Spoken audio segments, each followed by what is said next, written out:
Good morning, everyone, and welcome to the MetricStream GRC Summit Europe 2014 here in London. I'm delighted to welcome you to our inaugural event here in London. We're extremely excited and delighted to have you here.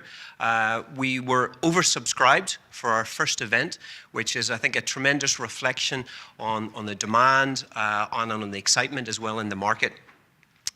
My name is Stephen Kearney. I'm the Director of Business Development for Europe. I will be your co-host over the next 2 days. I'll be joined by my colleague, Subharan Mukherjee, and we'll be introducing you to a lineup of very exciting speakers, thought leaders, experienced practitioners in the market.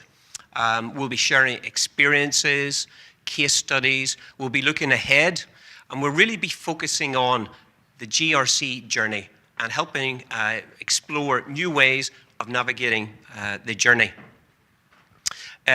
We have a tremendous room of talented, experienced, and insightful professionals, CEOs, chief risk officers, practitioners with years of experience.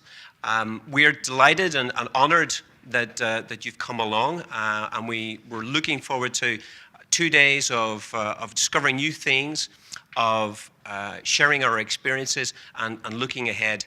It's going to be a tremendous opportunity to network, and we'd encourage you to use these times in the breakouts to meet new people, to explore our experience zone as well, and to really get the most out of the event. I'd like to also say a special thank you to our sponsors, to our gold sponsor, KPMG, to PwC, our panel sponsor, and to Skites, our silver sponsor as well. In terms of some practical things and some logistics, the registration desk will be really the hub for everything that's going on. So if you have any questions, you're looking for information, the registration desk will be able to help you with that. Likewise, all of the MetricStream staff here will be able to guide you and help you to get the most out of the 2-day session. Most of the sessions will happen here in the Danziger suite. We will have some breakout sessions, and those will be just in the mezzanine area in the private suite number 1. I'd like to mention a couple of practical things as well. So in terms of fire escapes, we have 3 exits on this side. We have 3 exits here as well. There is a meeting point outside in the Mayfair Place, just in front of Sainsbury's. There is no planned fire drill, so if we do hear the fire alarm, please make your way out. It is my pleasure and privilege to invite our CEO, Shelley Archambault, to the stage. Shelley has been our CEO since 2002, leading MetricStream to become a global leader in governance, risk, and compliance. We're now operating across the globe with customers across every continent, over 1,600 staff, and we're growing at a very exciting rate. Shelley is a dynamic and charismatic leader, both in business and in the community. She serves on a number of boards, including the board of directors for Verizon Communications, a global leader in broadband, wireless, and wireline communication. Since 2003, Shelley has been on the board of directors for the IT Senior Management Forum, a non-for-profit organization cultivating African-American leaders in IT industry. And in 2010, Shelley received the President's Award for her impact and contribution to the group. Since 2013, she's been on the board of directors for the Silicon Valley Leadership Group, fostering cooperation between business and government officials to address major public policy issues affecting Silicon Valley. And since 2005, and she also served on the board of directors and the audit and technology committee for media research company Abitron from 2005 until it was acquired by Nielsen in 2013. Shelley has been recognized as one of the top women of influence in Silicon Valley by San Jose Business Journal for her business impact, as well as her leadership in the industry and in the community. She's been invited to the White House to represent Silicon Valley's interests at the White House Women's Entrepreneurship Conference. And in 2013, Shelley was named the second most influential African American in technology by Business Insider. It's my pleasure and privilege to invite Shelley to the stage. Thank you.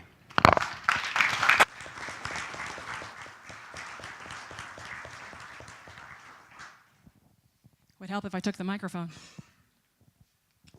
Good morning, everybody. Now, I traveled all the way from India. We have people here who have traveled all the way from Africa. Let me try it again. Good morning, everybody. Good morning. All right. Welcome.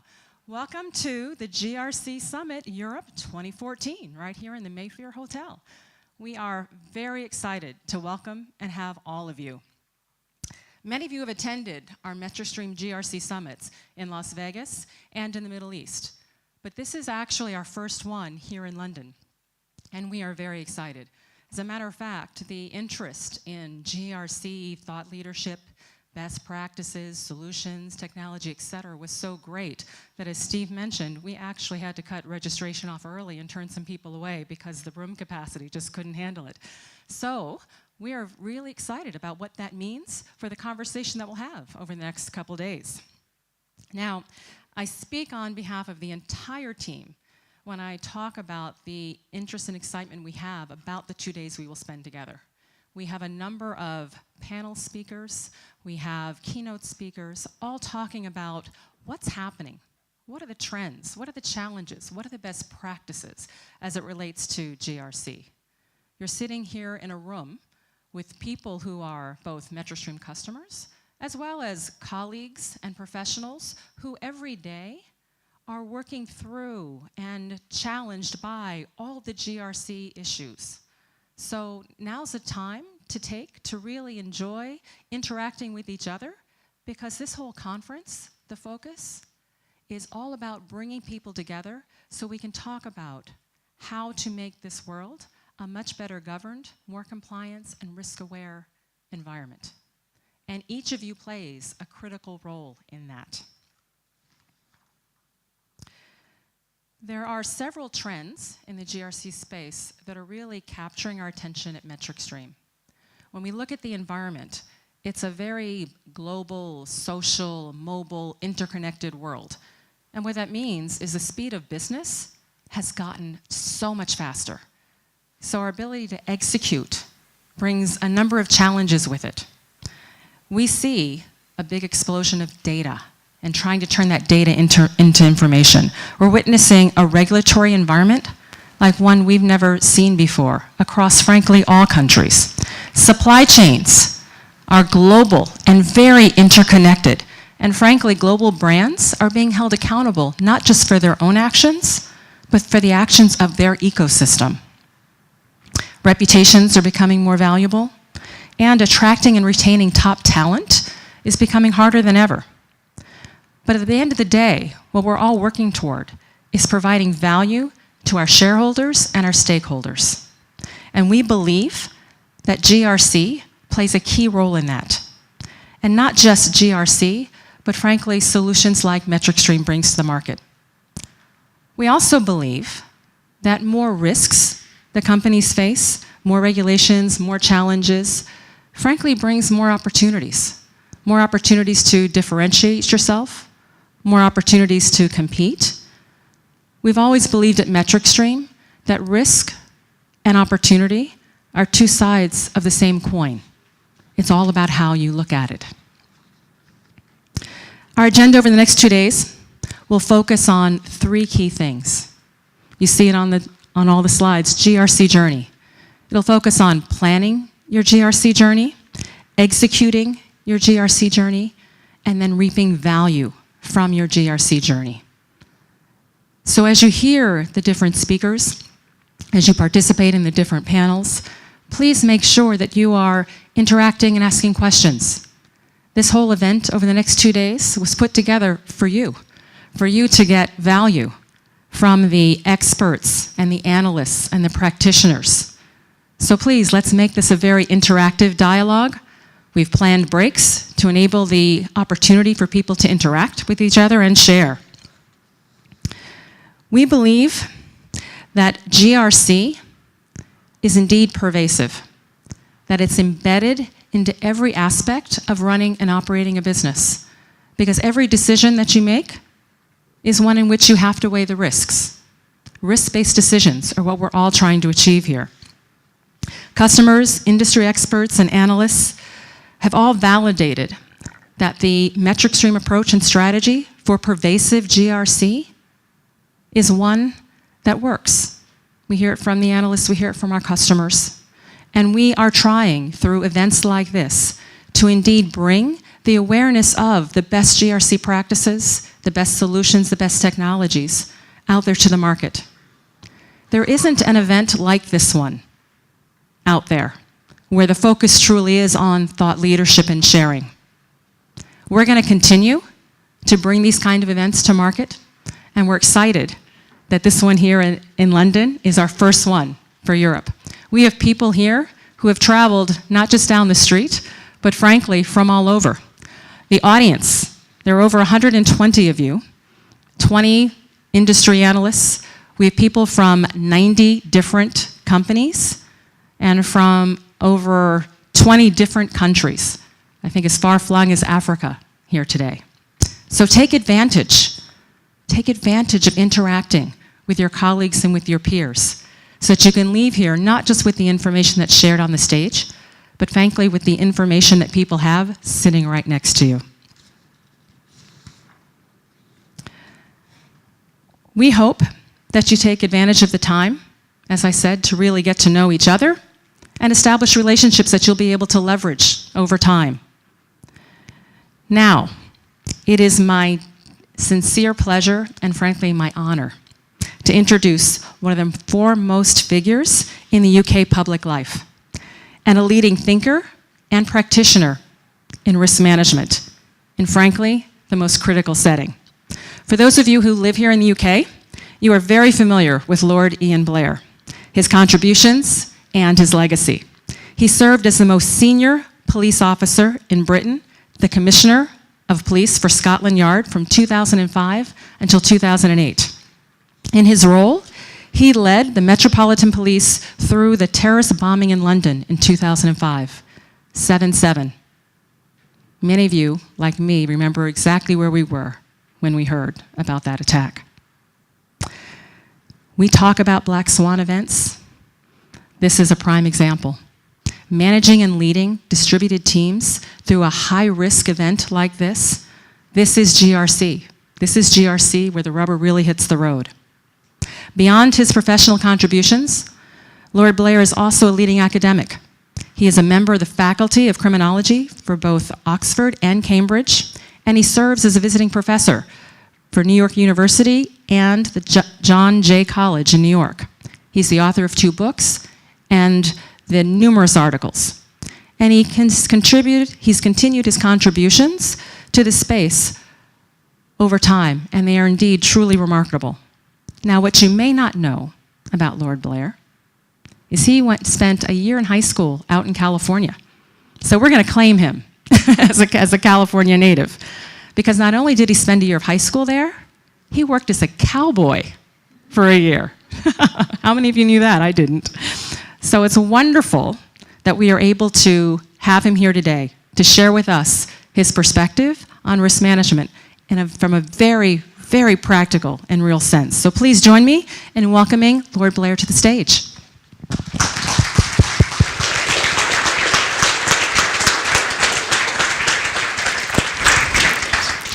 Thank you.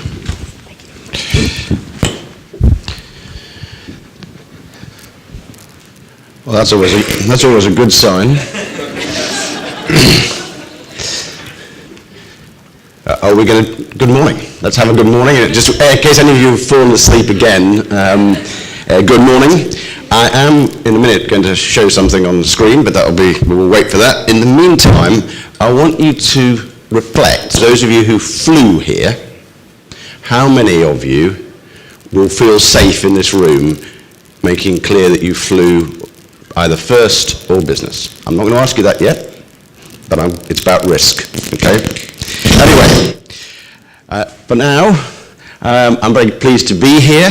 I'm very grateful for the introduction, thanks very much. And if I can make this work, I'm just going to wander around for 35 minutes, saying the few things that I need to say, and then answering some questions later on.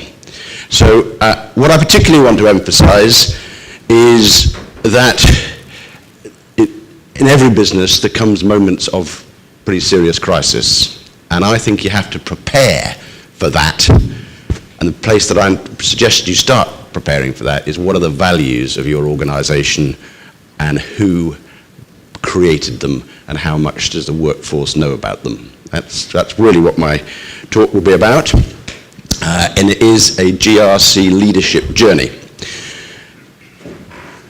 GRC is necessary because not everything is perfect.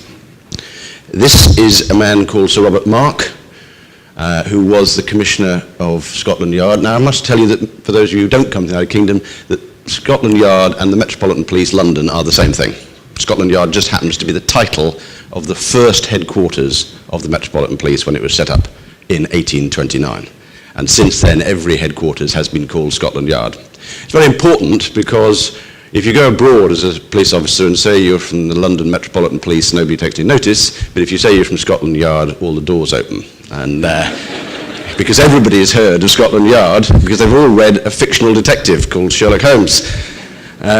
Anyway, this man was appointed, he was the first officer to rise from the bottom to the top, from constable to commissioner. All of the subsequent commissioners have done that. But in the past, the commissioners were appointed from the great and the good. But this man came from the bottom. He not only came from the bottom, but he came from outside Scotland Yard when he was appointed deputy commissioner, with a clear intent that he was going to be the commissioner, and he was a few months later. And he'd been there for a week when this is what he said to his senior staff. Or not. Oh. Any help? Well, I'll tell you what he said while you're doing it. He said that the basic test of a decent police force is that it catches more criminals than it employs, and the Met is failing the test.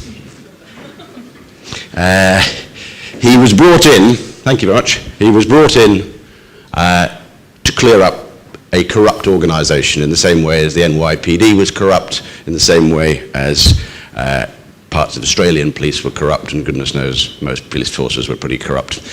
Anyway, he cleared it up. He was very brave. He would never have heard of GRC, but I'm very interested that he didn't die till he was 93. I like to look at the longevity of Metropolitan Police Commissioners. Okay, it's founded 1829. I was the 25th Commissioner. If you think of an American example, this is a hybrid organisation.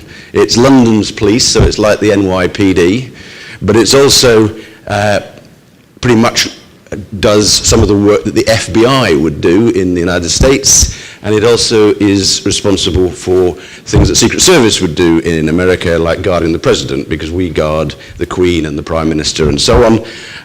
We took that over from the Beefeaters, so you can see that we are traditional in Britain. We have, when I last looked, 53,000 employees, which is quite a large group of people. The Commissioner, as I said, is the most senior UK police officer, responsible for all counter-terrorism policing. And when I arrived back, I started off in the Met as a constable, walking the beat around here in Soho and Mayfair. Very interesting end to a liberal education, Soho. Very old-fashioned organisation, and I would say that when I came back to the Met as the Deputy Commissioner in 2000, that governance was weak, risk management was weak, and compliance was non-existent except for post facto. When it had all gone wrong, somebody got a kicking, but it wasn't any better than that. And it is a place of many secrets, one of which is who was Jack the Ripper. And I am going to tell you that at the end, if you're a nice audience, okay? But it will be the last question, okay? So I was, we're all right on this. I was appointed in February 2005, and I'd been 4 months in post when this notice appeared above a motorway, a freeway in Manchester, which is 200 miles away. I have never seen such a notice. Avoid London, area closed, turn on radio. 200 miles away? That was 7/7. And a friend of mine sent me that a little bit later on. But before I go into all that, a little bit of a history of the type of organisation that I inherited. UK police forces are accountable, or were until very recently, there's a bit of a change, but I'll leave it this way, accountable to elected police authorities who are politicians, and they hold the chief constable or the commissioners to account. They did that except in London. In London, the Home Secretary of State, was responsible for the Met, which effectively meant, bless them, that the Met was pretty unaccountable. It was in London but not of it. It was distant, old-fashioned, white in an ethnic melting pot. That all changed in 2000. By coincidence, that's when I came back to the Met, but that wasn't the reason it changed. The reason was that a police authority was established, and a mayor, not the Lord Mayor, but the Mayor of London, who covers the whole of London, as opposed to the Lord Mayor, who covers a small bit in the middle, was appointed and given some police accountability. It was a little bit difficult because the Home Secretary who put that through as a piece of legislation then didn't change what he was doing, so I was, in the phrase of that play, of the name, still playing in London, I think, one man, two governors. I'd got a mayor who was very powerful, and I'd got a Home Secretary who was very powerful. And that went well. There's a different story, but that went well until they came from different political parties. Then life got very difficult. So I'm going to describe a GRC journey from very slight beginnings through the human catastrophe of 7/7 and what followed. So although it was a human catastrophe, we had planned, and the actual response to 7/7 was good. But then we get into the subsequent events, and I'll talk about a bit of accident theory and game theory. I'll give you a glimpse of the black swan that I believe occurred 2 weeks after the 7th of July. I will show you then what happens when organisations get into trouble, and I think I will try and show you that we were saved by the organisational values that underpinned the organisation. The journey will include an assessment of transformational leadership. It will introduce a man to you, who some of you may know of, but who appears to have saved the United States of America twice, which is quite an achievement. And it will also include, and I want to make this very clear, a personal tragedy. Not my personal tragedy, but a personal tragedy involving death. And I ask you to treat this story with respect in the context of that death and the fact that we can't learn without examining failure. Right, risk management.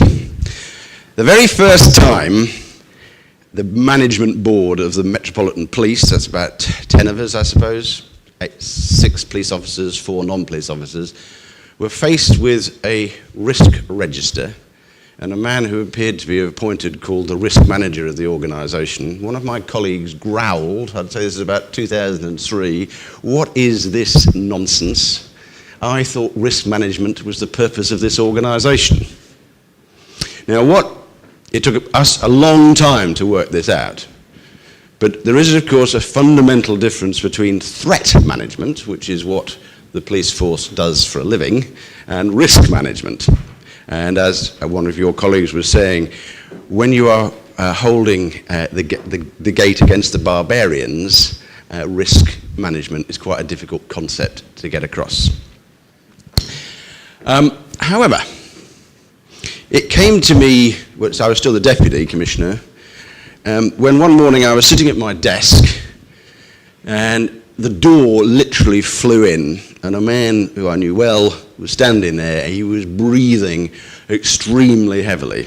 And he said, "Governor," he said, "in half an hour, the lights are going to go out in this building, and in an hour, the 999 system for London is going to go down." Out. Finished. 999 is our 911, and we also carry the fire brigade and ambulance. So this is not a good message at 9:30 in the morning when you haven't had your first cup of coffee. And he, of course, had run up the stairs.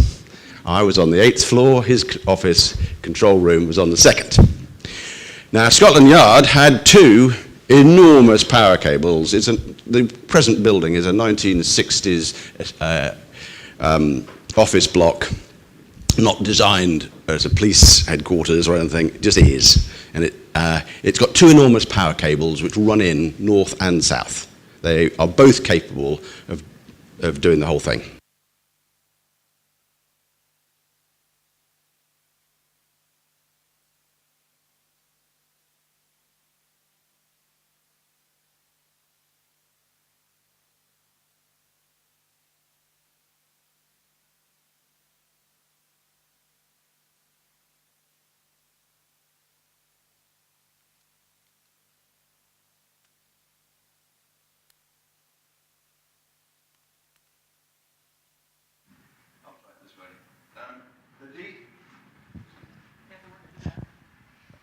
It looks as though it feels like the power's gone out here too. Can you hear me at the back? The diesel pump failed. There was no alarm on the diesel pump, and so just gradually over 24 hours, the electricity supply started to die. There was a dark site.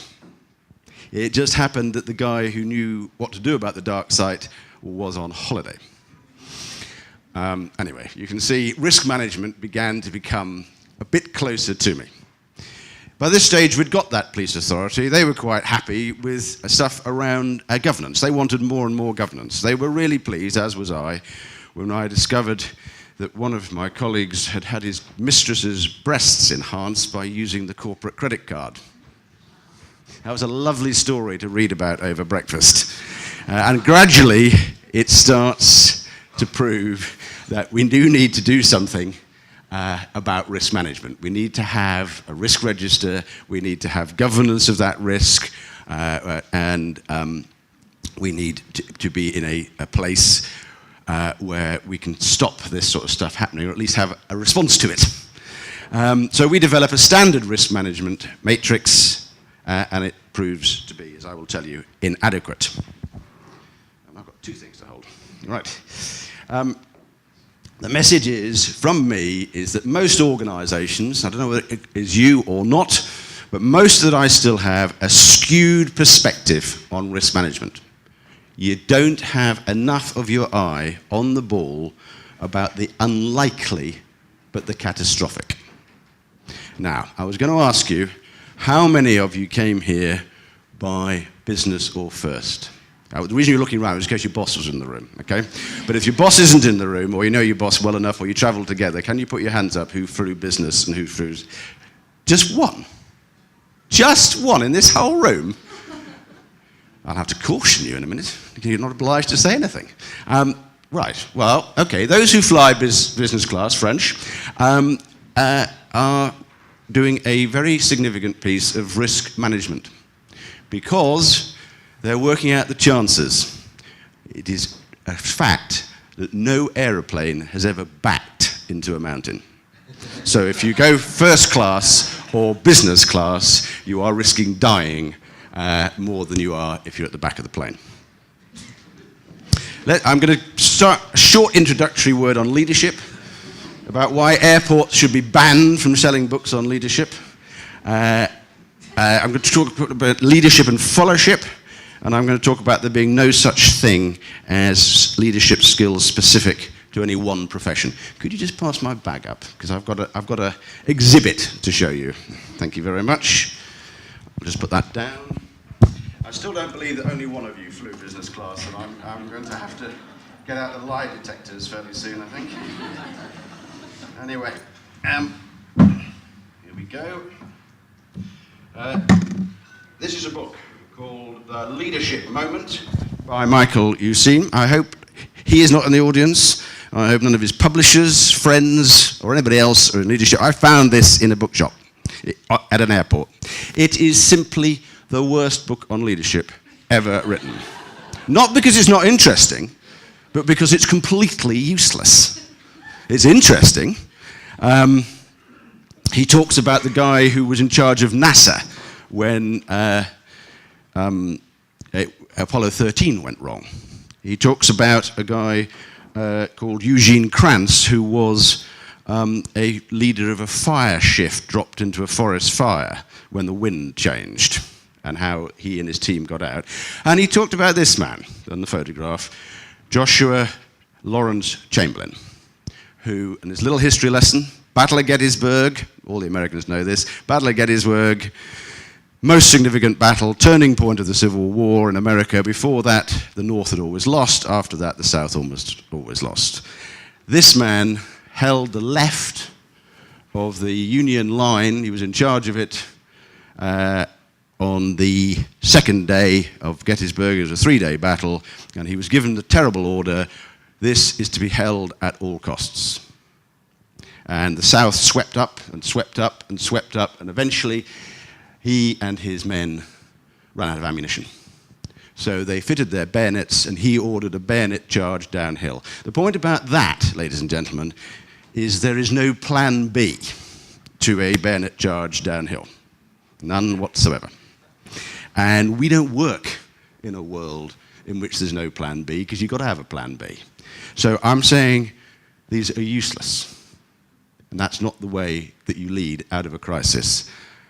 It is if you're leading against a threat, but it's not out of a long-running crisis. But I will come back to him. So he was given the Congressional Medal of Honor for what he did, and it's believed that he won the Battle of Gettysburg by that action. It went on for another day, but he won it.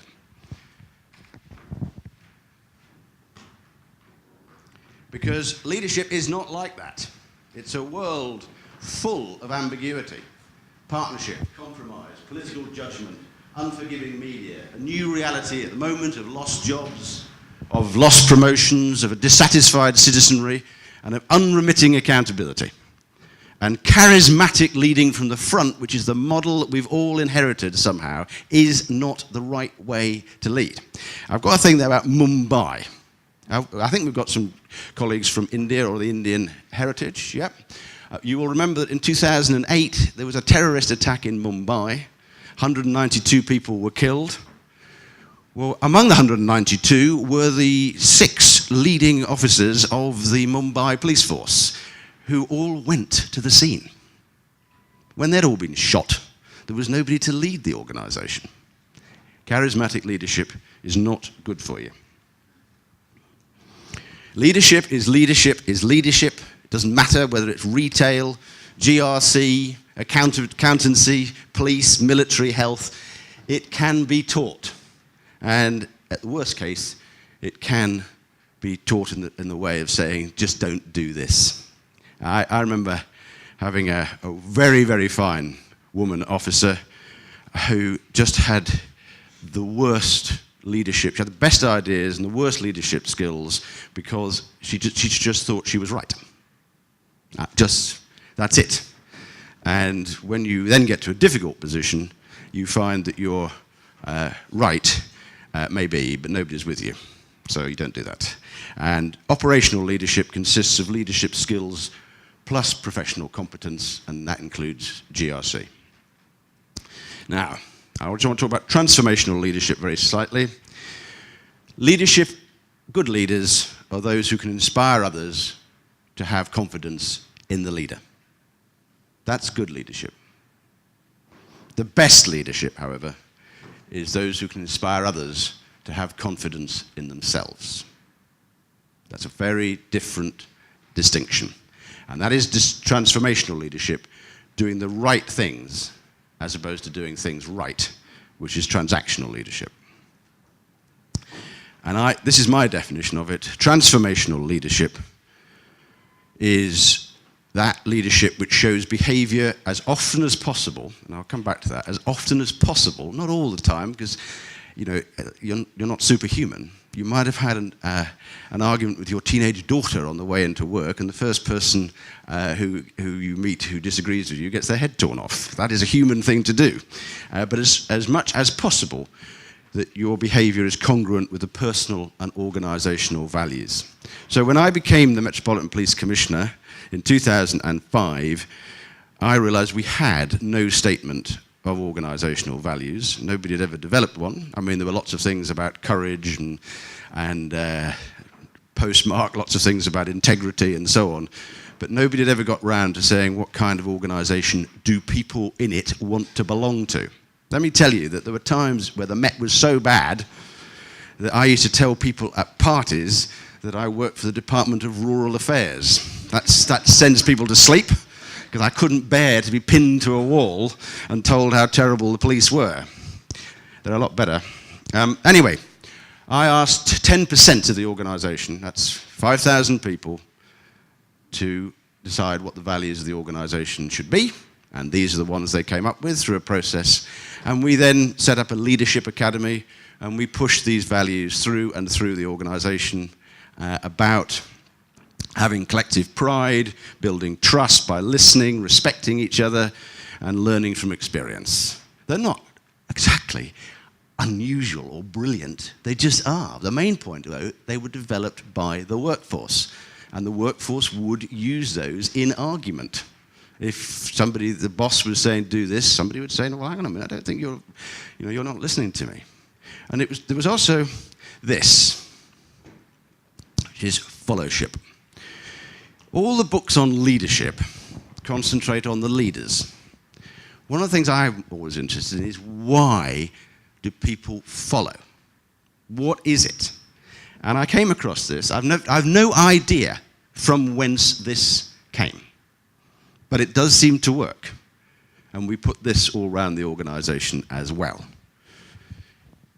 Because most people work in organizations in which they want to make a contribution. Most people will want to be able to put forward ideas and not have them just turned down flat. And people, really important that if you disagree with what somebody is saying, you don't make them feel that they are wrong to have put forward what they want to do. I think those are all quite important, and they've certainly helped in what I'm now going to talk about. Except I'm going to talk about this first. This is a very bad Victorian painting of the end of the Civil War in America, and I can never get this pronunciation right. I think it's Appomattox, but I'll probably get it wrong. It's somewhere in the deep south, and at this point, the Southern Army, or 90% of it, has surrendered. So the war is over. Chamberlain, who was not an army officer, but a theologian, before he became an army officer, he was a volunteer, fought through the war, was wounded. He fought in 23 separate engagements. He became one of the most senior officers in the army, certainly the most senior officer in the Union Army who had not been a professional soldier. And when you all know that U.S. Grant won the war, he then got on a train and went back to see Lincoln and asked Chamberlain to take the salute. So I'll rephrase that. He asked Chamberlain to take the surrender. So the Southern Army marched in, and without giving any warning, Chamberlain ordered his army to salute the army of their beaten foes. And it is said that before this moment, the phrase would be, the United States of America are something, and after this, the phrase was, "The United States of America is." Because he said, these are not our opponents, these are citizens of the United States. I think that's approved the Union twice. So, when I was appointed, I said that internally, and to the people who appointed me, that my most important job was to create internal cultural change in the organization.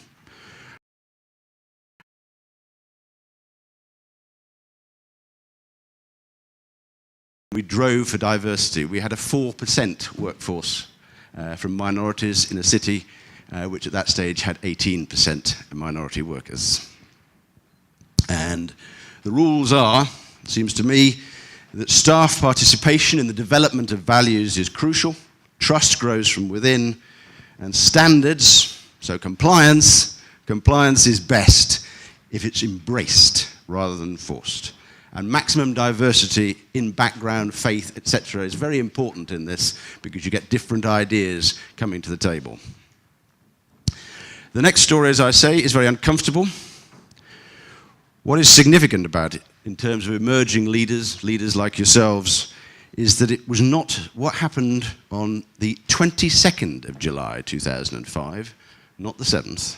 What happened on the 22nd of July would not have been survivable for the organization if we hadn't gone through the process I've just been talking about developing values.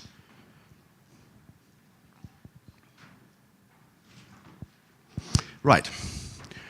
You'll all have heard of 3 Mile Island, I take it. Anybody in the nuclear industry will have it emblazoned on their chest. This guy, Charles Perrow, wrote a book called Normal Accidents, 3 Mile Island and Chernobyl. And in there, he has this quote, and I think it's rather good. Normal accidents occur when complex machine elements malfunction, either individually or interactively, and human operators misjudge what is happening and respond with actions that accelerate the deterioration of the situation. If you are running a tailor shop and you make the suit yourself, all of it, for one customer, you are unlikely to make many mistakes. If that is put together by a dozen people, the mistakes will start to occur. These are normal accidents. I'm now going to talk about the case of Jean-Charles de Menezes. He was a Brazilian electrician whom the Metropolitan Police shot dead on the 22nd of July 2005. This was, in Perrow's description, a normal accident. It was exactly the thing he's describing. Complex machine elements malfunction, and human operators misjudge what is happening.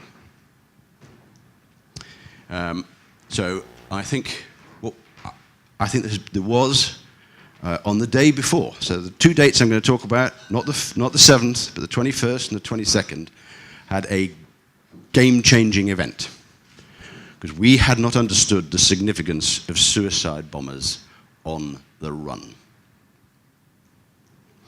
This is the death of an entirely innocent man, a death for which the Metropolitan Police was responsible, a death for which I, as the Commissioner, was accountable, and as I said before, I only use it in the hope that his death may not have been purposeless. That's the normal, rather reduced view of what people concentrate on in risk registers. But did we have a black swan? This is the book by Nicholas Taleb. Can I ask, show of hands, anybody read it? Ah, this is a GRC group then. It's worth reading. The disproportionate role of high impact, hard to predict and rare events, and the non-computability of the probability of such rare events. In other words, you've got to change your, you've got to add a focus into your risk register about events that are probably rare, risks that are unlikely, but risks that you identify that if they happen would be catastrophic for the company. And it is also he also writes about, and I'll talk about that too, the psychological biases that make people individually and collectively blind to the possibility of a black swan. I thought it was, especially after what I'd been through, it was a fascinating account. So maybe we need just to bring our gaze on risk down to there. Low risk, high impact as well. I picked this up at a conference called Risky Business, in which I was speaking about this, and somebody was speaking from BP, the Deepwater Horizon event. Now, the interesting thing about Deepwater Horizon, the speaker was telling me that he had been in the oil business in BP for 40 years. And in that time, BP had never had an oil rig go wrong. Never had one. They'd had tankers, they'd had refineries, they'd had pipelines. But the idea of an oil rig going wrong had slowly faded from the consciousness of the company. That was his explanation. And he talked about Murphy's Law, that everything that could go wrong does go wrong, and that's what happened in Deepwater Horizon, including, of course, the President of the United States deciding to weigh in the middle of it, which made life a bit more difficult for the CEO. There we are. That's the symbol of 7-7, the bus that blew up. 3 bombs on tubes, 1 on a bus. We think that the 4th bomber got on the bus because the tube he was going to get on was closed. So 13 people died on that, and because it was above ground, it became the symbol of 7-7. There were 52 passengers were killed, hundreds were injured, but as I said to you, I think the response of the Metropolitan Police and the other emergency services on that day was regarded as extremely successful.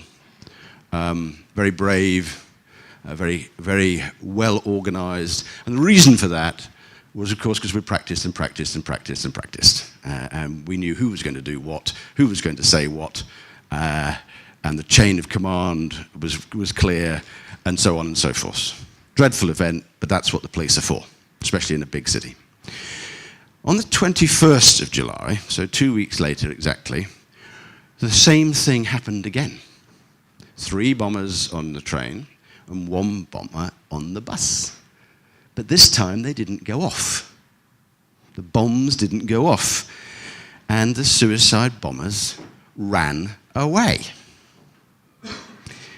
And on the 22nd of July, the manhunt began for 4 suicide bombers on the run. The problem with this is this has never been seen in the West. Nobody had ever seen suicide bombers on the run. By definition, suicide bombers are not on the run. They're dead. Or they're stopped before they get there, and then they're dead. This lot had already passed the psychological state where they were going to kill themselves and others. They are, of course, as I mentioned about the bus, where they couldn't get onto the tube, so they went onto the bus. They're the most intelligent of all weapons because they can turn left, turn right, go backwards, or just change their mind. And there had to be a bomb factory. There was plenty of unused material in the bomb factory we'd found for 7-7, and in the Luton car, the car where they left their car to come into London, and there'd been a gun in the Luton car. And just before this year, in 2005, 150 people had been killed in Madrid in a train bombing, and then the police had been killed when they stormed the building where the bombers were. So this is a pretty dangerous operation. It was the greatest operational challenge for Scotland Yard since World War II. And what I've got to tell you, for you, those who aren't here, is only about 10% of the police force of London is armed, and most of those are static guards on embassies or at the airports or whatever. The number of armed officers available is not as many as you would expect. And you've got to remember also that they had been hunting other bombers for the last 2 weeks. So the numbers of armed officers was slightly small. But the second point is, what was the psychological state? And here I think you come to the issue of the black swan. Because a friend of mine was on a bus in North London when The death of the man the next day, which I'm going to describe, became public, and it came over on a mobile phone or a pager. Somebody shouted out that they've got one of them, and the whole bus broke out in applause and cheering. He actually said they've shot one. And whole bus, because London was at war in London's view. Secondly, the firearms officers who were on duty had been given a special briefing of the need for both special tactics and special ammunition. I will start with special ammunition. That's what would be normally called dum-dum bullets, hollow point ammunition. When it enters the body, does not pass out the other side, and that was developed. We did develop that for use on aeroplanes, and now we're going to use it on the tube. One of my worst days after all of this, it was pointed out that nobody had given authority for that, and it was a war crime. Actually, it turned out not to be, but that wasn't a good piece of briefing. And special tactics were, in Britain, certainly a police officer can only shoot his weapon if he believes either he or somebody he's protecting is in imminent danger. We developed a special tactic, which was that somebody at Scotland Yard could order somebody to shoot somebody. If you had a tanker coming along that had been hijacked and was heading towards the Parliament, you could, in the end, you'd be able to say to a police officer, shoot that driver. That kind of briefing does develop mental view. And then in the top command, where I was, we were aware of the success of 7/7. We were exhausted, all of us. Knowledge of the awesome nature of the threat that was going on. Operation Kratos was the special tactic, and we had complete trust in the organization and their skill. But this man from Deepwater Horizon showed me this. You'll be familiar with this. The Swiss cheese model. Doesn't matter how many layers you've got, sooner or later a risk will get through. All you can do is mitigate it. And there are laws about this, both amusing and true. The first law is, I've already mentioned, Murphy's Law. Whatever can go wrong will go wrong. But how many of you heard of O'Leary's Law, please?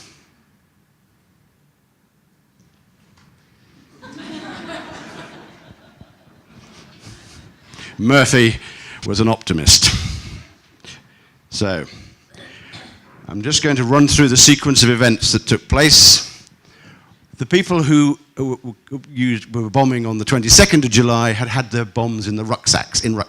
They had left the rucksacks. Because when you're committing suicide, you don't really care that you've left your rucksack behind.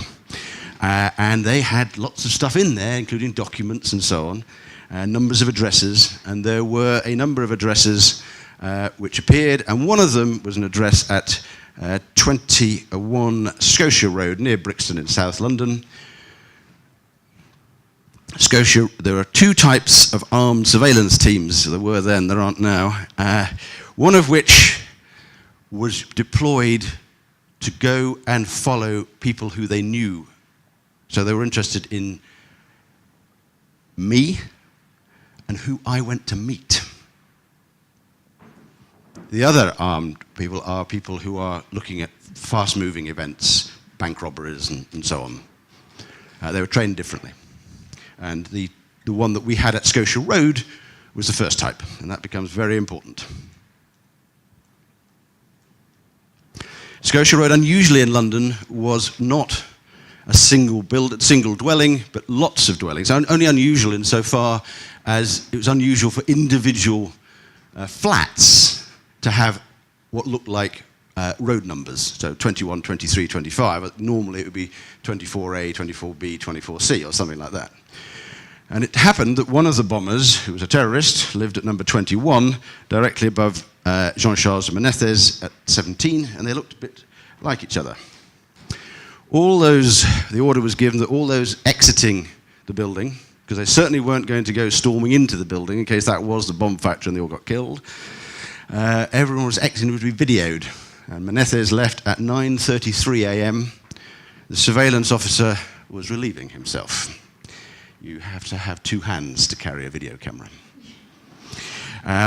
He didn't video, but he said it's worth a look. Look at all these asterisks as they keep appearing.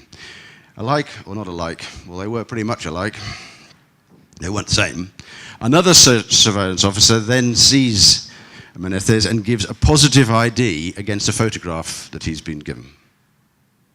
And when asked by the people in command, how far is it on a scale of 1 to 10? He said, no, it's just like him. I've never been asked that question before, because he was the wrong type of surveillance officer.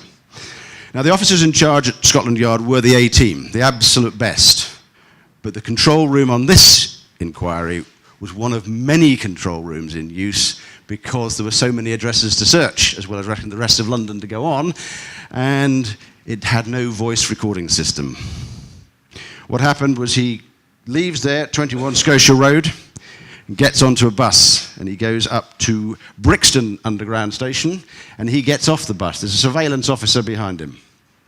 When he gets off the bus, he walks onto the pavement, looks around, and gets back onto the bus. Classic counter-surveillance activity. And then he goes up to Stockwell. So that's about 2.5 miles. The positive ID has gone, and the firearms officers are moving towards where Menezes is going. As I say, he gets off the bus, back on. He's texting, describing agitated. Well, of course he is, he's late for work. He gets off and enters Stockwell Tube, which is where the bombers had got on the tube the day before. And because they got on the tube, we'd already taken all the hard drives out in the CCTV. So whatever was going to happen, below ground, there was going to be no recording of it. The officer in charge, a lady called Commander Cressida Dick, now an Assistant Commissioner, highest ranking female police officer in the United Kingdom, not then but now, facing, in her words, a dynamic, rapidly changing operation within a time frame which was rapidly diminishing with a genuine risk of catastrophe. Some, but not all, the firearms team reached Stockwell. Dick orders he is to be stopped from getting on the train. The surveillance officer, lightly armed, offers to stop him. Dick agrees with that. The firearms team, they're in post. Well, they're almost in post. They're about 50 yards away. And they are going what's called state red. They are now ready. Dick stands the surveillance officer down and hands control to the firearms team. It's now 10:05. The radios don't work below ground. And I'll come back to that in a minute. It's 10:06, and Menezes is dead. And if we could have the film, please. No, don't want that. I want that. Nick, are you there? No. No. When Jean Charles got off at Stockwell, the firearms team still hadn't caught up. Ivor, who was praised by the judge today, had got ahead of him, and armed with a handgun, he offered to stop the suspect, probably the Brazilian's last chance to be taken alive.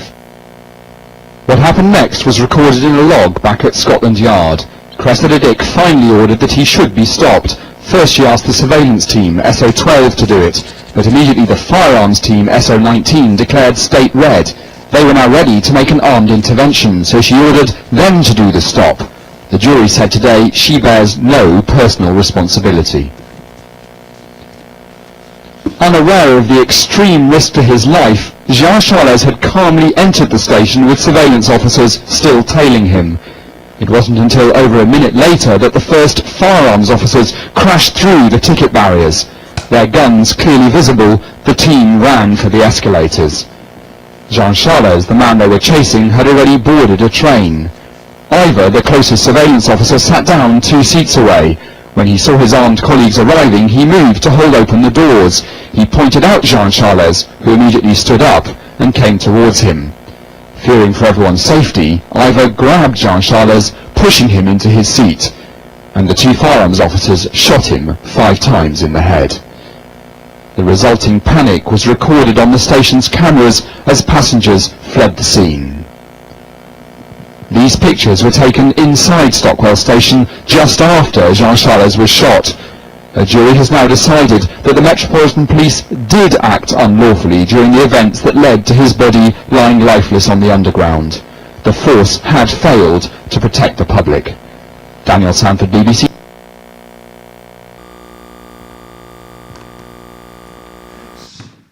That is just under 35 minutes. 35 minutes in which the reputation of the Scotland Yard went from hero to zero.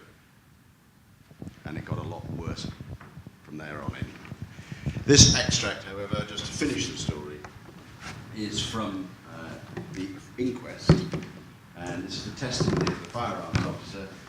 And he says, I have brought the weapon up into his facial area, hoping it would have been seen or whatever, but he's continued on his forward momentum towards me. And it was at this stage that I formed the opinion that he's going to detonate. He's going to kill us, and I have to act now in order to stop this fire from happening. The Queen's Counsel asks him, you say in your statement, I thought he's going to detonate, he's going to kill us, I had no alternative, I must shoot him before he kills. In my mind, I had no choice. Was that your state of mind at the time? Officer, yes, sir.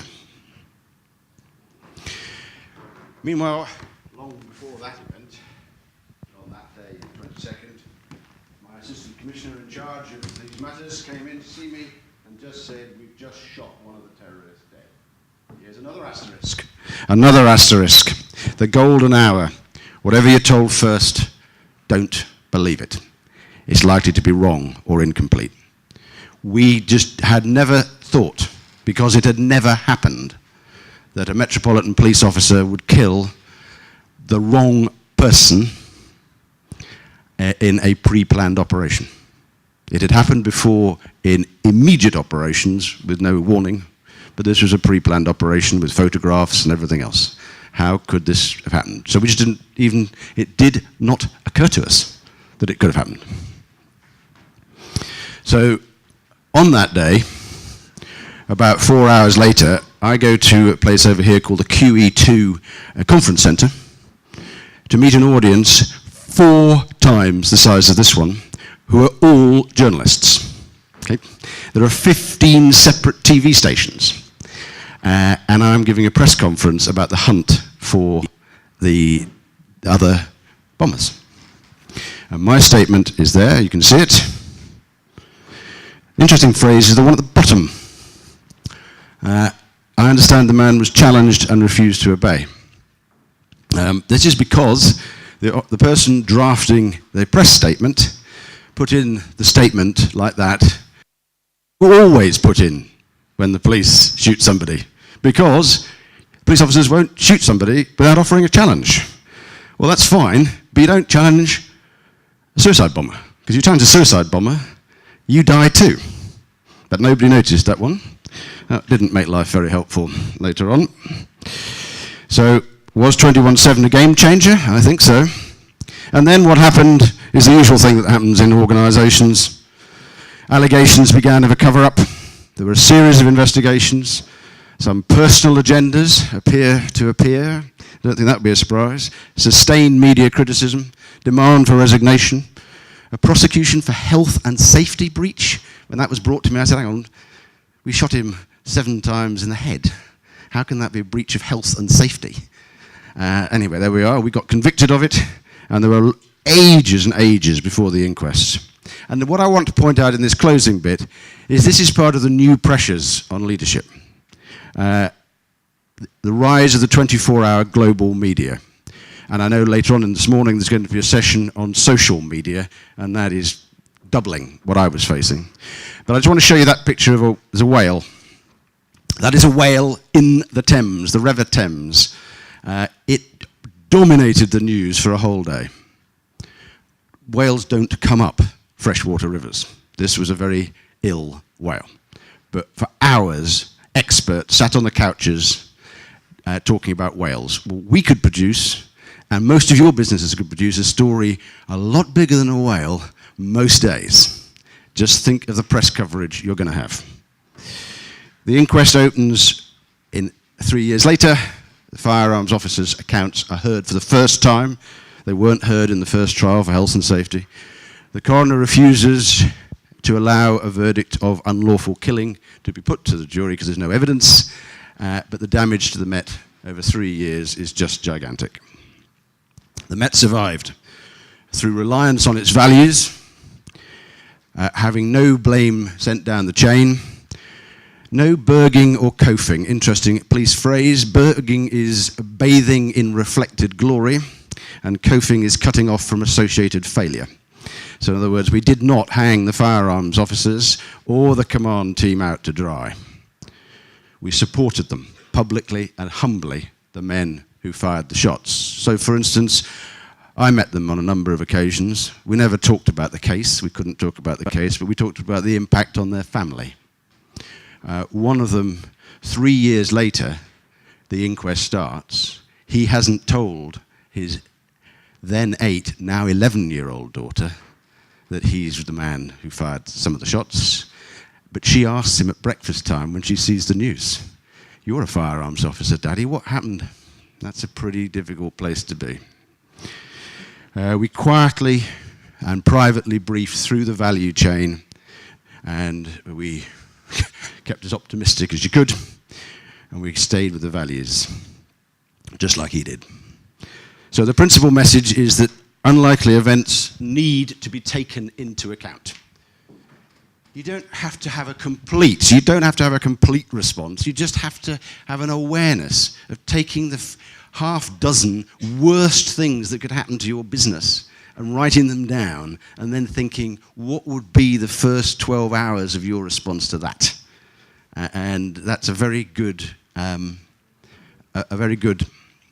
to do. One of the things I do in other parts of my life is I'm a trustee of Shakespeare's Globe. Lovely. It's a wonderful thing to do. But I took them into their risk register and said, "You haven't thought about this and that." "Well, that's terribly unlikely," they said. "Yeah, but if it is, it closes your theatre and forever." And I mean, this one happened to be a bit far-sightedly, but happened to be about somebody with a difficult illness going into a theatrical crowd. And why so I say that GRC cannot stand apart from the overall quality of leadership. And as Eleanor Roosevelt put it, leaders are like tea bags. You can't see how good they are until they get into hot water. Now, what an American knows about making tea is neither here nor there, because of course their most famous contribution to the history of tea is to throw it into salt water. But there we go, the Boston Tea Party. And if you're kind in the questions for however long you want, I will tell you who Jack the Ripper was, but only after the last question. Thank you.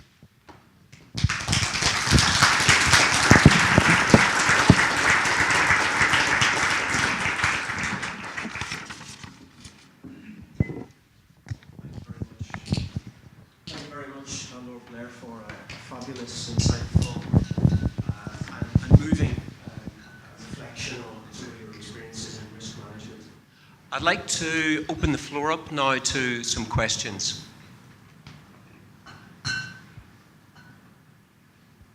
You've got to ask one question before you learn who Jack the Ripper is, okay? I might have to call on the CEO to ask a question. Yeah, please. How did you get your organization to relax afterwards? I imagine you had a tremendous amount of false positives that kept everyone on edge. Well, I suppose the answer to that is it's a very big organisation. So I think I'll answer that in this way. As I said, there's sort of 6 senior police officers who run this big organisation operationally. We've got heads of HR and finance and so on, but operationally. And through that summer, I insisted that people took their holidays, except the guy who was in charge of counter-terrorism, because I wouldn't have been able to get him away from his desk, and me, because I had to be the front of the organisation. I actually did take a weekend. My family went to Antigua, and I must be the only person I've ever come across who went for a weekend in Antigua and flew back again. Because I wanted to come back on the next Thursday. Thursdays were getting to be bad days because these bombs kept going off, so I needed to be back. And I think, it is an organisation that's known risk all of its life, or known threat all of its life. It's there to stop the barbarians at the gate. But this was a very traumatic event, very traumatic. And there were lots of stories about whether people would face murder charges and manslaughter charges and all this sort of stuff. None of us had ever seen health and safety coming. But we did, I think, just by spreading the load, I think. Another question there.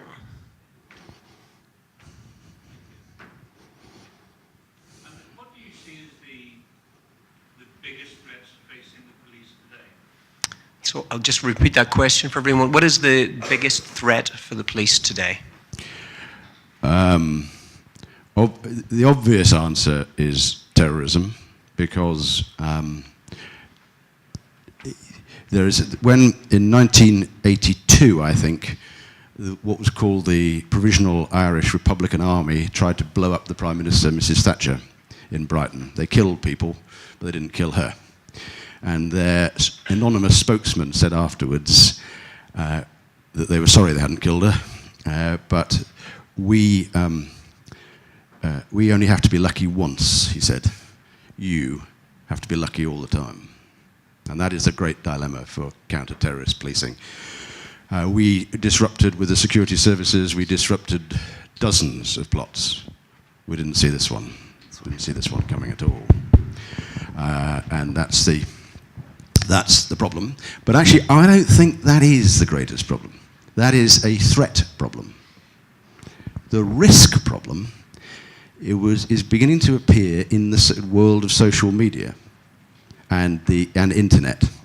Crime is falling all across Western democracies, but what's rising is fraud and identity theft. And we're now also in the world of internet trolls, and there's been a discussion in Britain in the last couple of days about changing the law about that. And one of my existing, somebody who's still in the police, is saying that now 50% of the interactions about crime or threat by the public to the police are about the internet. And the threat is we may have the wrong sort of police officers.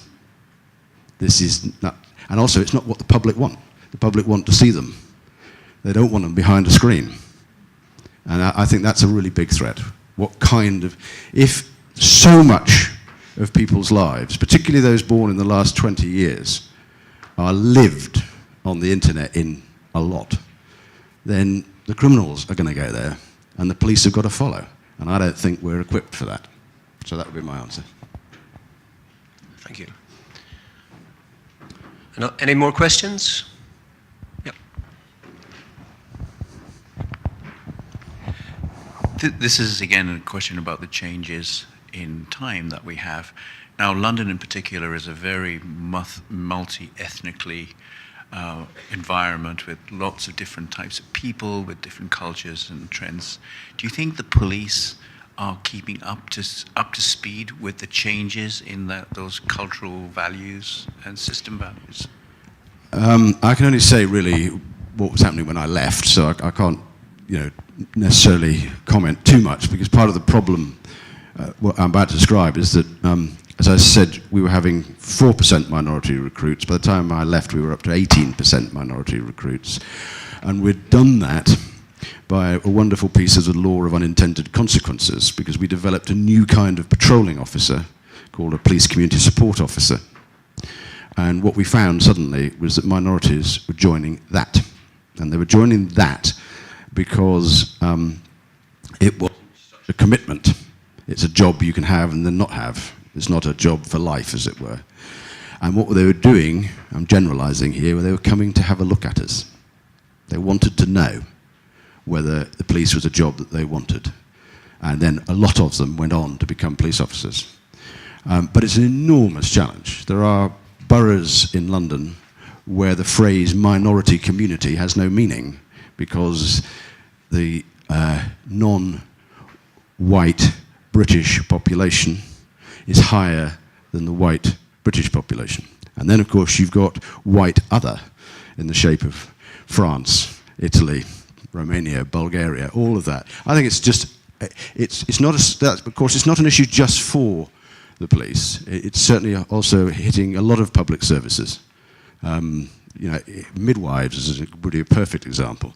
There are not enough Muslim midwives, I can tell you that. And that's something that's beginning to really worry the health service. How do you deal with this requirement when you just haven't got the people who've got that skill, or not skill, they've just got that background, and that's very important. I mean, it is also important to say that just because you've got minority people in the organisation doesn't mean there aren't racial tensions, because being from a minority does not make you an expert on racial integration, but it does help as you walk down the road. I think I better tell them who Jack the Ripper is, should I? It's actually quite a modern story, really. I mean, the story is pretty old. You know that in the 1880s, 6 prostitutes were murdered in the East End, and for some reason, this gripped the imagination of the Victorian public like no other crime before or since has. The wounds were appalling. I'm not going to go into them, in fact, so close to breakfast. And then they stopped. And the officer in charge, who was a guy called Detective Chief Inspector Swanson, issued an order that if such a crime happened anywhere in the UK where there was a police force, because there weren't many police forces at the time, the Met was the first one, then that crime should be reported to Scotland Yard. It seems pretty obvious, but it must have been quite new at the time. And it did happen. About 3 years later, there was a terrible attack on a woman by her brother. She survived, but he was arrested. Swanson remembered that there had been a witness to the third attack, the murder of Elizabeth Stride.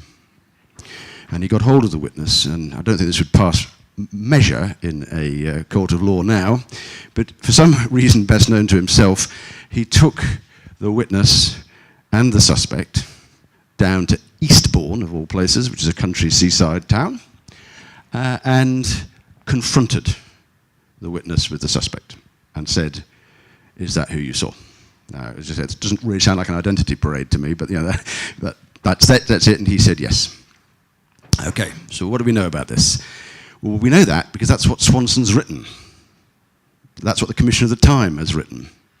Because this man, who was a Polish man of Jewish descent, was insane. He was ruled insane and unfit to stand trial. His name was Aaron Kosminski, and he was confined in a lunatic asylum where he died in 1919. Now, that fact is known to every ripperologist. What really took me by surprise was, having examined the files, about a year after I'd become commissioner, 2 years, a friend of mine, my best man, rang up and he said he's now teaching television production, and as part of the television production examinations, all the students had to make a 5-minute film. And he said, this is a bit of an odd one, but I've got a young lady down here who wants to make a film about her great uncle, whom there's a family rumour was Jack the Ripper. Now, the man is Aaron Kosminski. This girl was Emma Kosminski. So I just lay that in front of you. Whether it's proof by DNA, I don't think so. But what I am clear on is that of the theories advanced, this is the nearest we've got to an identification, and it's the one that the people who wish to sell very expensive books on Jack the Ripper ignore, because it's not as interesting as it being the Duke of Hamilton or the Victorian painter Whistler. It's just a grim story, and that's all it is. But anyway, here was Aaron Kosminski. Ladies and gentlemen, thank you.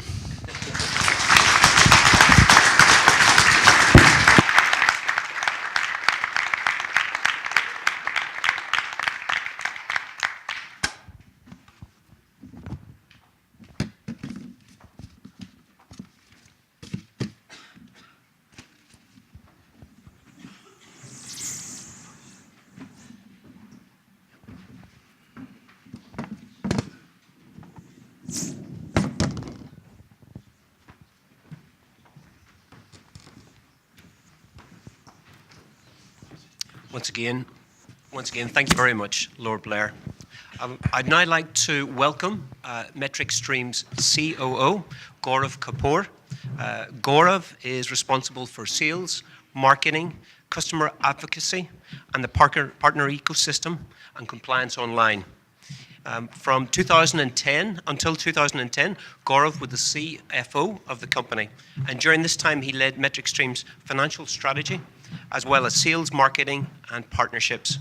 He's launched Compliance Online, which is the largest GRC portal on the web with over 2 million registered users. Gaurav, thank you very much.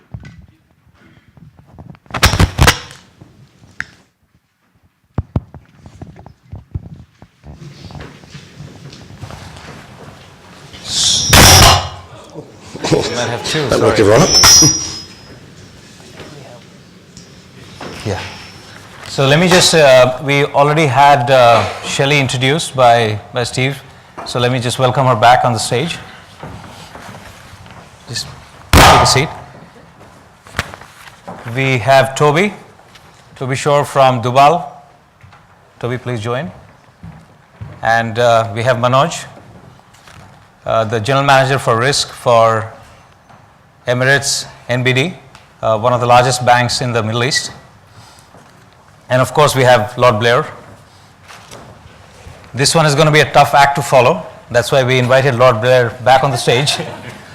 But we have quite an eclectic panel here, both global as well as from different backgrounds and industries.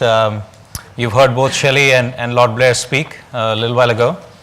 So I won't introduce them. We've had the introductions, but I'd request Toby and Manoj to introduce themselves just very briefly on their backgrounds. And from our side, one of the key things here is that we have people from different backgrounds and geographies and industries, like I'd mentioned. For example, we have we of course have Lord Blair from the public policy, and from the government sector we have Shelley, who's serving the GRC market through MetricStream, and also has served on the board. Is serving on the board of Verizon and has served on many other public boards as well. Toby comes from the commodities industry, and he'll introduce himself in a little more detail, based on the Middle East, but also has worked in Australia for very long. And Manoj, who is also based actually in Dubai, but has worked for Standard Chartered for many years across the globe in Asia and many other parts of the world. But before I start the topic, and this topic is going to be focused on really GRC in the boardroom. Okay, I can't move. GRC in the boardroom. I'll have Toby, if you can just speak a few words, and one interesting thing about yourself that people don't know. Is that interesting? Good morning, my name's Toby Shore. I'm very, very pleased to be here this morning. I think the last time I spoke at a MetricStream conference was 2 years ago in Vegas, so very pleased to be invited back. I think I was introduced as working for Dubai Aluminium. We actually changed our name in April of this year to Emirates Global Aluminium, following a merger between our two shareholders. Our shareholders ultimately are the government of Abu Dhabi and the government of Dubai. They came together in April of this year to form an aluminium conglomerate in the United Arab Emirates. There's a lot been written of Dubai and Abu Dhabi, I guess, since 2008. This is not a part sale of Dubai to Abu Dhabi. This is not a part funding of the bailout money that the government of Dubai received back in 2009. This is a strategic initiative between the two Emirates, really looking to provide a platform for industrialisation and manufacturing growth, and a diversification away from petrodollars. I've been employed there for 7 years, the last 4 years as the Group Treasurer and Chief Risk Officer. Today, we produce just on 2.4 million tonnes of primary aluminium, which makes us probably the fifth largest producer in the world. The actual Emirates or the United Arab Emirates is actually the fourth largest producing country for aluminium. So it's a little known fact that we do a bit more than oil, hospitality and tourism. So we do have two mega plants, one in Dubai and one in Abu Dhabi. The Dubai plant is located probably about 10 kilometres away from the Burj Al Arab, which is the big sail building, and about 15 to 20 kilometres away from the Burj Khalifa. So you can understand what a 1 million tonne aluminium smelter looks like. Not quite congruous with those two iconic buildings, but certainly it's a different side of Dubai than what you would normally expect to see. Thank you, Toby. And I think we'll just share the mic, sorry. Yeah. So you missed out your interesting thing.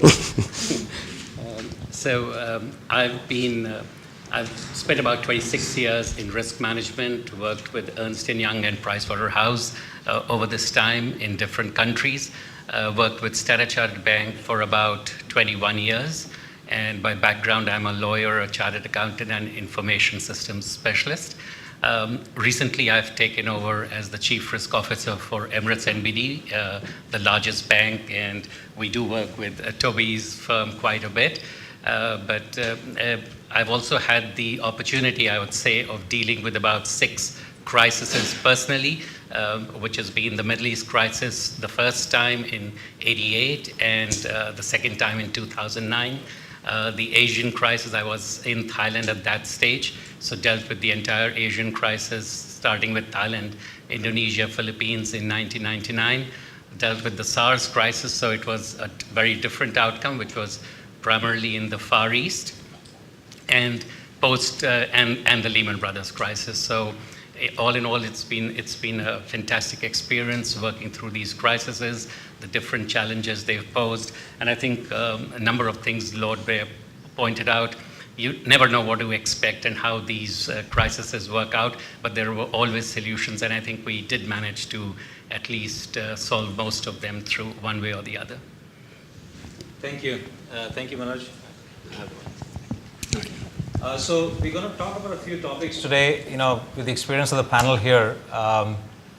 The one thing I wanted to really start, Lord Blair, from where you left off. We're going to talk about risk. We're going to talk about, how companies create the first line, third line of defense, etc. But let me ask what, probably bothers the boardroom a lot these days. How do you manage reputation, from a board perspective? You can put a lot of things in place. You can put the right processes, culture, etc. in place. But one bad event, one rogue trader, one, bad salesperson selling an off-label drug can cause immediate reputational damages or damage to the organization. So how do you, coming from the world that you were in, with the role to protect not just your own organization's reputation, but also the entire country's in some ways, how do you look at the role of reputation at the board level? Well, I think I've probably said quite a lot, so I'm going to let others speak. But I think the key, and this runs across a number of sectors, is if one unit is outperforming everybody else, then be very suspicious. I mean, by all means, give them the nice plaque to put on the wall, but also have a look to see how are they actually performing. And I've seen police units which are the outstanding robbery investigators, and then one day you find out they're actually running the robberies. Or if we take the collapse not of Lehman Brothers, but of Barings, there were managers in Barings who could not have not understood that level of return by a single trader is impossible. But they didn't do anything about it, and of course it collapsed. So that would be my view, is watch out for the unit. By all means praise it, but watch out for a unit that is just outperforming everybody. Thank you. And Shelley, just wanted to ask you, having now served on the board of Horizon for some time, how do you look at the whole concept of risk, resiliency, and reputation coming together? Probably the number one concern of board members is reputational risk. A lot of studies have shown that.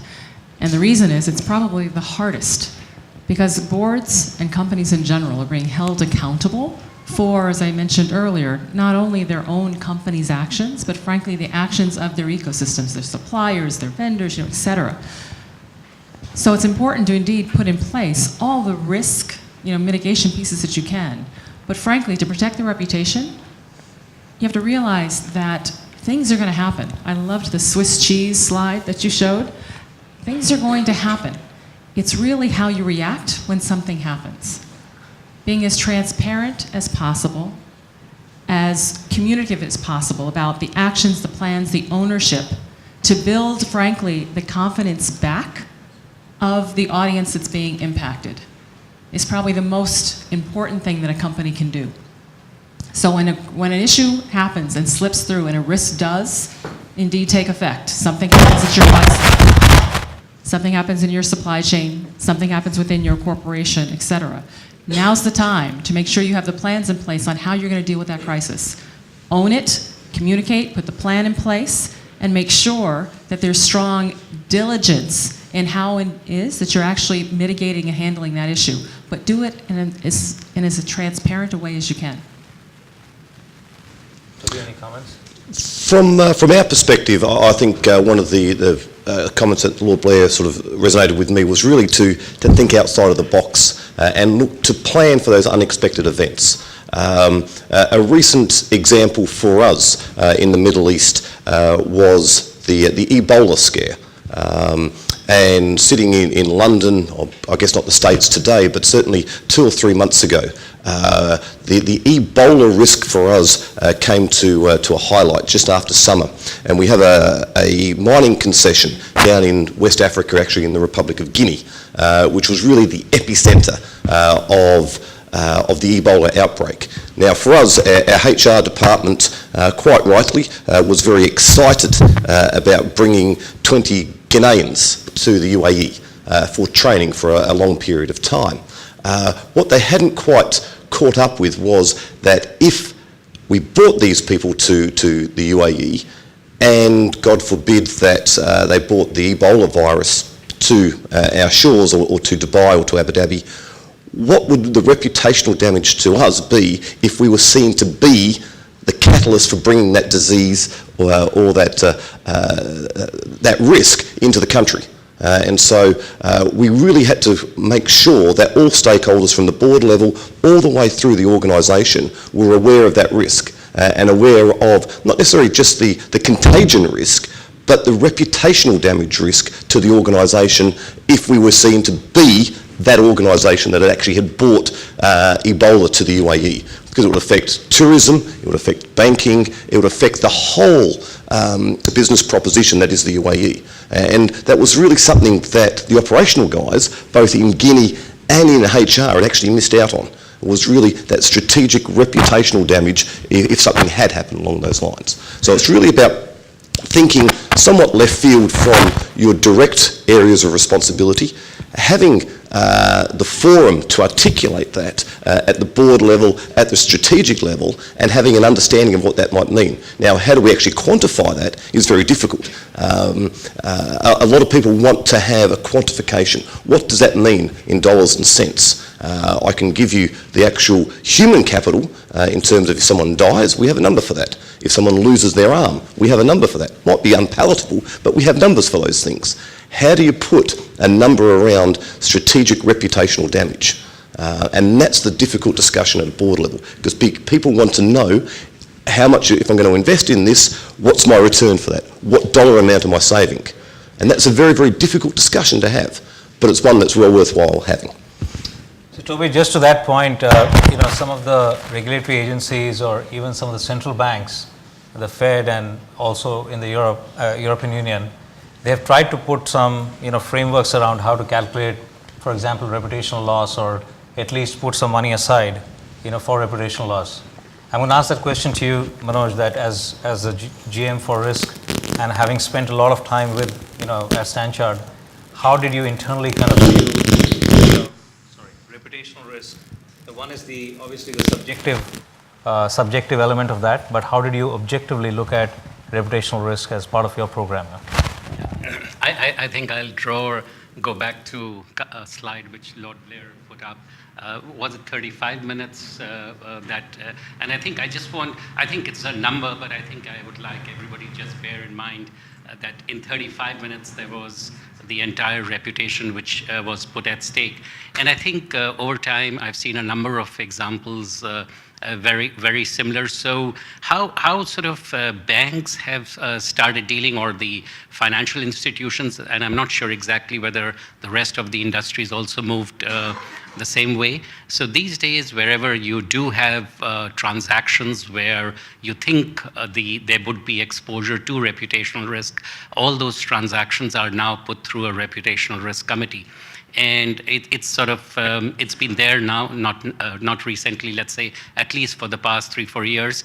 And some of the, simply because of the impact they can have, it applies very much to things like, you're financing palm plantations, you're doing other factories in China. So they can have a pretty big impact on the business. So as far as the banks are concerned, every transaction of a similar nature would go through a very detailed discussion through a reputational risk committee, and that's where it's deliberated. So it goes to the highest level in terms of decision making, and it would be a subcommittee typically of the board. Thanks, Manoj. That actually takes me to, I'm sorry, another question which is just diametrically the opposite, which is the costs of managing risk, managing compliance. Clearly, over the last, at least 7-8 years, especially after the Lehman event, there has been almost an unfettered increase in the cost for organizations, whether it's banking or other areas, in terms of how they manage their regulation GRC, programs, whether it is hiring leading thought leaders to come and look at what is happening in the company, or putting the right technologies in place, or hiring internal auditors or risk experts. There's clearly a demand-supply, imbalance right now between what companies are looking for and what the market has to offer. So I just want to actually start with Manoj, you yourself, because you've been covering a broad spectrum here. How are the compliance costs? How do you look at compliance and risk costs? And how do you justify that to the boardroom? And the example I'll give you is that just before we launch is that the day one of the top 5 banks in the world, they actually US based, they let go of 30,000 people the same day. They actually hired about 1,500 auditors and compliance officers.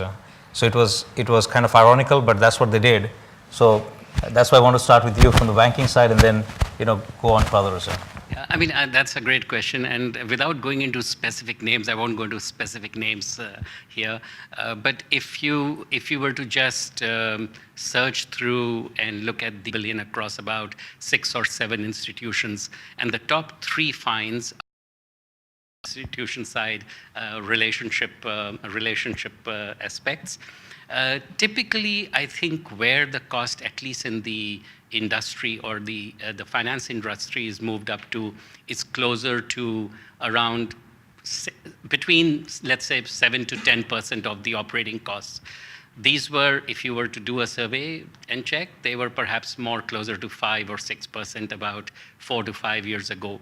And the point is that when you really inquire further, it's got the costs. Where are these costs coming from? And these are direct, let's say, compliance-related costs.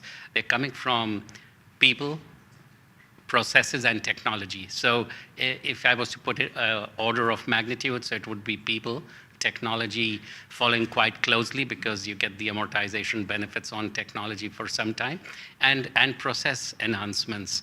So that's the pace at which the costs are increasing. There are a couple of institutions I know which now are spending close to almost $800 million to $1 billion on compliance-related costs. This was unthinkable not so long ago. So that's how the industry is changing. And the single biggest thing on that side is the costs primarily. These are the direct costs. There was an article I was reading not so long ago which said that the indirect costs of compliance are twice the direct costs. So you can just put a number to that. So Toby, do you justify the costs with the board just based on fear, or are there other justifications here? For us, for a manufacturing environment, we have to be very careful where we go with our compliance and our governance frameworks. If we did it on a fear factor, if we looked at the risk, I would have an ERM team of 60 people Now, I can't justify that to myself, never mind my boss or the board. So what we do, we do it slightly different. We look to embed the risk culture within the organisation. And if we feel that we can do that, and I think it goes back to the point made earlier, is sharing the load. We have 7,500 people across 2 assets at the moment. My risk team is 4 people. But my wider risk team is about 300 people. So by sharing that load through into the business units, embedding that into the organisational culture, then I achieve just as much governance, just as much control, just as much compliance, but without the overheads. And I think then, for me, from an operational perspective, that also then takes care of the human element. So you can spend your $800 million, you can spend your $1 billion. Is that going to stop that rogue trader doing something he shouldn't do if he's got the wrong culture, if he's got the wrong philosophy, or if he's simply unaware? So for us, it's about embedding it into the organisation. So the cost structure for me, from an ERM perspective and from a compliance perspective, is actually fairly negligible. So when I'm having those discussions, it's really about the culture, the framework, the philosophy, sharing that load throughout the organisation, rather than simply saying, I need X dollars for a budget. Thanks, Shelley. And Shelley obviously likes that the cost of compliance is growing in the world. But more importantly, as again a board member at Verizon, how do you see, the core GRC stakeholders or executives coming to the board, and what kind of justifications do you I'm sorry. I know, I'm not sure what's causing that noise. It's interesting, but at the board level, it really goes back to the point that Toby was making. It's trying to drive the culture and the ownership and the responsibility as far down into the organization as possible, versus creating at a very high level the compliance GRC police, right? What you want to have instead is everyone having overall responsibility and accountability. Well, one example that I'll give you is one of our customers, and actually an investor in MetricStream as well, and that's Kaiser Permanente. For those that aren't familiar, this is a very large healthcare organization in excess of $30 billion.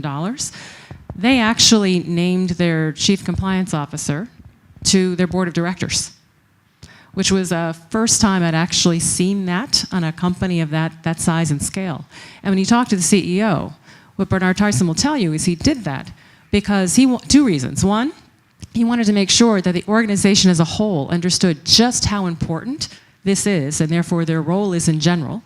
And the second is, he says, I didn't want to be the only one in the boardroom who actually had a responsibility and accountability for this. So he brought him on board. But I thought that was a very interesting tact, and it'll be curious to see whether that becomes indeed an overall trend for very large companies or who compliance is large. Kaiser spends in excess of $300 million a year on GRC-related activities. So it's a major area of not just focus, expense, but overall, governance from a board standpoint. Thanks, Shelley.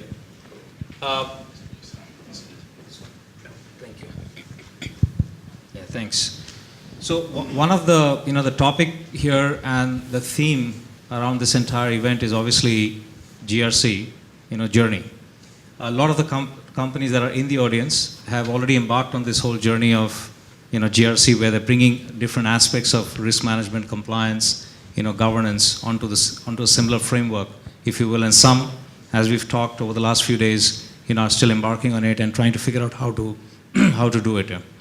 And the whole definition of the spectrum of GRC has, got very wide, ranging from obviously risk management, whether it's reputational, credit, market, operational, or going into the supply chain risk or quality or environmental, health, safety, depending on the industries you come from, right?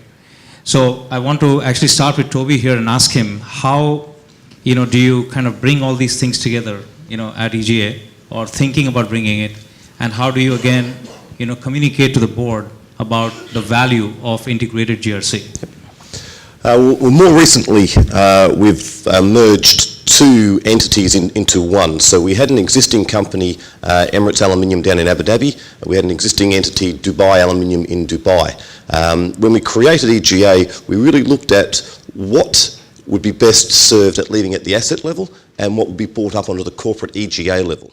So we looked at that and said that from an ERM perspective, we'll take the philosophy, we'll take the framework, and we'll take the responsibility for permeating a common risk culture up to the corporate level, but we'll leave the implementation of that down at the asset level. And so what we've done for the last 6 to 7 months is really look to, first align the risk practices, and that means looking at the policies, the procedures, the risk registers, the risk metrics, look to actually get a common platform for that. And so even before we actually formally announced the merger in early April, we had discussions with our board, or with our board elect at that stage, because they weren't actually our board, to really take their pulse as to what their risk appetite was and what their risk tolerance levels were, right across financial risk, operational risk, strategic risk, and market risk. So we look to engage those stakeholders right from the get-go to actually understand what drove them, what actually kept those guys awake at night, and then really look to put that into the common framework and the policies. From that, we were able to actually have meaningful discussions down into the business units, down into the operational units as to what we were trying to achieve and why we were actually doing that. We then embarked upon using IT as an enabler for that, and we are partnered with MetricStream, and we've been a partner of MetricStream now for 3 or 4 years on one individual asset, which is the old legacy Dubai site. Very quickly then, we look to put it in across all our sites, and we're actually going through that process at the moment. So I think one of my colleagues has got a presentation later on in the conference looking at how we've actually done that.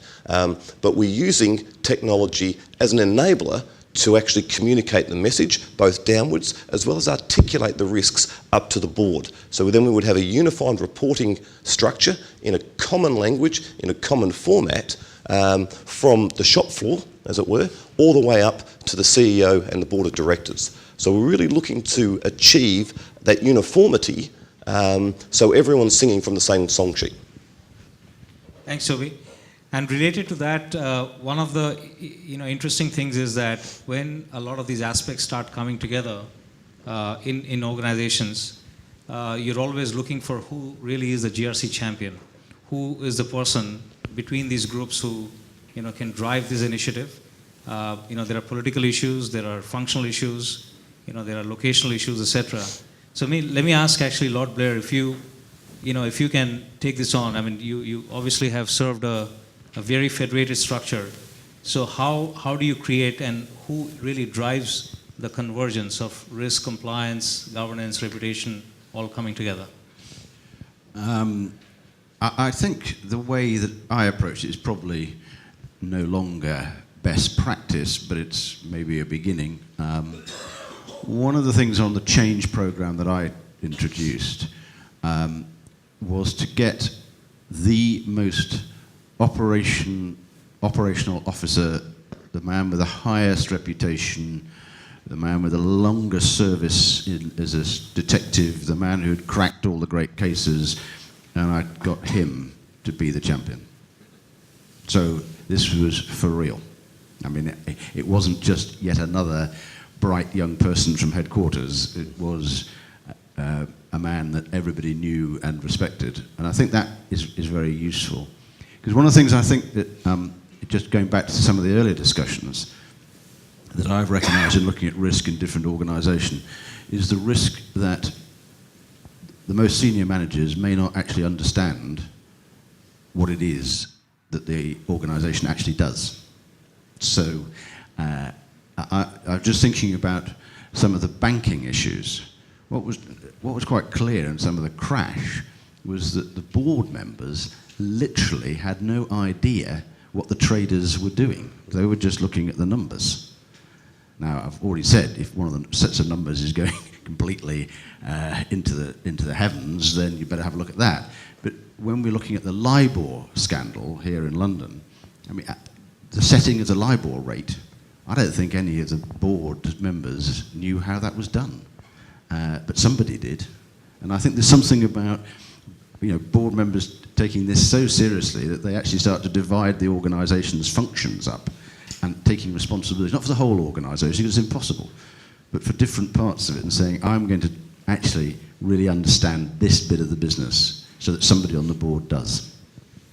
Thanks. And Manoj, from your experience of, having worked at a global distributed siloed organization as well for a long time, where different aspects were siloed like many other banks are even today, what was your experience of who, should be or would be driving the whole GRC thinking and initiative within the organization?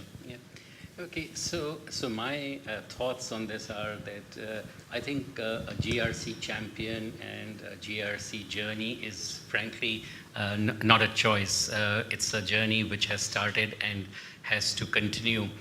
As far as the industry itself is concerned, I think if I was to put it on a scale of 1 to 10, I'd say it's probably around 5 or somewhere there at this stage. And that's simply because of the federated structure Gaurav was referring to. If you look at how these 3 responsibilities are organized, a lot of the governance is really, the tone is being set by the board in terms of risk appetite. You've got the corporate secretariat department where a lot of this tends to sit. And then you've got a compliance function, which also, simply because of the sheer amount of monitoring and regulatory requirements now, is largely independent. And then you've obviously got the risk function. So I think a great joiner to all of this is technology, and that's clearly one of the ways forward. In terms of championing, I think it's part of the risk culture, and I think there was an allusion to values earlier on in the session. So values, technology, and the risk culture, I think, is what is going to help to bring this together. If I can just add a point here, I get asked that question actually quite a bit when I'm meeting with CEOs of different companies. Who should lead the overall comprehensive view and strategy for GRC? Because it is many different pieces for organizations of scale and size coming together. You have audit plays a role, risk plays a role, compliance plays a role, all of these different elements. Who should actually lead it? And my answer every time is the leader who is most respected, who is passionate about pulling all of this together, because it's not easy and it's cross-functional. Most companies are not going to change the organization structure and name someone kind of the GRC czar and everybody suddenly reports up to them. It's not going to happen. So you need someone who's actually very comfortable and capable of working across siloed organizations to pull together a comprehensive view with support, which is why the passion, the respect, and the overall leadership is so key. Thanks, Shelley. So I'm going to actually ask another question that leads on from what you just mentioned. If you look at it from a board perspective, the reverse, right? What are the top priorities that the board, from a strategic planning meeting perspective, what are the GRC initiatives that seem to be rising up as the top priorities for the board? Yeah, at the board level, the top ones are first, frankly, understanding and having a consistent view of what risk management is for their company. I will tell you, there are a lot of boards that are still trying to understand how their companies that they're on the boards of actually think about and manage risk.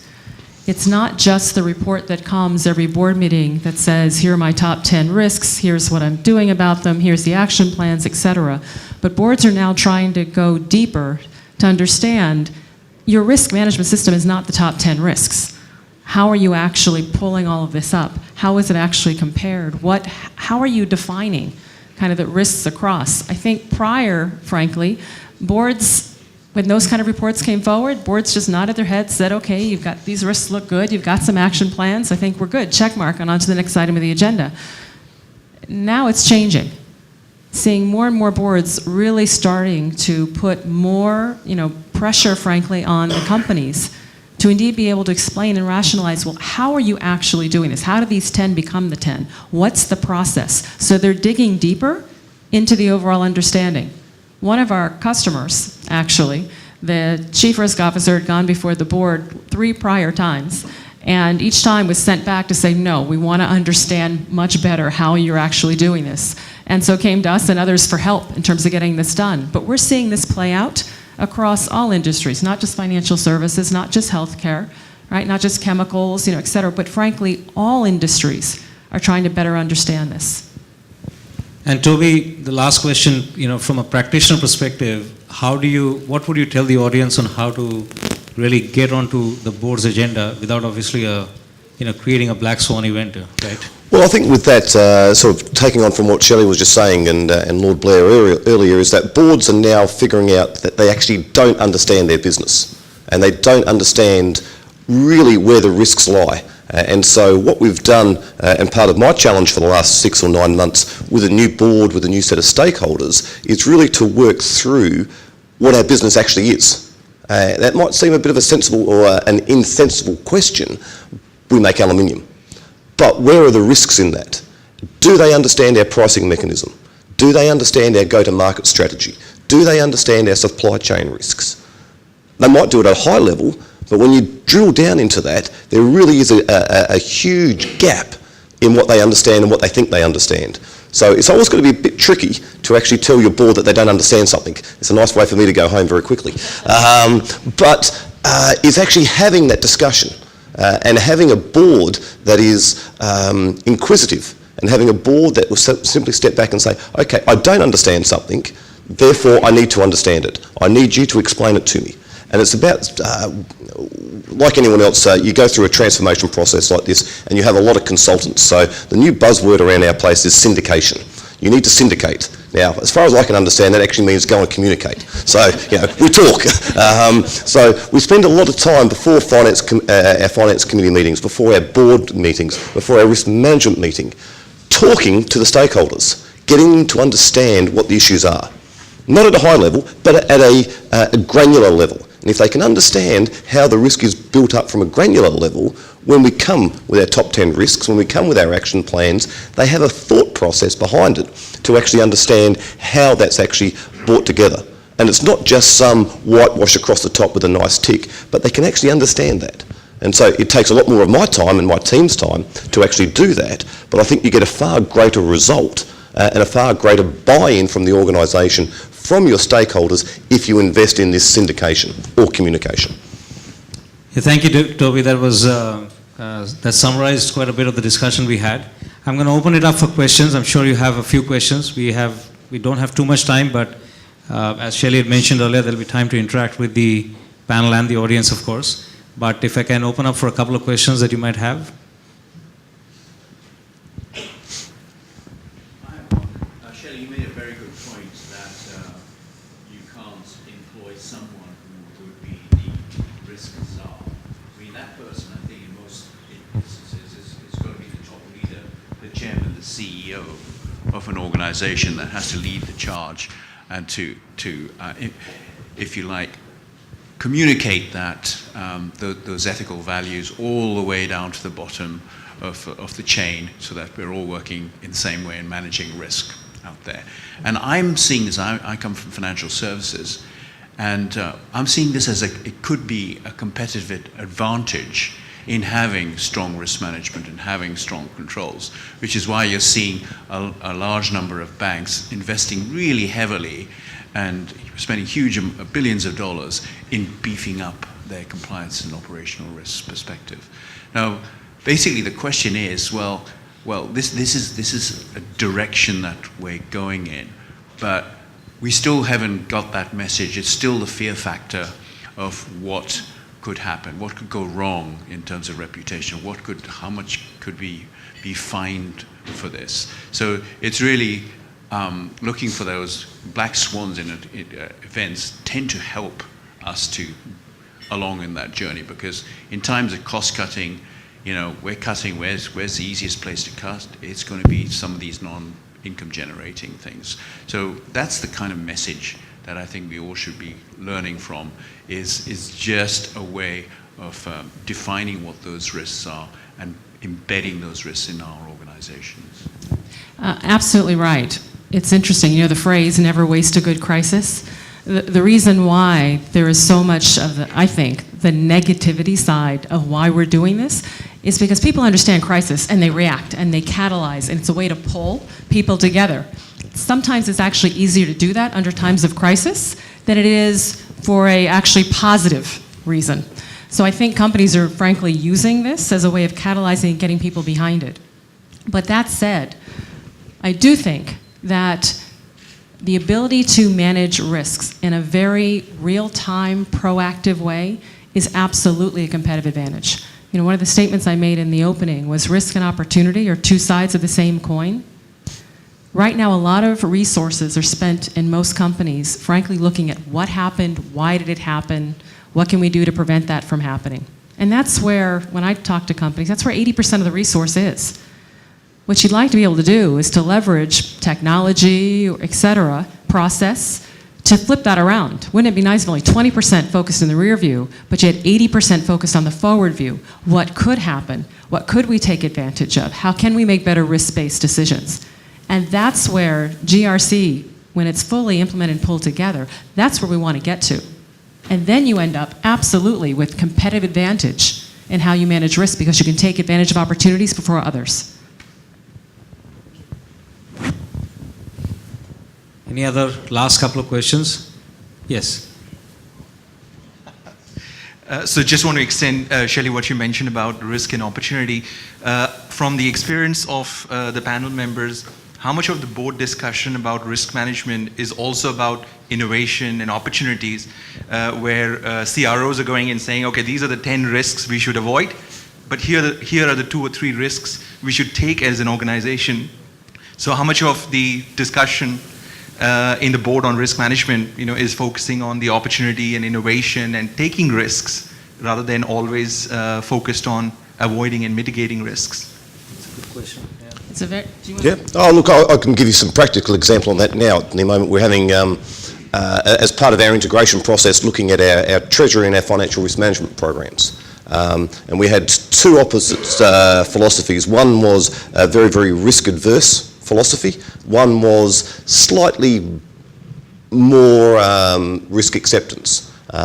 So we're looking now and saying, okay, having that discussion and saying, what does the board prefer? And this comes down to the discussion around risk appetite and risk tolerance. And if you can nail that up front, then you have got a lot of opportunity then to explore those risk opportunities. And so if you look at your financial risk management strategies, whether it's in a bank, whether it's in an organisation, you can actually have some rewards there. It's not speculating, but it's actually being more dynamic and being more responsive to the market environments that you trade or you operate within. If you can actually nail the risk appetite and the risk tolerance and articulate that and actually measure that, then I think you've got a far greater discussion and a far better discussion at the board level, rather than just simply saying, we don't understand what the tolerance is or what the risk appetite is, therefore we're going to do nothing. So it really comes down to that first discussion around what the stakeholders want to see.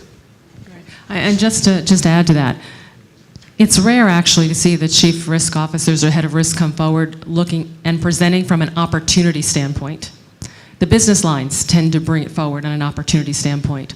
But the best practices are frankly when the business line and the chief risk officer actually come together. So when it's presented, there's a holistic overall approach for any new business opportunity, investment, action, et cetera. But frankly, we're still very, very immature, in my opinion, at the senior levels of companies to actually making that happen. But I do think that's where it's going to go. Yes.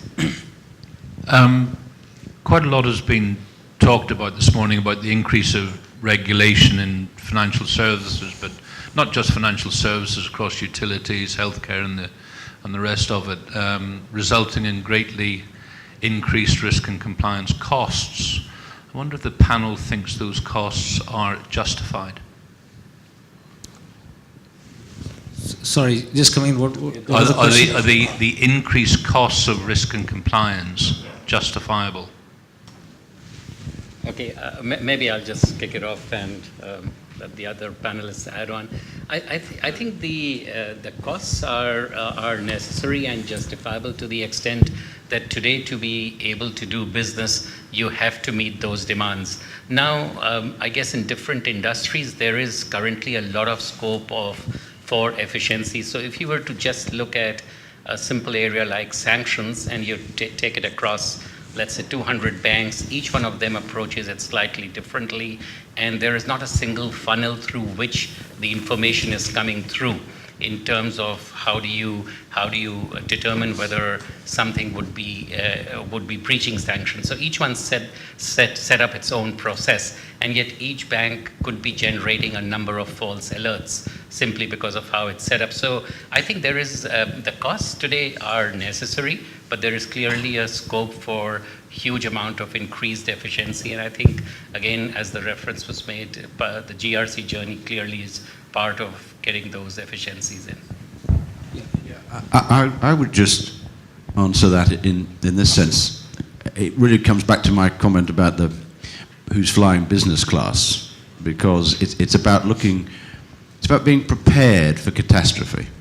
If it then becomes so overwhelming a preoccupation of the board, then the business will start to slow down. I mean, I mentioned health and safety a bit ago, but I mean, there was a stage in the UK where health and safety began to become the excuse for not doing things in every direction, along with freedom of information or data protection or whatever. And slowly we worked our way through that process, and we've got them more in perspective.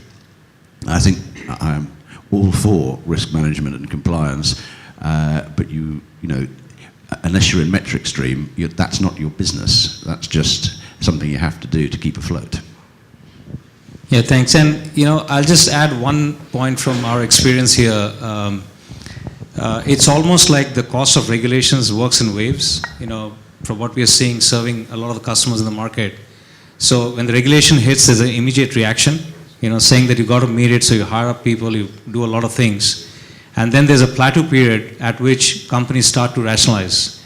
So we are working, for example, with a large bank where they've been able to rationalize. They used to test about 40,000 controls as part of the regulations, as part of the regulatory requirements every quarter. And that had been, it proliferated because of acquisitions, because of, multiple facets of, legal entities that they were exposed to, etc. But over time, over a year's period, they realized that they only needed 4,000. So they were able to rationalize it. But the first 3-4 years when the proliferation was happening, it was just throw the money at it. Once they were more sane about it and understood that there's actually a lot of duplication happening, a lot of rationalization has to happen, they were actually able to bring that down to a 1/10, because either the others were wasted or they had surrogate controls that could be met, through some other dimension. So it's almost like working in waves as well. Yes. Discussion is concentrating more on the risk and the compliance part. Can you put some light on the governance and how this is controlling the risk?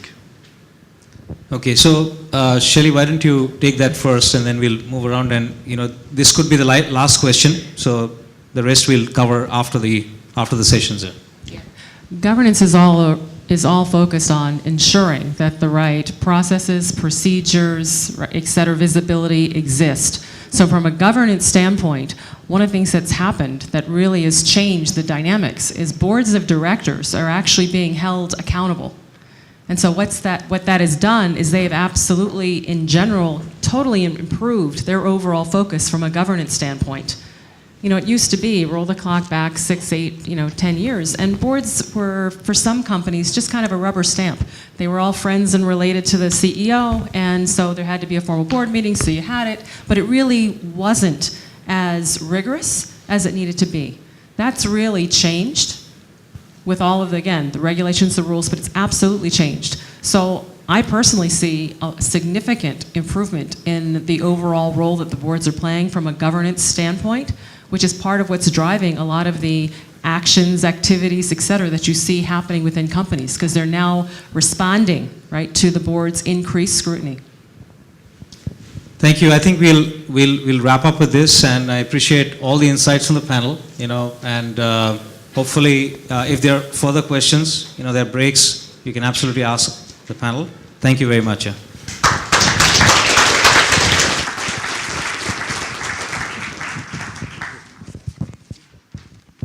Thanks you.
Shubharun Mukherjee, Associate Director here at MetricStream, and I will be your host for the next few sessions.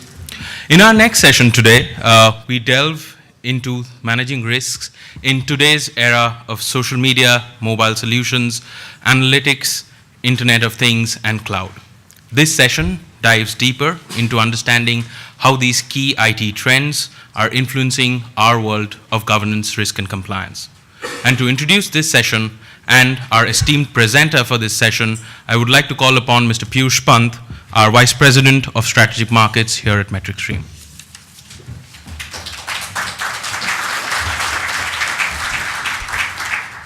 Thanks, Shubharun, and it's a pleasure to be here to host the summit for the audience today. Lord Blair referred to a very interesting theme that really resonates with us here at MetricStream, which is the emergence of certain new kinds of risks, and particularly he called out social media-related risks.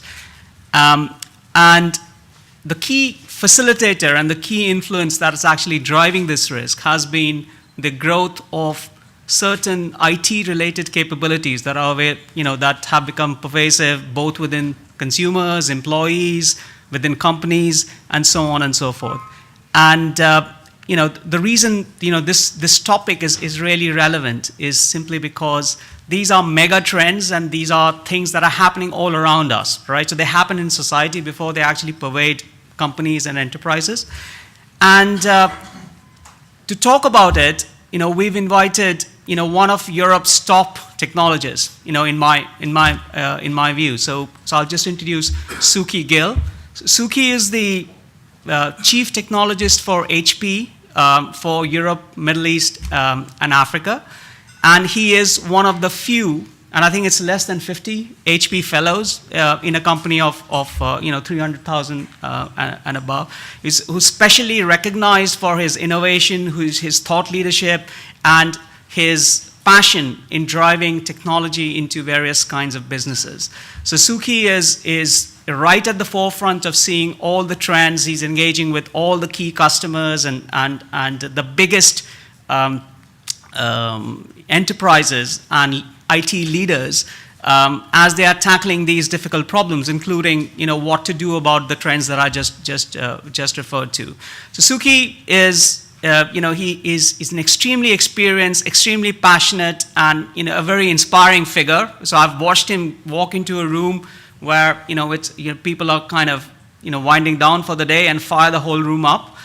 He's got immense insight. He's got about 27 years of experience covering his own sort of journey. We're talking about the GRC journey. So he started life as a tax inspector, if I'm not wrong, in the British civil service, and his journey has taken him to become the top. In my opinion, is one of the top 10 technologists in Europe today, across all companies. And he's been involved in some major groundbreaking transactions that HP have been involved in. For example, he was the chief engineer for a really complex arrangement with the Naval Marine Corps in the US, where 800,000, this is the largest IT contract ever in the US federal government, I think, that's right. And he oversaw the rollout of the infrastructure and so on and so forth. And he's going to share with us his experience as a technologist watching the change that's happening in the IT world. And he's going to cover all the things that you see on the agenda, the social media, the growth of the Internet of Things, and so on and so forth. Interestingly, just before I bring him on, in addition to his accomplishments, Suki tries his best to get away from the Internet of Things as well. And just in the last one year or so, he's been to Mount Everest in the hope that he would escape somewhere where there's no Wi-Fi. I'm not sure if the results were as he expected, and he's been to Kilimanjaro and so on. And so with that sort of general introduction, it's a great pleasure to welcome an old colleague of mine and a really informed speaker on the subject, Suki Gill. Please give him a hand.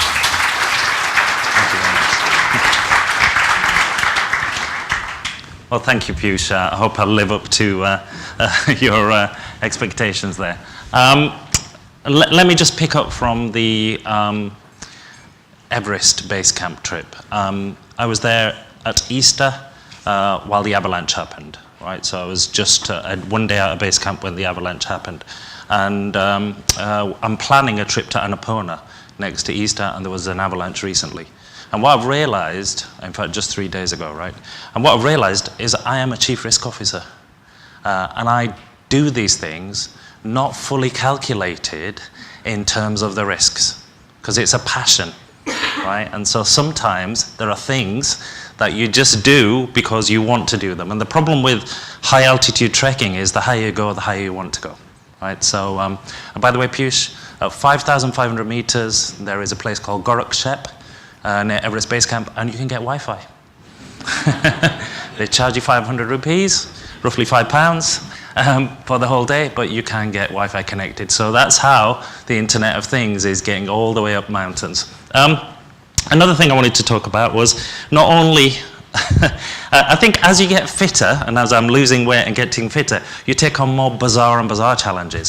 So I'm actually doing a John O'Groats to Land's End on a bicycle next September. So I've got a year to get fit. And I've gone from a mountain bike to quite a sophisticated road bike. Now, about 20 years ago, I used to have something called a Coventry Eagle. I don't know if that resonates with the audience, but this was like a steel bike. It was a tank, right? Now the bikes are made of carbon fiber. And I think I have to lose weight before the carbon fiber bike is actually going to have any effect. But one of the things that happened recently was for a sustained ride for about 8 hours, I've got to be able to do 20 kilometers an hour, every hour for about 8 hours for 9 days. And I'm not there yet. And one of the things that was recommended was to change to clips, from clips to actually lock your feet in using cleats and pedals. So basically now I'm on a road bike with my feet strapped in. And you have to sort of do a little jig to get your foot out of the bike. So if you don't know this, it's crazy, right? So you're used to just pedaling and putting your foot down. Now you actually have to unclip, and it gets a bit getting used to. So I bought these clips for my bike about 3 months ago, but I've been really nervous about getting on because the guy who sold them to me said, oh, by the way, you will fall. It's just inevitable that when you put these on, the first few times you will fall. And I went, why would I want to do that? Right? I'm just a bit nervous about falling. Anyway, I went on to YouTube and looked at Rookie Guide to Wearing These Cleats. And it said, oh, yeah, this is what you do. This is what you put your foot down and clip. Oh, by the way, you will fall. Okay. Anyway, I tried it on Sunday. I have a big bruise down my left-hand side because I fell. Now, why did I do it? And this is a story I wanted to resonate with my talk. You have to try this thing. I have to get used to it because it's going to enhance my performance. It is actually going to drive more power through the pedals, forward movement. So I'm going to have to get used to it, right? So it's a risk that I'm going to live with. I will tell you, though, the wobble was nothing to do with the pedals. It was leaves in the park because I braked and I just fell off. Anyway, and so, you know, this technology that I'm going to talk about is mostly what enterprises have to deal with on a day-to-day basis. And so I head up a group of around 150 senior technicians. Most of these people are on Hewlett-Packard accounts, enterprise customer accounts, where we're helping customers innovate. Byproduct of driving innovation with the customer is that hopefully we get insight into what they're trying to do in their enterprise, in their business, and that will help modernize our portfolio of offerings that we can sell to other customers. So it's a forward-looking group. We typically don't charge for these senior technicians on accounts, but we get things back. We get new technology that's been tried and tested. But the biggest challenge we have is convincing CIOs or chief digital officers to try things, to try and fail. And so increasingly, this chief risk officer is somebody we're starting to deal with. And mostly it's in the boardroom. So we're getting asked to present in boardrooms about technology and how you should try and experiment with these. Now, in my due diligence to sort of read up a little bit before I presented, 2 articles struck me. One which was, we're all chief risk officers, so there's a blog out there about this. And another one which was mostly from a university study, which is innovation which is experimental, but then has a different risk profile to innovation that then leads to an enduring service or a sustainable service. So you shouldn't apply the same risk criteria to something you are going to run forever as a sustainable service for something you're going to try out. Okay? Now, in that sense, we are driven by businesses. So here, I just wanted to share with you some material from Gartner, and this has been a path we've seen from 2012 onwards, in that board level conversations now are no longer just about delivering operational results and cost reduction. They've shifted to how do we increase growth in the enterprise, how do we create new products and services for innovation and expand into new markets. And some of this is driven by competitors who have a low cost of entry coming into the market and challenging existing enterprises. So one of the things we see a lot in this space on the right is the advent of the lab within an enterprise. So the financial services industry has labs in Silicon Valley, in Berlin, in Tel Aviv. So we literally are seeing an increasing number of large enterprises who have technology venture arms that are experimenting in the Silicon Valley space. And the shift Gartner talks about, which is every enterprise will be a software enterprise. They will look at how to enable productivity, new offerings and solutions through software. Now, in that vein, this has to have a balance between margin efficiency, which is the lower part of this graph here, and the top part.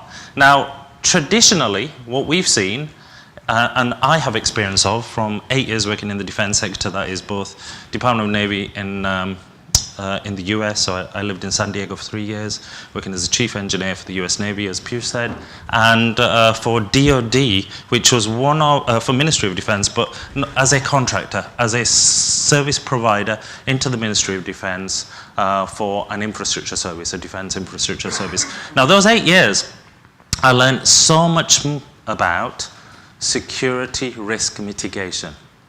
And so it was all about various calculations on how to understand the security threats, how to mitigate those through systems, and then over time, and we never really got there within some of the implementation, but in terms of the thinking, was a closed loop model. So not only think about the security, think about the controls that are implementing, and then do a closed model automatically, an autonomic model. Right? And so just touching a little bit on my role in HP as a fellow, I'm closely connected to HP Labs. I'm part of several research groups, but one of them that is based here in Bristol is the security group. And so this model-based compliance, how can you model your business in the context of a set of models and instantiate them through software as a compliance regime? That could be security, it could be regulatory compliance, but it could be vendor risk management, right, as well. And so how do you model those so that you can then actually not only apply the controls, but you can create some sort of feedback loop that will influence the model. So imagine this. Imagine that you could have a model for your enterprise instantiated in software that was a normal mode. And that if something happened in live, the model could change to be a safety mode, a protected mode, or even an enhanced logging mode. Now, over time, we will see more and more of this in software. Today, though, I'll speak from my experience. Regulatory compliance, security compliance is seen as a cost headache. It's not seen as something, and we had a question from the audience, which was, how much should you spend? What's the right amount to spend on this regulatory compliance, right? There's no perfect answer to that, right? It's all about what your risk appetite is as a business, It's not the chief information officer or the chief digital officer's responsibility. It's a board level responsibility on what the business's appetite is to take risk. Now we see this domain really around delivery optimization, security and data, cost of entry before you can really go in to have further conversations about growth and effectiveness. But we are seeing a lot of discussions we're having with CIOs and business unit leaders. Tell me how I can improve new technology to develop new services and applications. How can I attract and retain the workforce? So part of this is the next generation coming in who are far more advanced in how they use technology and what technology they have influencing the business. And then agility, right? So I want to scale to open into new markets. I want to reduce provisioning times, modernize my applications. Now, one example of this I want to build on from here. So you've probably seen slides like this. This is some work we did as fellows with Forrester. So we've been through multiple waves so far. Now, the mainframe to the personal computers to networking, guess what? None of that disappeared.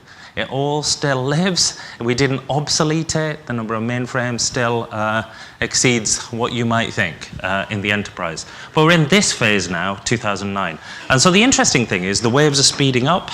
So they're shorter, but the fourth wave is characterized by this, which is everything is connected to everyone all the time, masses of data, etc. So this is the whole Internet of Things era.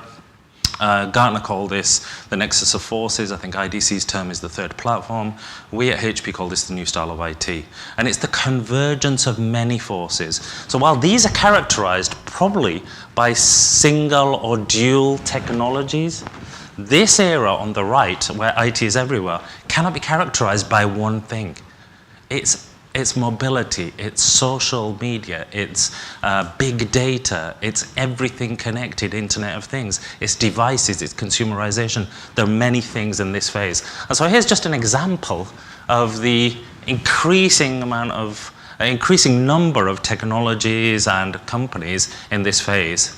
And I have to say, having been in Palo Alto a couple of weeks ago, where somebody told me that a bunk bed in a Palo Alto area is $1,400 a month, right? I think the market is bubbling hot at the moment again. So sort of similarities to the 2001 era. But a lot of new companies starting up in this phase, all disrupting not just technology advances, but disrupting business models.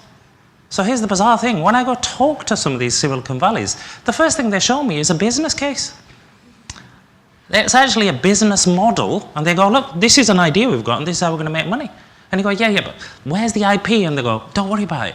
This is how we're going to make money on this idea, and we've managed to get 10 million from a VC, right? So the ideas are just proliferating in this space. Risk and regulatory compliance is somewhere behind these advances in this technology, in my mind.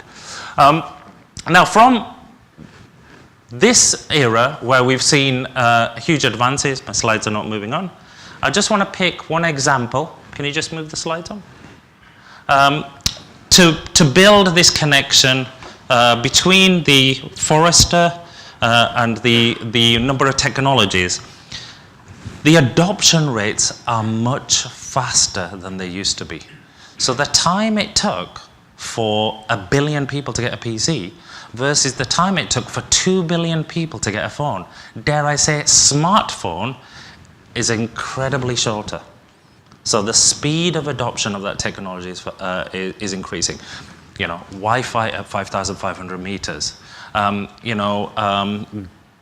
People with yaks at 3,000 meters, all with mobile phones, trying to work out when the planes are going to land on this shaky little airfield so they can turn up and connect and go collect the goods.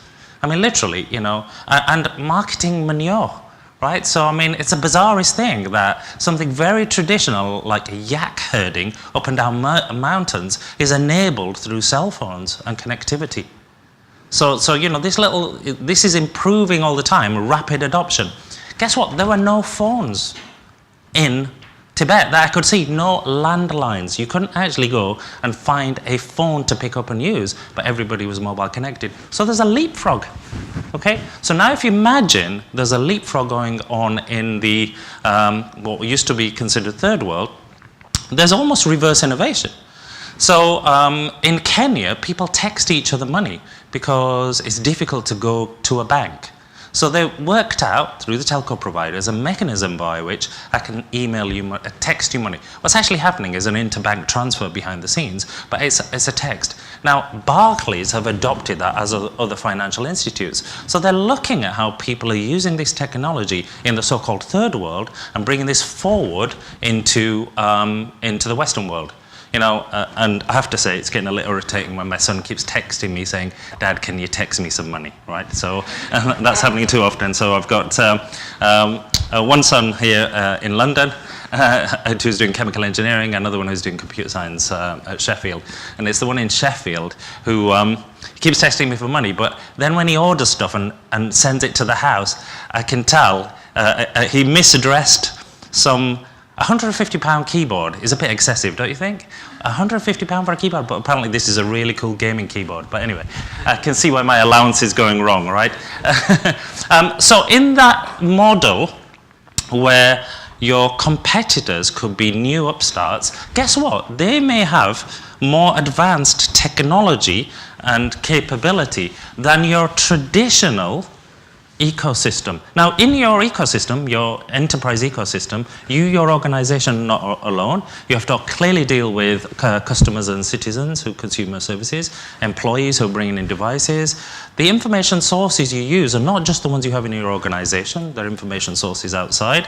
You have to deal with regulators in regulated industries, and I am doing some work for the last couple of years now in the financial services, so I've got to understand a lot of what happens in that space. And then for communities who want to collaborate with you, this is where people are still using infrastructure to lock down information and not setting proper information management policies. It's still tied to the infrastructure, which means when devices come into the enterprise, it's difficult to access that information, and then dealing with partners and suppliers. So it's quite a complex web of how any large enterprise works. The fact, though, when everyone's connected anytime, any place, anywhere, do you think this ecosystem is working from the enterprise IT that's provided by each of these, or are people using consumerization? I can tell you what I do. If I'm hiring somebody today, I will go and look in LinkedIn at their profile. My attitude is if they're an experienced IT professional and they don't have an entry in LinkedIn, I probably won't hire them. Secondly, I like to do face-to-face interviews. If I can't meet them in face-to-face, I will do a Skype session with them. Guess what? Skype's not approved on the HP corporate network, but I can't connect them to Microsoft a link, so I have to use something. So I use a non-HP device to do the interview. So here we go. I've just started working way outside the enterprise. I'm now using public information sources. I'm using Skype sessions to do an interview. And then when I finally decide I need to hire somebody, then I deal with the enterprise IT, which says, please, HR, can you make him an offer? Right? Now, this is normal. Right? This is everyday working. The challenge is the next generation who are coming in, they don't even want to deal with HR. They don't even want to take that final step of, why do I have to deal with HR? You know what? Because there are elements of go to jail you need to understand in these last few elements that you need to make work, right? And so one example of this is large biotech in Europe acquires small biotech in San Diego. And, you know, not because I lived in San Diego, but because I was interested in biotech when I was there. I was intrigued why this large pharmaceutical bought it. Anyway, we do the enterprise IT for this large pharmaceutical, and we got called in, and I said, can I go? I'd love to understand why this customer bought this company. And the first thing we did was when we walked in, it was the cost efficiency play. So they said, these guys use Apple Macintoshes, everything's software as a service in the public cloud. It's a nightmare to deal with. Can you put them into our enterprise infrastructure? So we need to give them new PCs with Windows 7, get them onto SharePoint, blah, blah, blah. And so I said, okay, yeah, that would be an interesting project to do. Why did you buy these guys? And they went, well, they're so much quicker than us at identifying drugs that we should develop. And I went, so you might kill that. Do you realize you might actually kill what you bought? Don't you think this is an information management problem in deciding when to bring the assets inside the enterprise, not the PCs and the people? Right? So we turned this into an information management problem for, I nearly mentioned the customer then, for that enterprise, right? And so that's a more difficult sell, right? Because that comes with governance, risk, and compliance. For the account manager on the account, it was, you killed a deal there. I could have sold them PCs and laptops. And I went, I get it, right? But this is the right thing. Because in this ecosystem, they could potentially kill this partner who's now become a key part of their enterprise and lose the asset. Okay? Now, in this environment, we have looked at many, many things. And because there are many things to look at, we've placed a bet on 4. And those 4 are cloud as a delivery model, security, mobility, and information optimization, or big data, information management, and analytics, as 4 areas that we really ask customers to consider in their roadmaps. And we don't ask them to consider it as a technology per se, we ask them to consider it as a disruptor. Why? So disruptors are just those things. If you don't do something about a disruptor, it will disrupt you. Right? It's something you can't avoid. Now, you can, when you look at a disruptor, you can accentuate the positive or you can mitigate the negative, but don't ignore a disruptor because it will disrupt you, right? And so that's the kind of conversation we have. Now, when I was thinking about this in preparation, I realized that we're actually doing risk management. So we actually use, so don't Google this, it's called a South Beach model. So if you Google South Beach model, it will come up with all kinds of things, right? But South Beach modeling is a technique that actually manages to look at something like a disruptor, and it says, what are the positives and what are the negatives? And then what it says is, well, don't look at this disruptor on its own. Look at this disruptor with another disruptor, and then look at the aggregated risks. And so as I was preparing for this, I wrote to some of my chief technologists across Europe and said, what would chief risk officers want to know about? And one of them came back and said, show them the South Beach model. Now, I'm not going to show you a South Beach model because you would probably laugh and you go, that's an amateurish way of doing risk. But it is actually what we're doing. We're doing risk modeling of sorts, and then we're presenting this to clients to say, what does this mean? So we've picked these 4. One of the biggest trends, though, is that the data that you currently have within your enterprise, which is called system of record, is typically not just the data enterprises are dealing with. They're dealing with data outside the enterprise. LinkedIn as an example, when I'm trying to recruit somebody. So this era of system of engagement, system of collaboration, a lot of this data is on the outside. Now, just as an example, HP Labs has been showing advances in this space. So for the last 2 years, from HP Labs, a senior fellow called Bernardo Huberman has actually accurately predicted who's going to win the Oscars for the top 10 categories. Director, best actor, best actress, and so on. Based on analyzing the Twitter feeds before the Oscar ceremony. He's been analyzing the pre-Twitter chats using natural language processing, because it could be in many different languages, and based on positive assertions versus negative, he's actually said, this is what I think is the top 10, and we've accurately predicted it 2 years on the trot. Now, I think apply that to predicting what the stock market is going to do tomorrow. And you can see where we're going to get into regulatory compliance type issues, right? So we can do that based on Twitter. Imagine what you could do if you had more information sources and so on. Regulation lags innovation in this space, definitely. Okay? So systems of engagement, information you can get access to is becoming increasingly important. So here's the punchline. I think as enterprises are having to change, so this model of engaging versus transacting, this model of Gen Y coming into the workforce and actually driving you to think about things differently. And so I use this myself, right? I mean, you know, middle age, not white, but you know, definitely a diverse group, but we're mostly middle age in the fellows group. We lack some of the insight of the Gen Y, the 20-some-year-olds. So recently, we supported, and so this is again a sort of risk-based approach, but we supported a world record attempt for somebody who was going to drive from the top of Norway to the bottom of South Africa in 9 days. So this is 19,000 kilometers in 9 days. You can see I've got this thing about races and times. But so when they originally came to us, this was the Cape to Cape challenge, if you read about it on the web, they asked what new technology we could add. And in typical style, we said, look, we could put some PCs in the car, connect them up to the cloud, social, mobile, analytical, create a website. And some of the graduates in my group said, oh, we could do far better than that. Why don't we create a social media group who not only tracks the race, but influences where the driver will actually drive? So what we ended up was building an application where people in villages in Africa were actually joining the social media revolution and actually trying to influence the driver to drive through their village. Now, this was driven by graduates going, oh, you could do far better than just putting, statistics.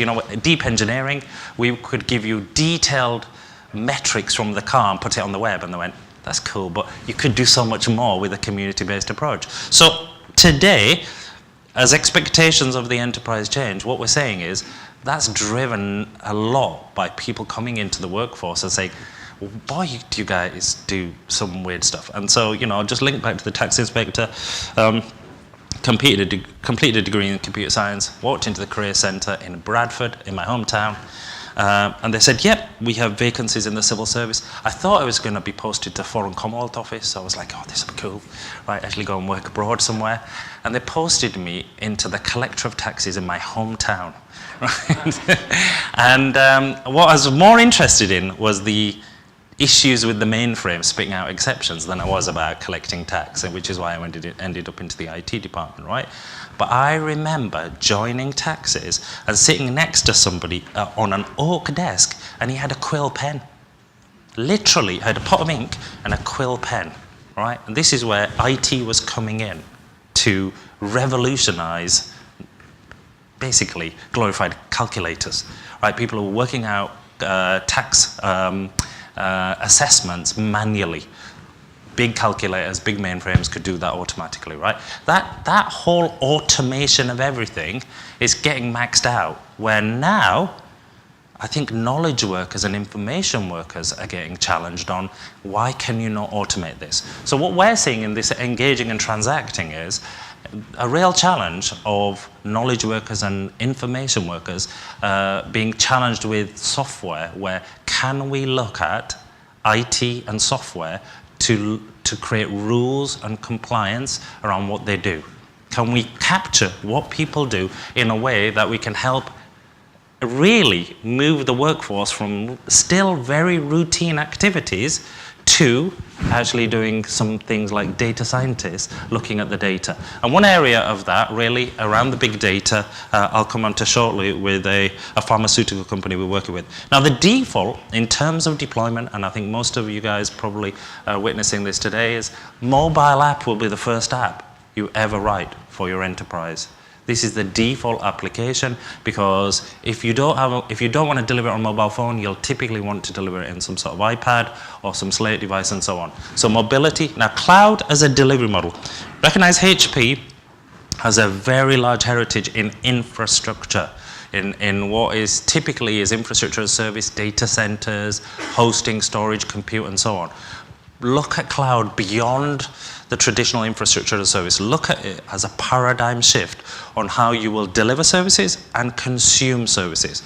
So I talked to a CIO of a manufacturing organization, largest in Africa, who said to me he's gone down from 200 people in his CIO organization to 9, and the 9 are all contract managers, vendor risk managers, and he just wants to consume business services. He doesn't want to consume IT services.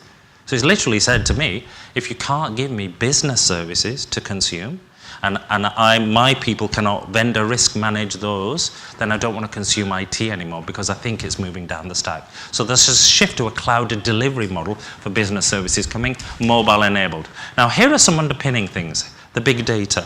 So the big data piece is overhyped at the moment, you know, and probably a lot of money being made around advertising and predictive sort of experiments going on. But there's value in your data. The value in the data you have, value in the data you can get access to. So the number one question from most CIOs is around the big data. So let me pick off that pharmaceutical example. I went to see a chief digital officer of a large pharmaceutical, and he said to me, and he's definitely a PhD, and he talked to me about a wicked problem, which is where wisdom, intelligence, knowledge, etc. So he had this model that he'd come up with, and he said, we're after trying to understand the unknown unknowns. He said, if I knew the problems from the data, then they're easy to handle. Can you help me find unknown unknowns in the data? So some of that is analyzing data purely speculatively to see what patterns it can provide. Now, we do this ourselves in HP. We have a website, hp.com, and typically, you know, the expectation by the business owners of hp.com is that the largest transaction is $10,000, $20,000. When we looked at the data of purchasing patterns on hp.com, we found there were some customers who spend $1 million a week on hp.com. Now, wouldn't you want to provide a VIP service to help people spend $1 million on hp.com?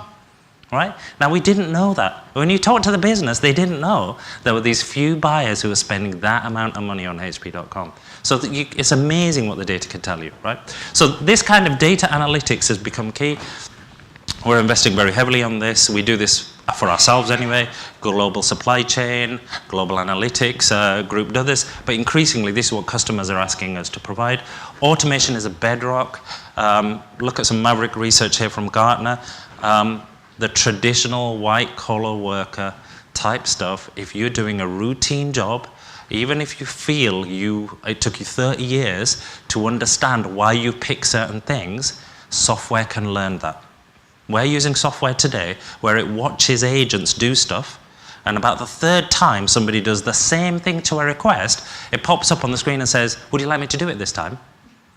Because I watched you do the same thing to this kind of request, can I do it? So that kind of advance in software is coming soon. And then security, my favorite. Given my background in this space, I was sat at the back there, just quickly having a look at my email. And I've got emails in Russian that are coming into my inbox. Now, clearly, I look at those going, oh my gosh, right, that's malware of some sort, right? You know, it's written in Russian, I can't understand a word of it. And I hit the junk mail, right? So clearly the firewall and the spam protector isn't protecting me from those. But I also get very well-formed attacks where somebody said, I saw you present at the GRC MetricStream Summit. Lovely presentation. We also work in that space you talked about in labs. Please click here, right? You know what? I just would be so tempted. I won't be able to help myself and click on it. As soon as you click on it, some malware could be loaded into my PC. Effectively, my PC is infected. And the only thing that's going to clean that is not an antivirus piece of software, anti-malware software. You have to rebuild your machine. So this is the kind of era we live in today, where there are increasing attacks going on for information assets in your enterprise. So each one of these have a positive view of, are you going to do something about it? Or have you consciously decided you're not going to do something, right? So if you are going to pick something, don't just pick it because it's a cool piece of technology. This is technologists talking to you, by the way. Don't pick it because it's a cool piece of technology. Pick it because it's actually going to drive a business outcome for your customers, for your citizens, for your employees, or it's going to enable an IT transformation. So here's another example. Large petrochemical company with retail outlets. And did you just flash it back? Was it 10 minutes or 5? 5. Thank you. They're doing a huge back office integration of their EPOS, electronic point of sale. And they're basically merging two large retail arms together. So I asked them how they were enabling the next generation to come in and pay by phone. And they said, we're not enabling that. That's not on our agenda. But we are doing a large IT transformation. I said, you've missed an opportunity to look at modernizing your electronic point of sale for a technology disruptor that will disrupt that point of sale? Do you want to do another modernization of your electronic point of sale in a few years? Why don't you look at that disruptor now? So you can see how business outcome, IT-enabled transformation is going to save me money, single point of sale. You could couple that with a technology disruptor like mobility, which says, how is mobility going to impact our electronic point of sale? And then acquisitions and divestitures, we're seeing a lot of this, where still it's the cost efficiency play. Please, can you consolidate these two together to take out cost? But not enough, which says, how do I protect this? Because it's on a growth agenda. I bought something like the small biotech. Now, I'm going to skip past this one. This really is a presentation I pulled together to help IT professionals, IT departments, to say, don't stand waiting for the board to ask you. Get proactive, go to the board and explain this. And I'm going to quickly talk about this slide and then wrap. What we feel is there's two speeds required in this environment. I know from my background in defense and dealing with large government departments, they are risk averse, right? Risk averse because they don't want to be in the news. They don't want to be the headlines. So there is, you know, I've been through an era where they used to put epoxy resin in the USB port of a laptop. Or worse than that, they used to pay the supplier to provide them a special laptop without USB ports, and they'd be willing to pay more because they didn't want a USB port. Now, what we're getting into commoditized hardware drives the fact that everything will come USB enabled, and you need to balance some things through business policy, through education of employees, but also through encryption techniques, you can limit what people do on these kind of devices. So what you need to do is think about these disruptors that influence what I call two speeds.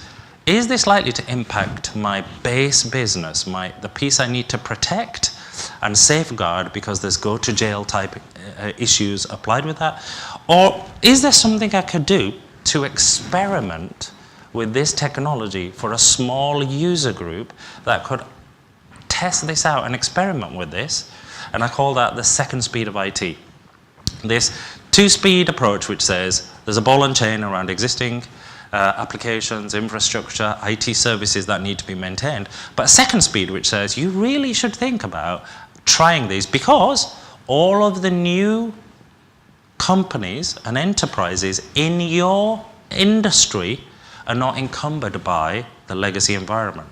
They're all starting brand new with new kinds of capability. So they are competitively advantaged. So you do need to apply this. And what we're seeing is this startup of many labs in the Shoreditch area and the Silicon Valley area where businesses are setting up labs to experiment with this technology. And what we're seeing is the business dimension, which says, I do want growth and margin improvement, I want to see top line and bottom line growth, is translating into IT priorities. So what does that mean for the Chief Risk Officer? So I do feel how you identify and address risk needs a different approach for these new technologies. It needs to be much more experimental with a higher level of risk probably accepted and a level of failure tolerated in these environments. I think that if you were to try and dot the I's, cross the T's, and make sure every one of these new and emerging technologies is fully validated with security and regulatory compliance, you probably won't do a single project in this space, right? Some of these have inherent risk, it's balancing that risk, right? Now, if you do it in this sort of investigation phase, right, there's a different risk model you apply to that investigation phase. If you want to do it in the embedding phase, the risk tolerance probably is less because you're about to embed this into your enterprise, and now the wider level of regulatory compliance, security, vendor risk management type issues do apply.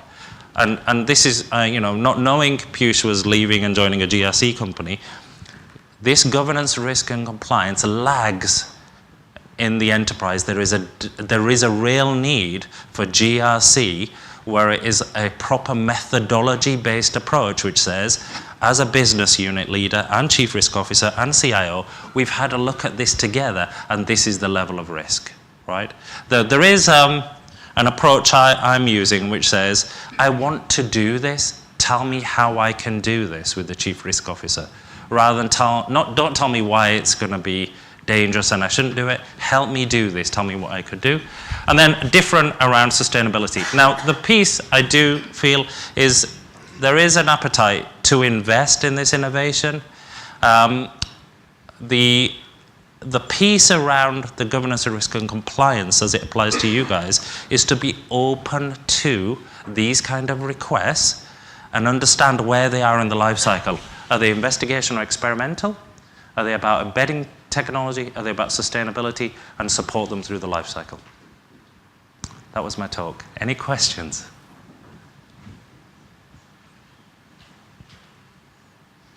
Stunned silence. I'm sure Piyush can ask a tester.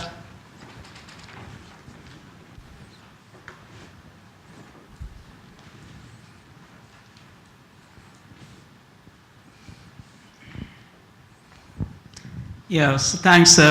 Just a question, Suki, from your personal experience.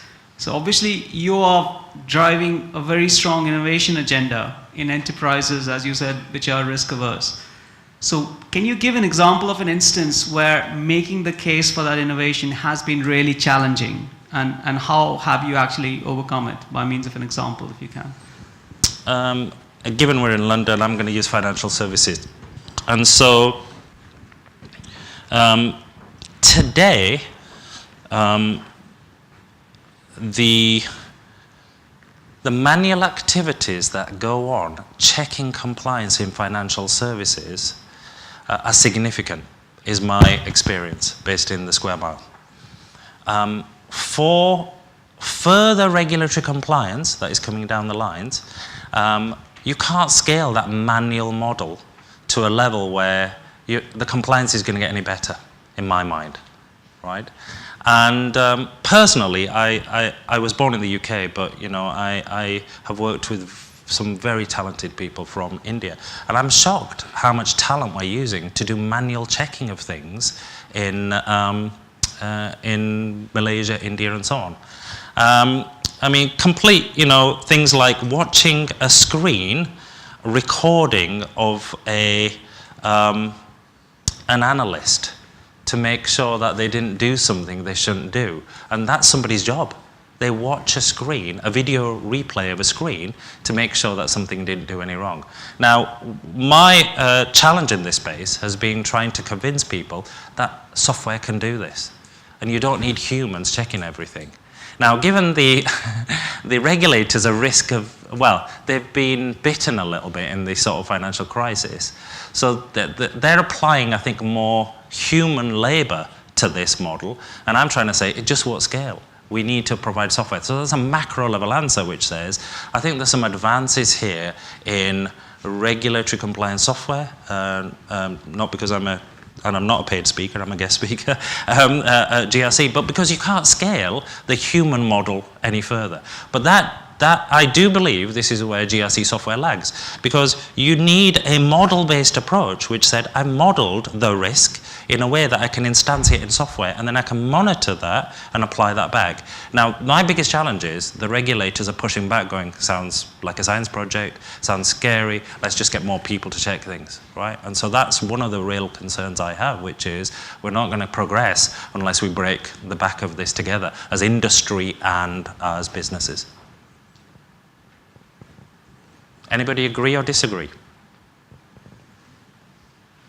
Yeah, rough agreement. I got nodding of heads roughly, right? So I think, you know, I mean, the model of labor arbitrage, I can do things cheaper with cheaper resources offshore, is coming to an end, right? And so in that model, you need to think differently.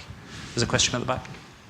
I was going to ask just one question, but I'm going to say something else before it, because you've just touched on it, and that is that, as far as I know, our regulators, financial regulators here, have always been proud of being technology neutral. They've always said, we don't care what technology or lack of it you use to do the screening jobs or the checking jobs. We'll tolerate it just as long as you're doing the jobs properly. Although it was 10 years ago that they started going to the biggest banks and saying, you really ought to automate this and that. So there's been some double think there. So I'd quite like a comment on that if you know anything about that. So I can't talk against specific cases because we're working closely with some banks where they interface to the regulator. So we don't, typically we provide a service approach or a solution approach, which the bank then has to take to the regulator. So we're not open, engaged on regulator. I could talk to you about in a defense world though, where there are certain agencies here in the UK where you can be invited to present your solution, and they're very technically savvy and they're willing to listen to solution. But typically the challenge with that is you go in with a risk model based on what you know the threats to be. So you go, okay, I know what the threats are and the risks. I've come up with a real cool solution, technological process and business solution that addresses this, and you present to those regulators and they typically go, yeah, that's fine based on the risk you've written about, but you don't know everything. You don't know all the risks, and we can't tell you all the risks, right? So you end up with this, okay, how can I move forward when the risk domain and the threat landscape is moving all the time, right? And so we're typically challenged on this, which is when you're doing this kind of stuff for regulatory compliance, you can only deal with the known problems, right? Or the perceived unknowns, right? You can't deal with the unknown unknowns, right? And that, to my mind, requires this balance of, look, I've got a proposal, but I'm going to monitor things, not just the controls. I'm going to monitor on a larger level what's happening in my enterprise and monitor that a little bit more detail than I used to watch for patterns that are not normal, right? Now, that's not looking at the firewall or looking at the transactions, the business transactions. That's actually looking at a large enterprise and modeling that. Now that's more advanced in my mind, right? But that's what we're going to have to get to. We're going to have to get to, is there something abnormal going on here? Okay. This is the question I was going to ask before that. There is such a thing as the build or buy dilemma for compliance departments, very large compliance departments. And that is, for example, when they get a transaction tracking, when they have to look at transaction monitoring or transaction tracking, they have to ask themselves whether to use a vendor or many vendors, many suppliers, or whether to build it themselves. Most of them go for suppliers, but the problem with that is you don't know whether the supplier will be around in 5 years' time.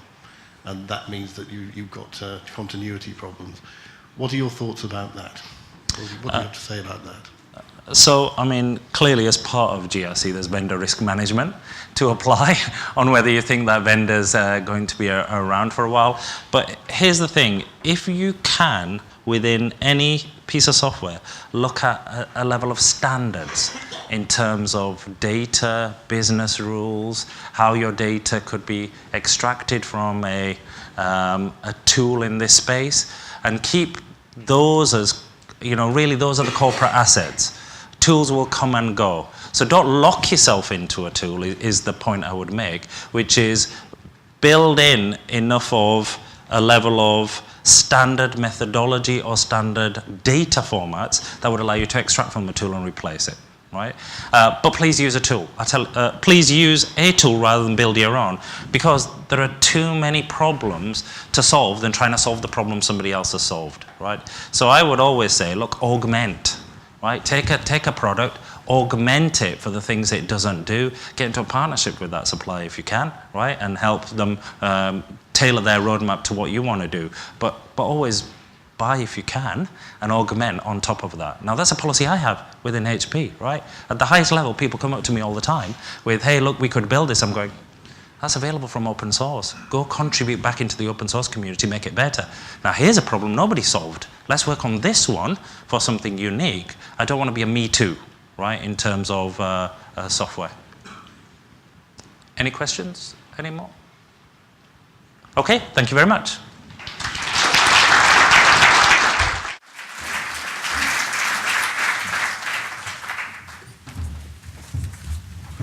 Thank you, Mr. Gill, for that really interesting presentation. Surely we'll have a lot more of avoid go-to-jail conversations coming up over the next few sessions. In our next session, we carry our conversations on GRC a step further looking into an organization's GRC journey and the associated strategies, challenges, and rewards. In this group discussion, our esteemed panelists would discuss the setup required to achieve the key goals and milestones which one needs to see from a GRC journey. And to introduce our panelists and moderate the discussion, I call upon Dr. Brenda Boltwood, Senior Vice President of Industry Solutions in MetricStream. As a Senior Vice President of Industry Solutions, Brenda is focused on strategic client relationships, specifically in the financial services industry, energy and utilities, and the public sector, working with clients across the markets like US, Europe, Africa, and Asia Pacific. Brenda's key focus is on identifying and sharing some of the best practices from each of these markets and implementing them across our customers. Prior to MetricStream, Brenda was with Constellation Energy as Chief Risk Officer and responsible for all aspects of risk management. While at Constellation, Brenda was also responsible as a Chief Executive Sponsor of the GRC project, and which was designed to provide a common taxonomy and platform to provide significant savings, choosing MetricStream as a vendor. And that's where this relationship began. Before Constellation, Brenda has held multiple executive management roles at some of the largest global financial organizations like JP Morgan Chase and Company. She serves on the board of the Global Association of Risk Professionals, GARP, as well as on the board of the Committee of Chief Risk Officers, CCRO. She has also served in the Technology Advisory Committee of the Commodities Futures Trading Commission, CFTC, where she provided industry perspectives and advised on the Dodd-Frank rulemaking. Thank you, Brenda, for joining us today. Thank you very much, Suvarun. Thank you. So, you know, we've heard a lot today so far. Everything from black swans, considering, you know, always the need to consider the worst possible outcomes. They always seem to come true. We've talked about transformational leadership, transactional leadership, and we've just had a very interesting discussion about the convergence of focus in IT. You know, how do we incorporate ideas about social media, mobile devices, big data, right? And all these disruptors that seem to be, you know, shaping the way we as consumers are interacting with the marketplace, but also the way our employees are using information to get their work done, right? And you know, and who would have thought, looking at Suki, you know, I have to say this, you know, that we would have had a, you know, high altitude mountain climber and long distance cyclist, right? Who would have thought? So, you know, in that vein, you know, finally we're going to get to the work of the topic of our summit today, which is the GRC journey. And what we've done is brought together a number of practitioners to talk to us about, you know, the strategies, challenges, and rewards of setting up an achievable GRC program with a cross-functional emphasis. So I'm very pleased to have on our panel Robert Milford, as well as Angela Hoon, and Evend Avon, and Aurora Marie. So thank you very much for joining. So the format today is we're going to ask you to ask questions at any point, but we're going to start with the panelists introducing themselves and then giving your perspective on, you know, what do we mean by GRC journey? It is the topic of our summit. What does it mean to you as a practitioner? And then we'll get into some questions and answers. But before we go into these introductions, I have to say, and at the end we'll reveal who they are, but we have an accomplished saxophone player on our panelist, and we also have a near-scratch golfer, you know, but at least before the days of they got involved in GRC. So let's start with Robert on the introductions. Yes, thank you. Basically, I suppose if I introduce myself, I have to introduce myself with two hats on, basically. I am head of audit for local government in the UK. I look after several little district authorities. I'm not a very big player. We don't have thousands and thousands of employees or anything there. But one of the things I do have is a fascination with shared services, which is one of the things that local government is really embracing in a big way. And that's driven me to put on a different hat, which is where I'm doing a lot of research and things now for a PhD in shared services, focusing heavily on governance, risk management and compliance and such like. In particular, the way these things are evolving and how they're devolving some of these risks into different organisations, different organisations have their own different governance frameworks, such as a local authority model is simple enough, it's under the Local Government Act, but then they decide to set up a charitable trust to run perhaps a leisure facility, or they go into a company to do their waste disposal, or they go into, well, let's partner with our nearest neighbour and have some sort of hosted arrangement of a service. And my own service is an internal audit service, and we actually work across some of these environments. So the idea of GRC across multiple governance frameworks and then trying to balance the risk appetites across these different organisations, I have to say, as a head of audit, trying to do a risk-based audit plan is a bit of a nightmare because they all have different appetites, they all have different outcomes and objectives to deliver on, and they all have those different compliance rules and regulations to follow. So I have to say my audit team is highly challenged, but they're coping with it at the moment. But for myself, that's where I come from, so I'm having to do a bit of research myself to just try and keep up. And I have to say, I am not keeping up. These shared services are growing like topsy, and different models are coming along all the time, and every time I have to have another look and another think. So that's a bit about me. Thanks, Robert. Good, Angela. Good morning, everybody. My name is Angela Hoon. I'm a partner based in the US right now, but as you can hear from the accent, definitely not US. I was born in South Africa, grew up there, and started my career with KPMG over there. My career has really evolved and really followed the GRC journey in a way, and it's all come together. I started as an accountant, then moved into the internal audit world. Starting in South Africa years ago, really brought the risk focus to it. So I moved into enterprise risk management and spent many years doing enterprise risk management with a variety of organizations, which led me into some compliance areas, which essentially means I've completed GRC. So it's all come together now in working with ERM, GRC across multiple companies, across multiple industries in the US. So I really find it fascinating how everything comes together, and it's really that working together, which is the people side, that has made the journey interesting. Thanks. Hello, yes. My name is Øyvind Aven. I'm heading the enterprise risk management in Statoil. And Statoil is an energy company primarily producing oil and gas, 2 million barrels a day. And also we are state-owned, 70%, and listed in the New York Stock Exchange. I started in Statoil 20 years ago, and 15 years ago I started the ERM journey. That was a little bit too early, of course, because nobody had heard about that time.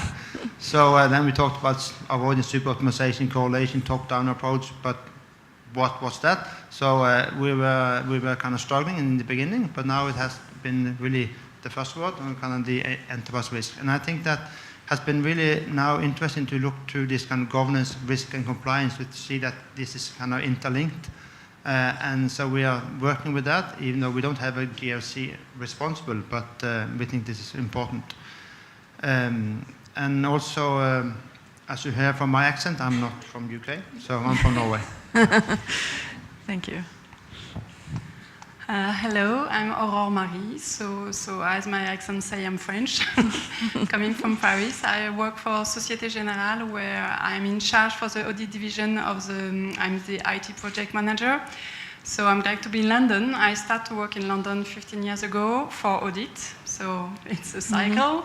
And I was working for a broker, then I changed for consulting. I wanted to go back to Paris.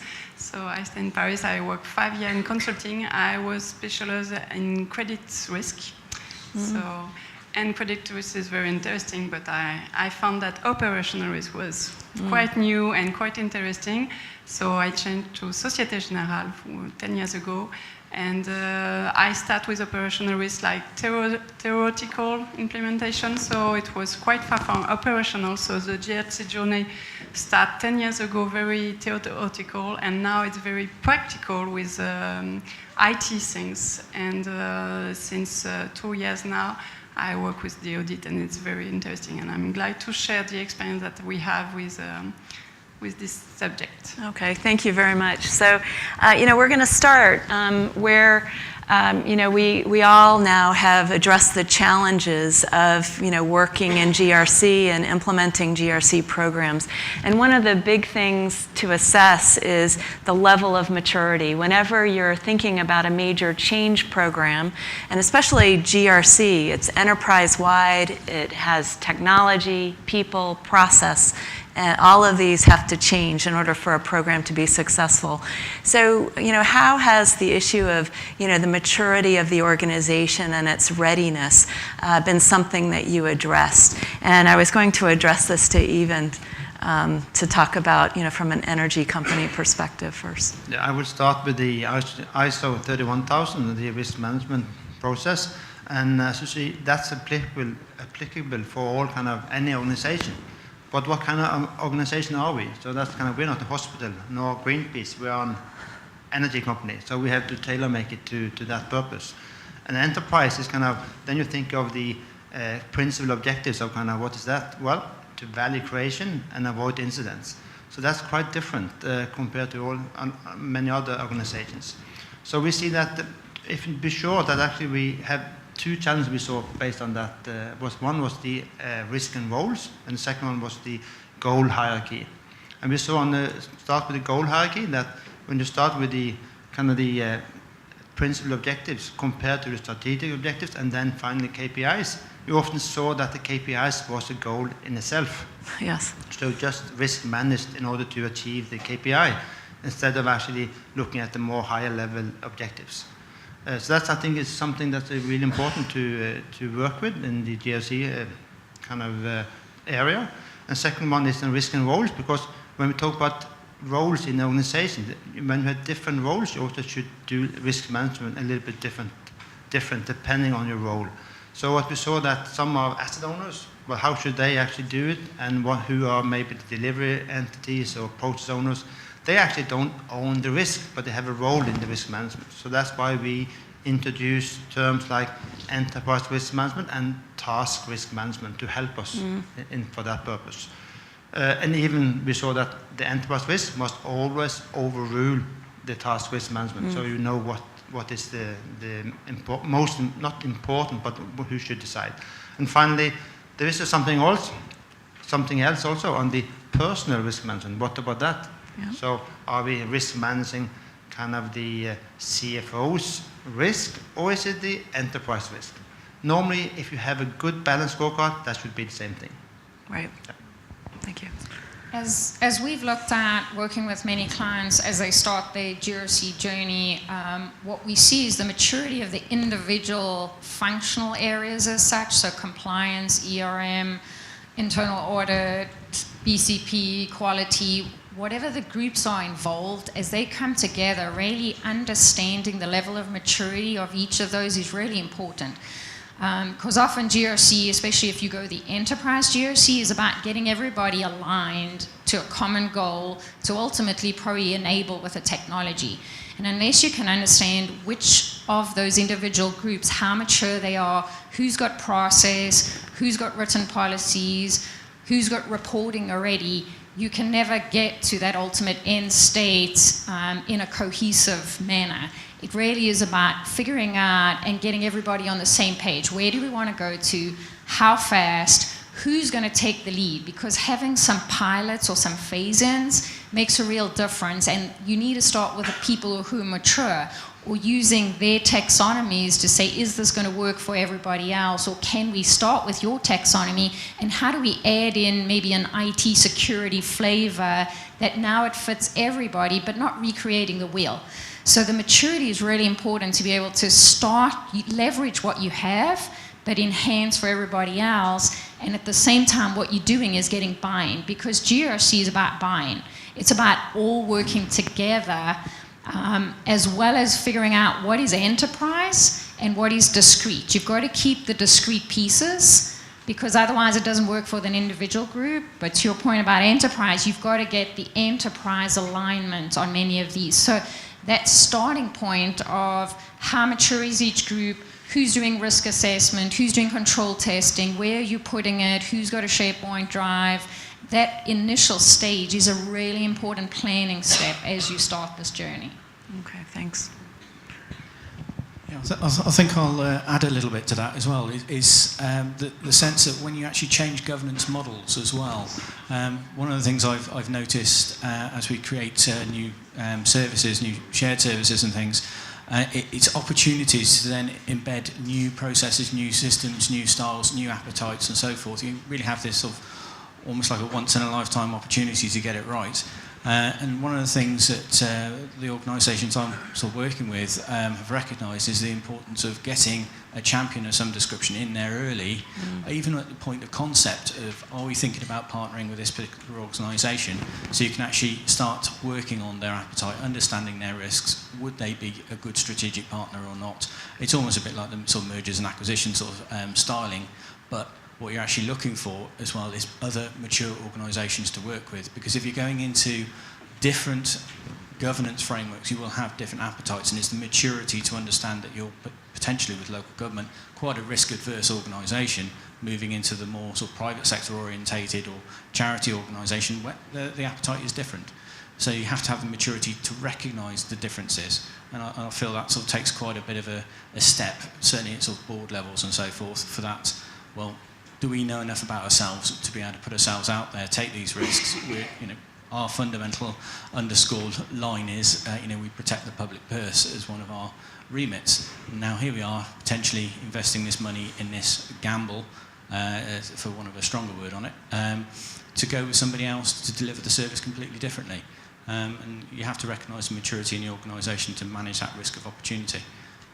So terrific stuff. So, from Even, we heard, just the importance of the clarity, of the objectives all the way, up to the strategy, right? And that we're managing to the right objectives. And even the link to a balanced scorecard and compensation, right, as being critical. And then Angela emphasizes, the fact that we have to be pretty mature in our organizational silos, with documented policies, procedures, processes, before we can really begin to think about what can be shared. And then, Robert, your point just about, having that champion, right, and that clear governance for the entire GRC program, ultimate accountability, I think for us practitioners is very, very critical. So it leads us to the next point, which I'm going to ask Aurora to lead on, just what have the top challenges been, as you've tried to, bring together this integrated GRC program? I will respond on both audit and operational risk.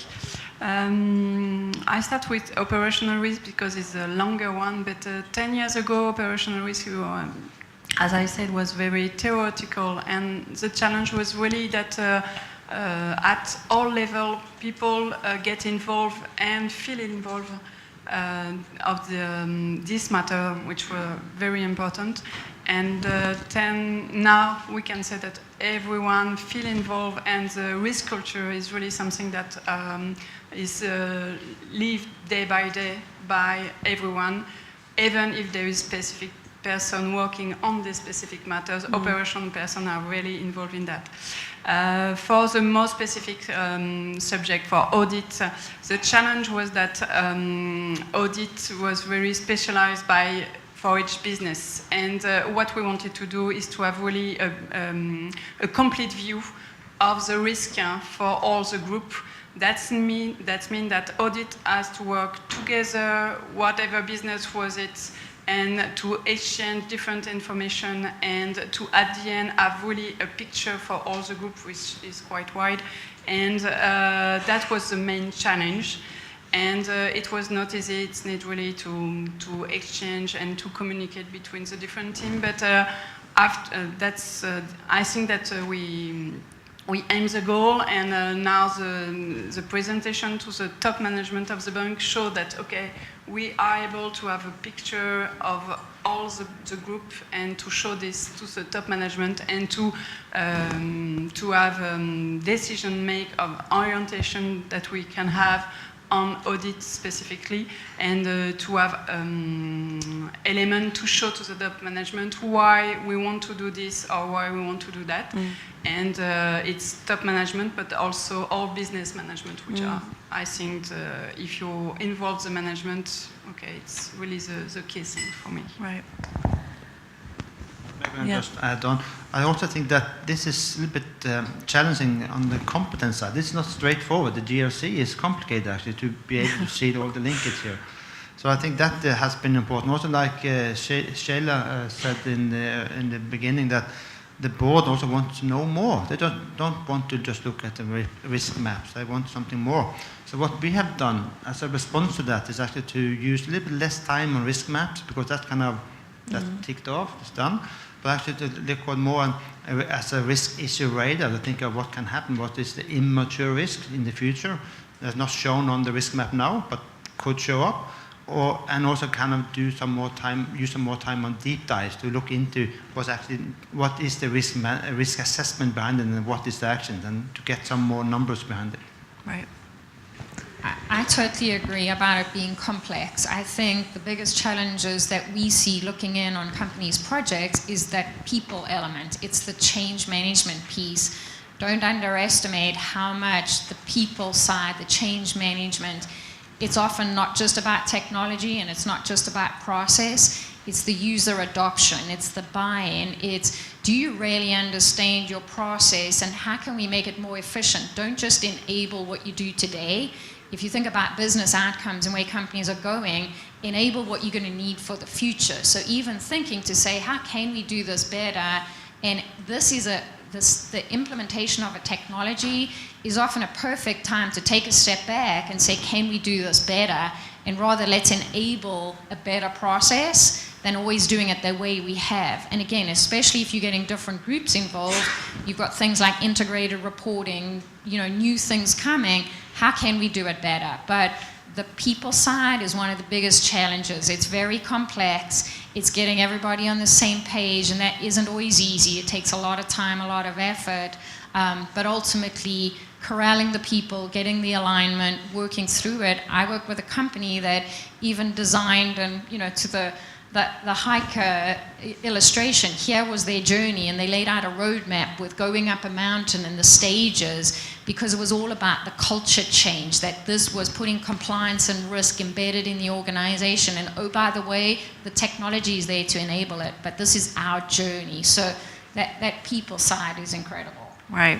So speaking of the challenges, really points to the importance of leadership, right? And Robert mentioned it earlier, just that executive sponsorship, that ownership of the whole program. So, how does a leader most effectively, kind of deal with some of the challenges across, as Angela was mentioning, these cross-functional groups and the need to, sacrifice some of the things you might have in your silo, for example, in order to gain, that collaboration and the greater benefit across the organization? Yeah, I think the leadership element of any sort of GRC thing is absolutely critical to actually identify somebody who's going to do the job. Because one of the things that I've found through the process of any working, as you get an organisation, as was indicated in the previous sort of presentation, organisation, the boundary around them is becoming more and more blurred. Where does your enterprise finish and the partner start? Where are your organisational boundaries? And it takes an incredible sort of gift of leadership to be able to work your way through that sort of environment. When you're talking about different governance models, talking about different risk management models, you're talking about different compliance requirements. The leader, I would imagine, if there was a single leader in some of these arrangements, would have to be a very, very, very strong-minded character to be able to deal with all the different personality profiles that will be coming through, all the different organisational profiles that are coming through, and how they're going to lead. There's absolutely no chance of them doing the bayonet charge down the hill, because I'm pretty sure one other organisation that you've partnered with has already sold the bayonets to make a profit. So it's all the coordination, it's understanding, having that information to hand, and having some trusted allies, I would suggest, is one of the key things. Somebody who if you don't have an answer, you can bounce something off them and they will give you the answer. And sometimes that will be your systems, sometimes that will be your people. And the biggest thing I've found through sort of trying to look at sort of shared services with local government is the arrangements they have. They introduce things, and it's a requirement for me to make sure they've got things in. I call them boundary objects and boundary spanners. The boundary spanner is the individual who is able to communicate between the two organisations, and it may well be it's more than just a person. It may be a machine that does this. It may be your email system. We all love that. But it might also be the boundary object, where things like a business case helps to bring the different appetites of different leaders to the table and get them to agree a single set of objectives that you can work to. And it does take a real strong leader to be able to step back and have a look and say, am I actually leading in the right direction? Am I leading where this organisation needs to go? Or am I leading because the leader over there who I'm working with is stronger than me and leading us away from my own objectives, from my organisation? And I have to say, it's getting harder and harder, certainly in the experiences I'm having at the moment, of seeing the clear single line of attack or direction.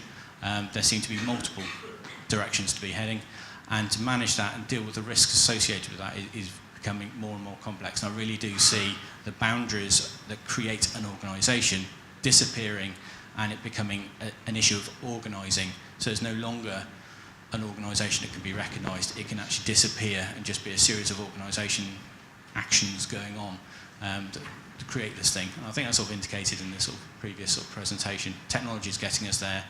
GRC's got to keep up because these risks can disappear, and you can actually end up with the whole of, well, who is actually managing that risk now? We don't know. It's no longer in our company, it's no longer in their company, it's gone somewhere, but that is a risk that a plane's going to land on this building. Hopefully not today on this building, but that is a risk that as a local authority sometimes we have to consider when you're alongside an airport, and we still have to deliver services to the community. Just some thoughts on leadership. I think it's getting very, very complex, and I don't think it's a one-man band anymore.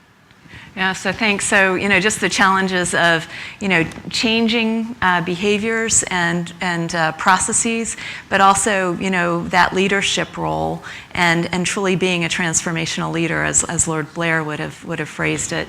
That really sets the path. It almost makes the technology seem relatively easy, right? But, Angela, I was going to ask you, just kind of given your perspective across so many different organizations, you overcome the challenges finally. You do have that leader in place.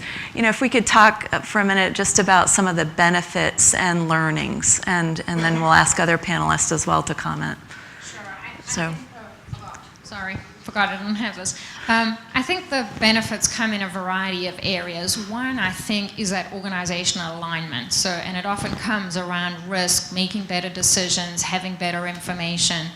I think there's a whole efficiency play that, again, if you set your path out right, the efficiencies on the testing piece, the document, repository, the ability to see information, and then if you, again, can eliminate systems because you go to one system. So there's a whole cost efficiency play as well. But I think one of the biggest are really that cultural piece with the risk, the compliance. It's really a benefit of working together as one. And sometimes I think of it as this sort of the pervasive GRC or the integrated assurance. It's more about, can we, as all these organizations within the company, come together to get better assurance to the board, that we know where our risks are, that we're more coordinated in the testing piece, and it helps us as an organization meet our objectives. So I think one of the biggest benefits I see is the coming together of these organizations and working together as one to the ultimate, organizational objective as such. Yeah. So Aurora, could you comment, or even as well? Yeah, I agree completely. I think it's like Société Générale is quite a big organization, and we used to work like really in silo, and with the risk, the culture risk, the GRC, it's really a way to show that everyone has something to do specific, but we have to communicate and to exchange to be able to work together, and at the end to have I would say a good picture of where we have to be stronger, to make sure that everything will be okay. And I think it's really the lesson for the GRC to work on that. It's not easy at all. No. But it's really the good way to see the thing. Yep. The other thing I'll just add is it's very hard to quantify. So the thing we have working with clients is people coming to us asking, how do we quantify it? I think it's one of the hardest things to quantify. It's a bit like quantifying ERM. What's the value of it? The value is you don't want the risk to happen, but how do you quantify that? So GRC is very similar, but I think thinking in some of those realms helps you as you're going to put your case forward as such as you start the journey, because some of your case as such is not just getting funding, but it's getting the buy-in. So it is all about how do you articulate, how it ties to your culture, the values we heard of this morning. How does this help enhance that? How do you help the governance? How do you help that assurance to the board, assurance to your trustees that we've got things under control? So that whole business case really ties into your benefits. I also support it, and I think that sometimes just to provoke people, I just say to be compliant. Well, why be compliant? Just for fun or no? Actually, there's some good reason for it, and that's one of the reasons. Actually, the risk management part. That's why we want to be compliant. And often I say that internal audit, they are really part of the risk management of the whole company. And then just mention one example of this strategic objectives, to objective versus the KPI thing. Like if you have kind of a strategic objective, you want to be the kind of the profitable player in the market. And then you have a KPI that could be market share. So then often we see that, well, you use all the effort to really get the market share, and you forget kind of the overall, the higher level objective to be profitable. So you just do whatever's necessary to get the market share. So that's kind of where it's important to have to align and calibrate all the goals in parallel, and also to look at the more broader perspective in order to avoid the kind of sub-optimization part of it. Okay, thank you. So we have time for, I think, one question. Are there any questions out in the audience? Yes, I see a hand. Thanks. So one of the challenges I've seen in terms of bringing all these functions together is the common language. That how do we build a common language which everybody, when we say risk, it means the same thing for the audit guys. It means the same thing for compliance and risk and business continuity in the organization. So there was a reference to ISO 31000. So the question is, what is the experience with using external frameworks like ISO 31000 or maybe the 06 GRC capability model, where you use that as a starting point to create your own framework, or did you go and create your own framework and then refer to the external ones? Yeah, that's a really important issue here. And I think we have used the ISO 31000 as the starting point. We have changed it a little bit just to tailor-make it for an enterprise, but we really been important for us. Risk has been defined as something that's uncertainty on objectives, and something similar we use, but it's upside and downside also. It's not just the threats and opportunities. And also when we talk about risk, we talk about kind of impact and probabilities. We don't talk about probability, then we say probability. Right. And that's quite challenging, because when you talk to people, risk means different things. So that's why we have to define it in the governance systems. I would break it down further and say there's two pieces. One is the frameworks, and yes, using ISO 31000, using COSO as a base for your principles, using any others that are out there is the framework, which helps you work through your process. But the other piece is really more your taxonomy on risk. So there are two pieces. One is, yes, what framework you use. I definitely would start with something, because why recreate the wheel, leverage what's there, tailor it more for yourself.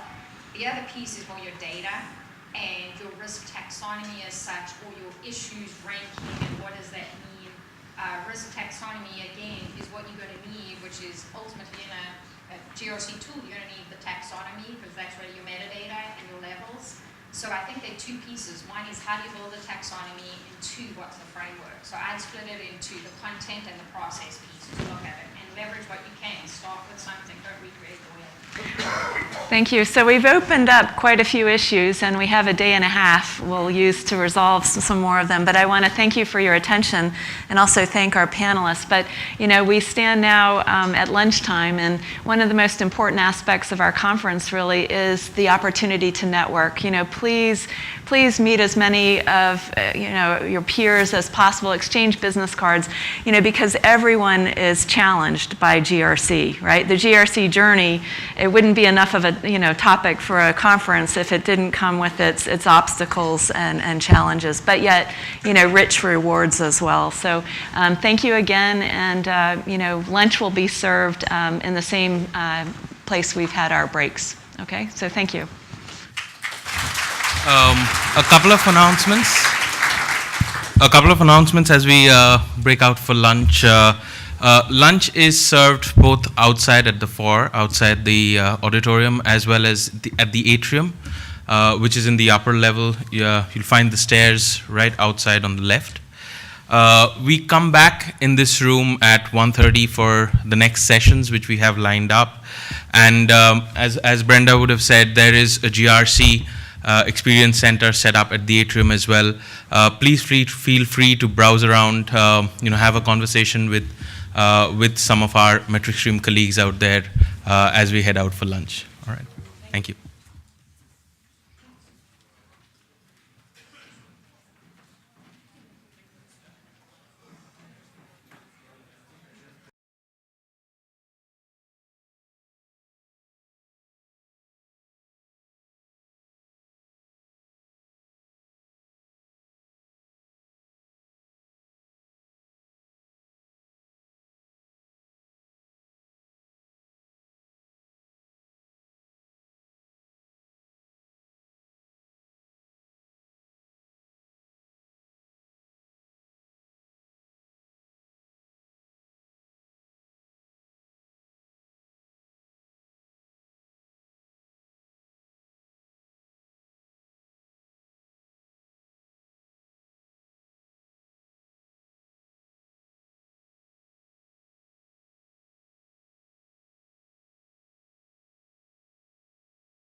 compliance management and the CRG journey. It is a very important aspect, and I will be teasing that out. But some of you probably haven't heard about the Institute, so forgive me for the plug that I'm about to give it. We were actually formed back in 1986, which is quite some time ago. We were one of the first such institutes to have been formed by business people for business people who were recognizing at that time that the whole topic with the matters changing in the corporate world quite considerably in the city and also generally, that my word is my bond, the way of doing business, the breakdown of face-to-face relationship negotiations, more coming with technology, they decided that actually there needed to be some sort of body that could actually help companies at a practical level in terms of give advice and give training and so on and so forth to actually assist as companies go about building their culture and behaviours. You can see there are a couple of publications that we do. We do about 4 to 5 publications a year, 25, 30 events a year, a lot of research monthly, and so on and so forth. And one thing that any of you who are involved with the anti-bribery and corruption agenda, the adequate procedures, one thing you might be interested there is the on the bottom over there, the Say No Toolkit. It's an app. It's free to download, but if you wish to then have it tailored for your company, it comes in at less than £10,000 for so doing. So you might want to look at that. Just go to saynotoolkit.net. So turning to business ethics itself, what is business ethics? I always like to start with the definition so you know where we're coming from. At the Institute, we spend a lot of time unpicking language, trying to get to the bottom of what actually do we mean by these subjects. There are many words bandied around: ethics, values, compliance. There's quite a variety of understanding of those different words. So we like to unpick and then help organisations put it back together again for what actually means for them, what works with their culture, what works in their corporate language, to make sure that it's going to have the right resonance with their staff. So when we actually define it, which you can see there, the application of ethical values to business behaviour, it's not rocket science, it's very simple. And I know in the panel sessions we're going to be talking about tone at the top, but it's also very much about example. So it is behaviour, what you actually do on a day-to-day basis. One of the key aspects, of course, is where actually does the law fit in. And here we know obviously the law is mandatory. When one's looking at ethics, it's the discretionary piece. It's where you've actually got choice, when you're actually having to express judgment about what you're going to do in any given circumstance. And it's much easier if you're expressing that judgment to get a consistency of judgment is actually to do it determined by the values. And so we talk about values as being the starting point. Those key sort of words like respect, openness, fairness, responsibility, integrity, trustworthiness. There's so many different words that can be used, but it's actually in the corporate world how those key words for the organisation actually get brought alive and have meaning. And this is how you can show that values can have an impact. We start with those core words, you codify them and you express them in an ethics policy, in a code, and have a program that gets supported by the whole program and what you're trying to do. And it's reinforcing that culture of trust and integrity. As you can see there, it feeds through into conduct and decision making, both the individual level and the organisational level. So again, how you make those decisions, on what judgments are you basing it? What are the risk areas that companies are looking at? And you can see there a whole myriad of different topics which you'll all be very familiar with in your day-to-day roles. But these are the sort of headline topics that a company might actually cover in their code of ethics, topics that they'll actually be looking at, trying to give guidance to their staff. Not necessarily in detail, I mean you can have any size of corporate code, but actually it's giving people the signposts to where to go and get other information. We talk about a journey, and this is the journey we talk about. The first element is, having established those values, is setting up the governance structure around them. We would actually see the values feeding through into the corporate strategy, almost into the purpose of the organisation, and to what actually makes that organisation tick. So you then need a governance structure to support it. Where are you going to put ethics? Some people are calling it, by this stage, they're calling it compliance. It doesn't matter. It's what works with the organisation. But how are you actually going to govern it? What are the structures? How is it going to sit, one department or other? You're then setting up a code of ethics. And if one goes back a few years, that's actually where companies used to stop. They were so pleased to have actually got some sort of code, some sort of guidance for their staff sorted, and that was it. But they still had problems and things were still going wrong. So the rest of the journey is this, and you'll be getting the slides later so you can look at them in more detail. But I would just like to pick up a couple of elements of that slide, because each aspect, although we don't put in the feedback loops, each one has a feedback loop to try and improve, obviously, the code at some stage. So the aim of the program is very simple. It's trying to give a framework for day-to-day business so that people can make decisions if they find themselves in that sort of situation and need to. And in taking decisions, a lot of companies now have a decision-making trees actually as part of their program. This is trying again to create that consistency. If you can take decisions in the same way at the top of the organisation and at the bottom and all the way through, applying ethics, applying values, then you're likely to be making a better value judgment. And so that is quite an important aspect. And we're talking here about ethics in decisions, in decision making, not ethical decision making. That is slightly different, but I'm not going to go down that route, otherwise I'll be here for longer. The other key element is, in your culture, can people speak up? Can they actually raise concerns? Can they do it without fear of retribution or retaliation? And a lot of companies have spent a lot of time talking about this. It's often called whistleblowing, and I think part of the problem that we have is that a better term is speak up, because it's more user-friendly, especially if you're the person that's plucking up the courage actually to make that call or to actually raise a concern. But when we actually come to calling that person, what do we call them? There's no term, speak upper or anything like that, so it tends to come back to being a whistleblower, and that sometimes has those negative connotations because you tend to blow the whistle after an event. You actually want to encourage the culture, the speaking up for people to management. If they can't get recourse there, then either through some sort of speak up line or to somebody else, you want to hear about it before the event. That's far more important. And the final element in that journey is actually testing and seeing, are we living up to our values?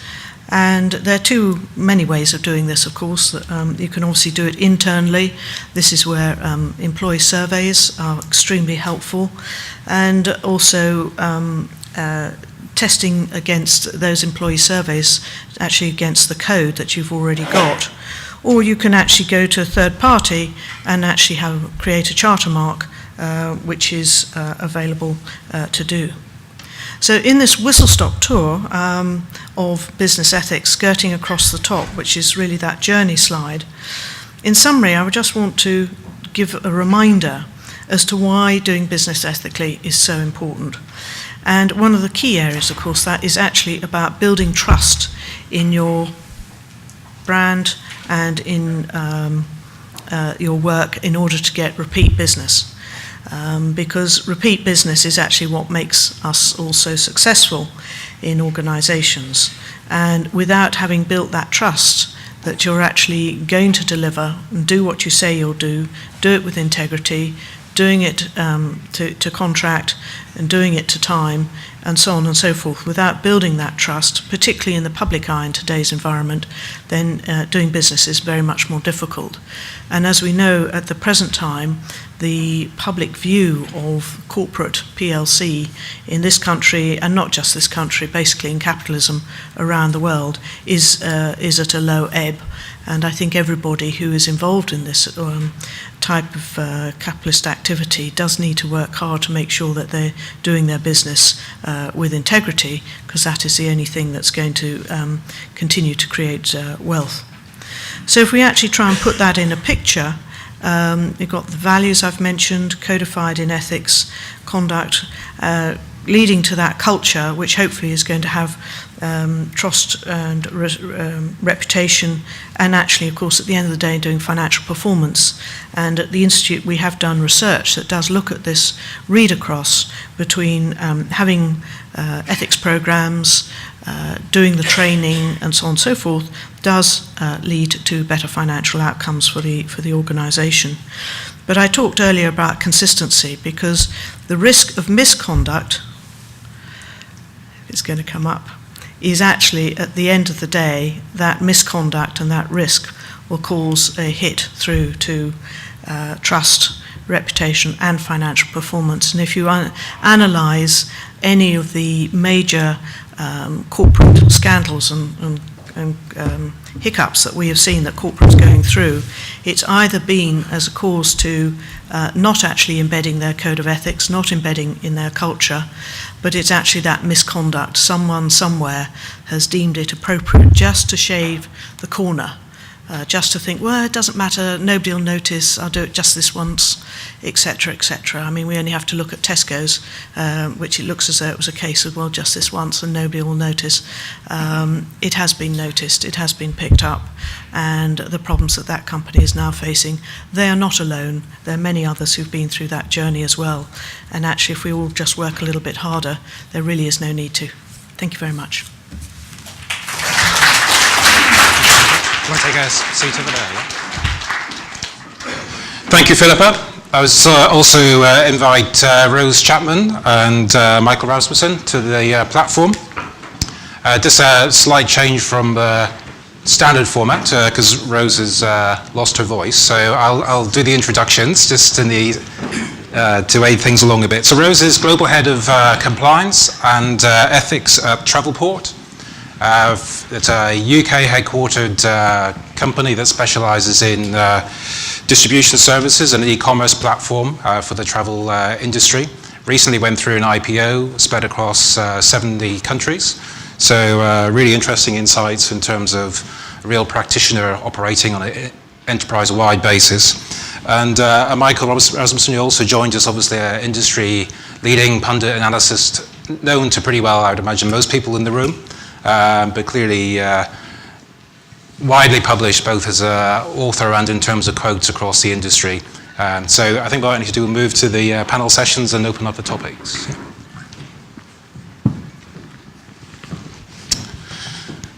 Okay, so the first topic, just building on Philippa's presentation, is really looking at how to define compliance and ethics in today's landscape, and the two pieces together, I think, is an area certainly amongst the group that caused a lot of discussion earlier. So perhaps, Rose, we could test your voice out, see if it's working. But I think in looking at both internal and external stakeholders, what do they expect of you with that combined responsibility of compliance and ethics within the organisation? Okay, so here goes. It might get better as we go along, but don't depend on it. I think that for me, always, compliance and ethics has to start with international best practice. The compliance program has to be truly credible to all audiences, internal to the company and external to the company. My history is in financial services regulatory compliance.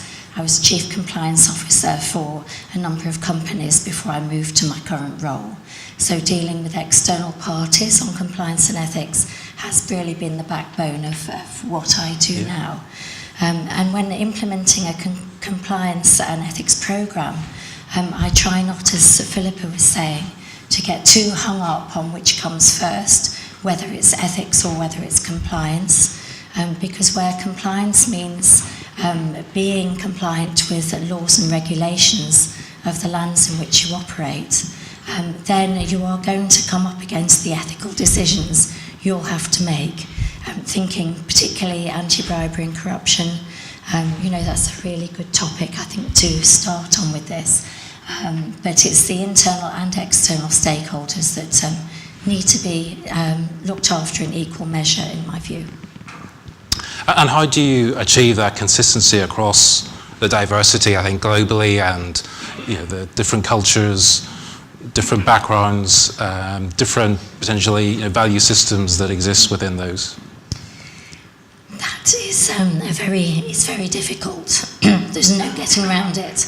And I work all over the world. I go by myself to places like Japan, South Korea, China, the Middle East, Jeddah. I was in Jeddah recently, providing sanctions on a fraud investigation to a male Saudi Arabian.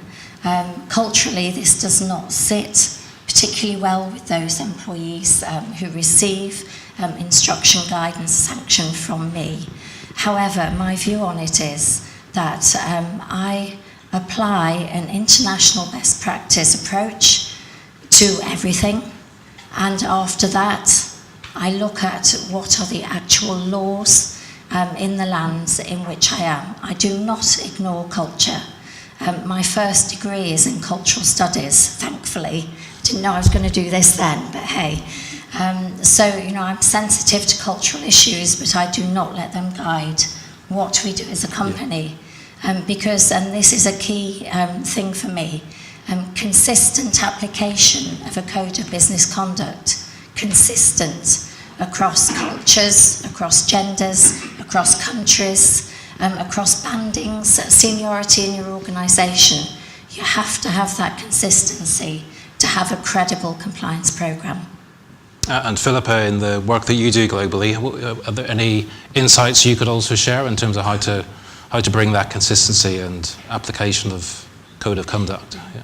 Well, I'd agree with Rose. I think the crucial word is consistency there. If you're working for this company, this is how we do our business, and you need to get that message across. But there's always the issue about, there is some local custom and practice which a company does need to be aware of, and in some instances does need to, respond appropriately. For instance, in some parts with Diwali and with in Japan, the little red, or China rather, the little red envelopes and so on and so forth. It's polite. You have to be respectful of their cultures, and just allow for some of those things to happen. And if you write it into your policy and say, yes, we will do it, and this is how we'll do it, then you're not putting any of your staff in a difficult position when they have to face those sort of problems. Yeah. And Michael, in your work on, advising as organisations move into new markets and merger and acquisition activity, you similarly must get exposed to breaking situations like that. Oh, definitely. I mean, we're seeing more and more exposure to organizations that are acquiring companies that have compliance issues. From the U.S. perspective, this has become a big issue with Foreign Corrupt Practices Act particularly, as well as other things. And so there's a lot of, are we doing the proper due diligence during mergers and acquisitions to ensure that we're not inheriting a bunch of compliance liabilities? Further, beyond just mergers and acquisitions, it's compliance across the extended enterprise and third-party relationships. That's really, the fastest growing area of the GRC market from a solution standpoint. It's one of the biggest challenges that organizations have to face over the next 10 years. We have outsourcers and service providers and contractors and consultants and temporary workers and vendors and suppliers and agents and intermediaries and brokers and dealers, and it goes on. And what we used to call an insider to the organization, it's not just employees. Over half the people that we might label insiders are now third-party relationships. And this is significant. And we're in a day and age where the largest breach of a point-of-sale system and credit card data, was the doorway into that target breach was through a air conditioning vendor, heating and air conditioning. vendor. You know, the interconnectedness of our world, from security and privacy, bribery and corruption, and social accountability. I've sat on an international Fortune brand board for social accountability, dealing with child labor and forced labor, working hours, wage and hour, health and safety, across over 5,000 vendors and 20,000 facilities in those vendors and their global supply chain. These are significant issues of compliance. And we talked about in the presentation so much how this goes to the heart of many of the topics we've already discussed today, but I think maybe Philippa, just looking at measuring and trying to enforce a level of standardization around creating metrics to measure ethics-based compliance programs. Have you seen any insights around that? Again, I'm sure the group would be very interested to think through. Yes, I mean it's always been said that you know, what metrics can you put around behaviour, but there are some indicators that can actually, you know, you can do the read across.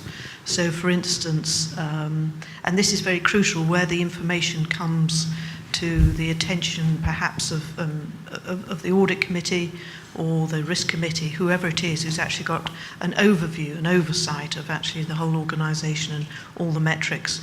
Because if sometimes you've got some information coming up one silo, some information coming up another silo, you put the two together and you say, oh, we've got a problem here. Looked at in isolation, no, looks perfectly all right. And it's constantly bringing that. So if you're looking at staff turnovers issues, if you're looking at exit interviews, what people are actually saying when they don't have to, they've got their reference, so they're not worried, and they've got the next job to go to, so they're likely to be the most truthful. But it's picking up those sorts of indicators. I mean, there's one, the investing in integrity that I put up is something that the Institute has a 50% interest in. It's another not-for-profit. And, you know, there's a question that we were asking in there about, do you trust your managers not to cut corners or when they're retaining business or getting new business?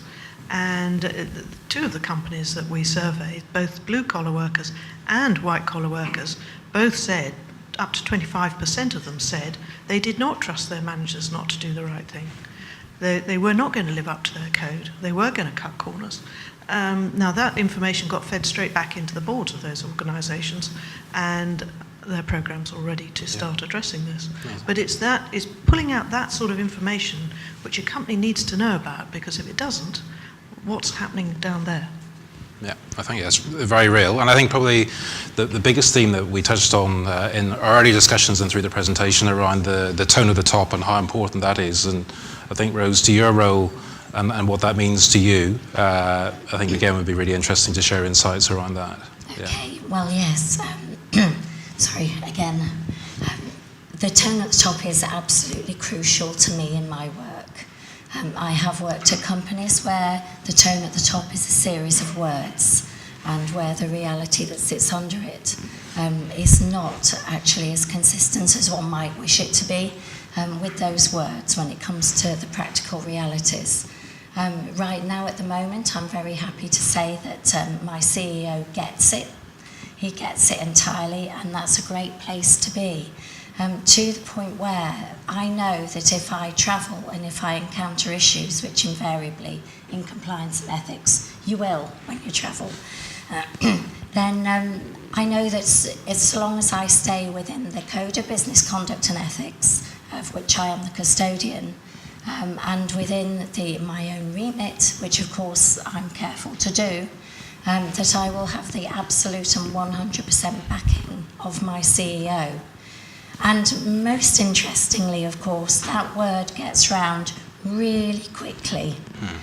I took over from a compliance officer who preferred the ivory tower approach, so would sit at head office of, at that time, a very decentralised organisation and write policies, but wasn't active in the field. So it's been quite a culture shock, really, for the organisation. But it has not been an impossible task or such a frustrating task as it may have been, because I have had the active support of the CEO.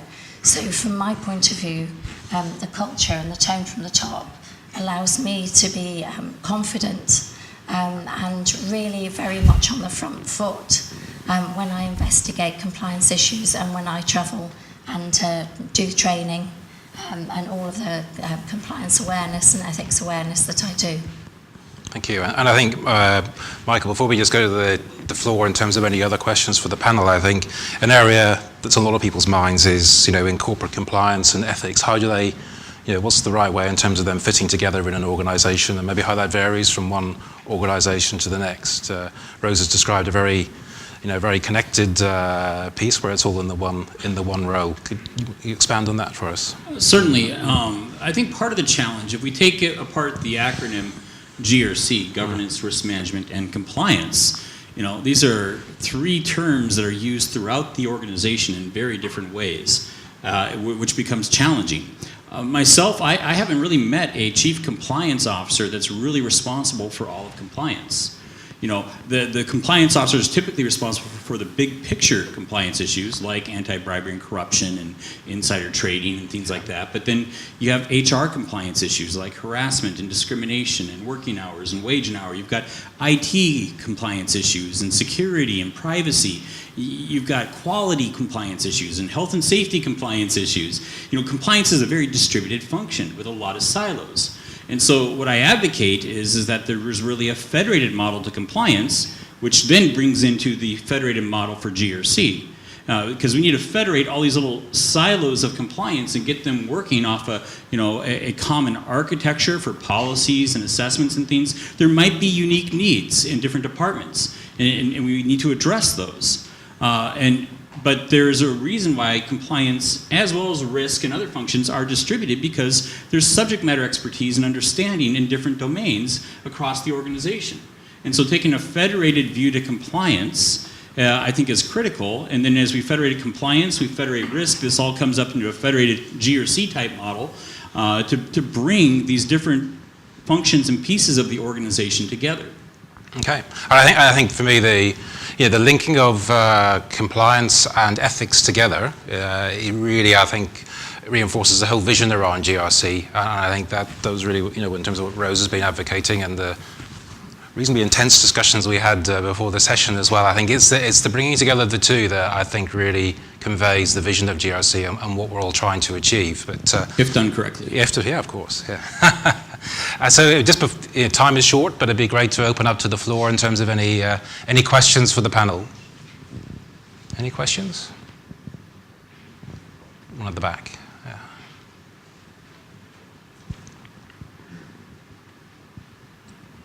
Yep. You mentioned that you have full support of your CEO. Have you ever worked in a situation where maybe the CEO is actually the one who doesn't seem to buy into the process?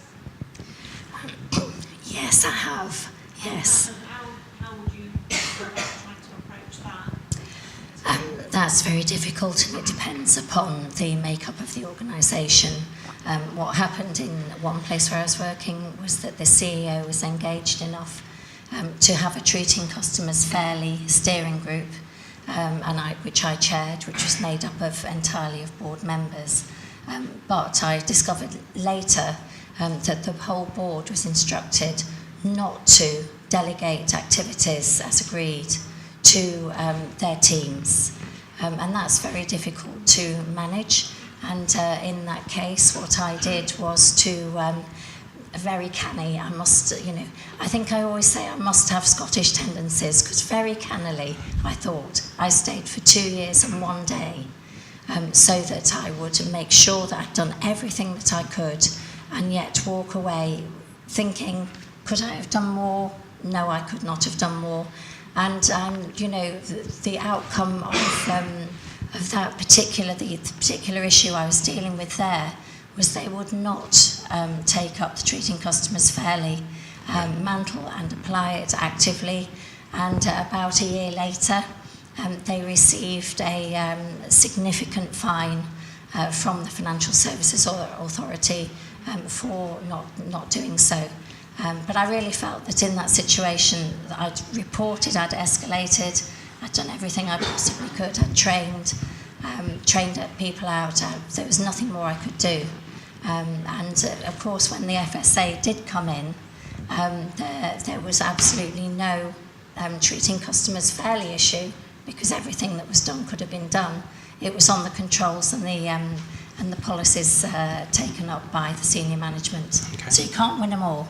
Okay, great. Thank you. A very challenging situation. There was a question at the back there as well. Yeah, thank you. Moving on the other way from treating customers fairly, probably a question for Philippa. You mentioned just now a large UK retailer currently undergoing some very challenging times. Can you reflect on the importance of business ethics and values going down the supply chain? Yes, thank you. I think it's very important in terms of companies, sometimes, particularly in the retail sector, focusing just on the supply chain and thinking that's the only issue they've really got to deal with. I think the issue that's come to the fore in this particular supermarket issue is that actually there's been a culture of bullying as well. So I think that's really been their key issue, not so much supply chain. In supply chain matters, the question always is how far down the supply chain do you manage these topics and try and have some elegant degree of control. A lot of prime contractors will, in signing up subcontractors, will say you'll apply by our code of ethics. The more enlightened ones will say, can we see your code of ethics, and do a sort of gap analysis with our own, recognizing it is a partnership, and that supplier may not just be supplying you, may be supplying many others as companies as well. So you've got to have a bit of give and take. Do you go to the subcontractor, and the subcontractor? In some sectors, you will have many layers of subcontract. So how far do you go down? The only issue, of course, is that if something does go wrong down at the bottom end of the supply chain, if you're the big name at the top, it's likely to be your reputation that's going to be hit. So you do have to be mindful, and I would suggest look at it on a risk-based point of view as to what is that subcontractor, or even further down the supply chain, what elements are they providing, and what risk could that bring you if they were to fail in your overall product. Okay. Thank you, Philippa. I think just in the interest of time, I think we probably need to just draw to a close there. But again, I'd like to thank the panel, and thank you for your presentation, Philippa. Thank you.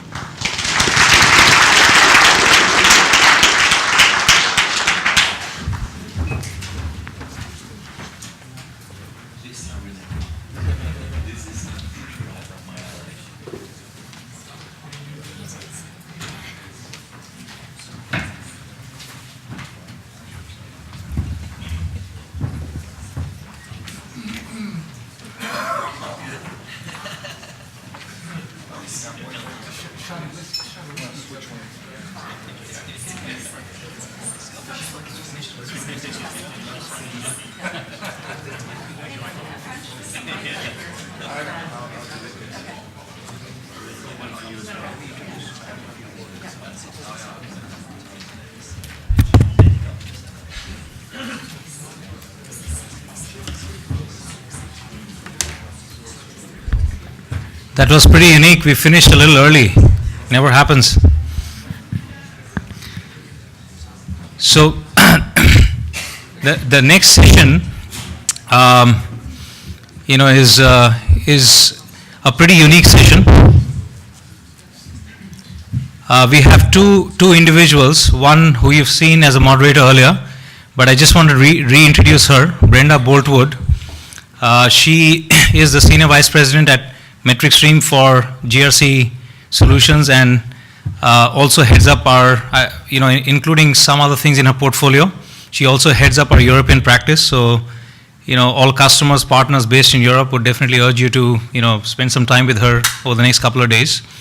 As you know, Brenda used to be the Chief Risk Officer at one of the largest utility companies in the US, Constellation, and prior to that, spent many years, at JP Morgan and other banks, as a senior executive in risk management and alternative investments, and is a very well-known practitioner in the US and internationally now as well.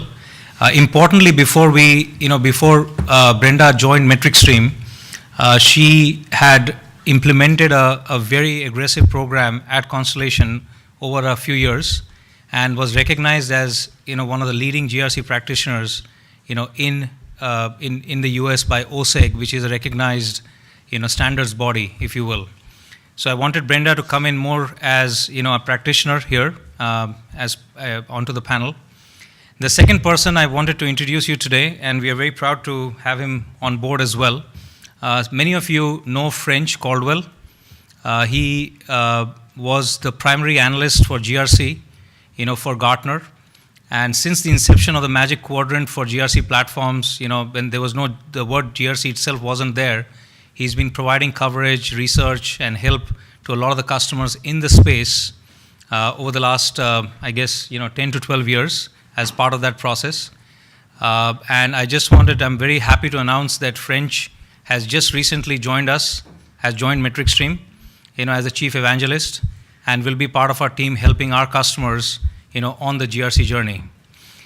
French, prior to, being with Gartner for many years, he has served, in the US Navy, and also, helping the Department of Defense on major initiatives. But most importantly, over the last 10 years, he has been instrumental in shaping a lot of the thinking in the GRC market, how customers and companies have evolved their thinking around GRC. I know many of you are here to actually talk through that and think through that, and also talk to peers, in the group on how that is evolving. But very happy to have both French and Brenda join as practitioners and experts in the space. Yeah. It's supposed to be a fireside chat between the two of them. There is no fire. I expect it to be fiery, though. So. All right. Well, as the new chief evangelist, I'll say hallelujah. Let's.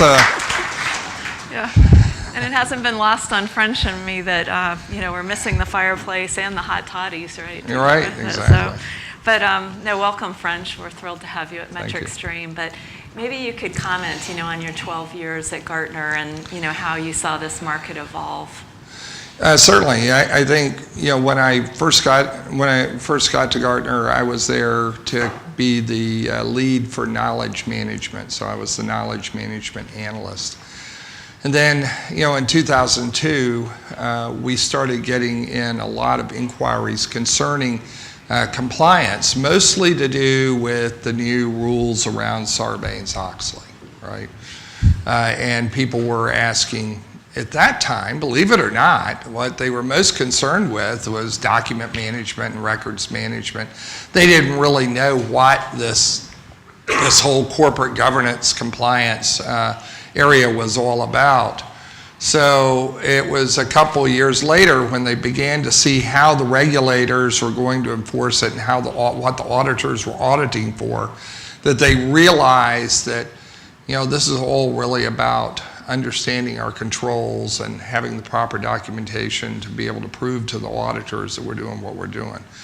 Well, frankly, that's when you began to see the vendors take an interest. How many of you actually go out and buy software every time there's a new rule or regulation? No, right? No. You wait to see if there's actually going to be any enforcement, right? There's thousands of new rules and regulations all the time, and typical reaction is if the rule looks like it really is going to be enforced, it's top of mind in the industry. There may be a few early adopters that go out and get some services or buy some software to help with it, but most of the time they wait to see. Most of the industry is going to wait to see if it's really going to be enforced. And so Sarbanes-Oxley was one of those rules that really was getting a lot of enforcement. Once that market took off, the next phase was, well, if we can use this to comply with Sarbanes-Oxley, can we use it to comply with other things? And so it was really focused on compliance for the first few years. The regulators began to take more of a risk-based approach themselves, though. I think there was a lot of pushback from companies that are saying, hey, we're overwhelmed.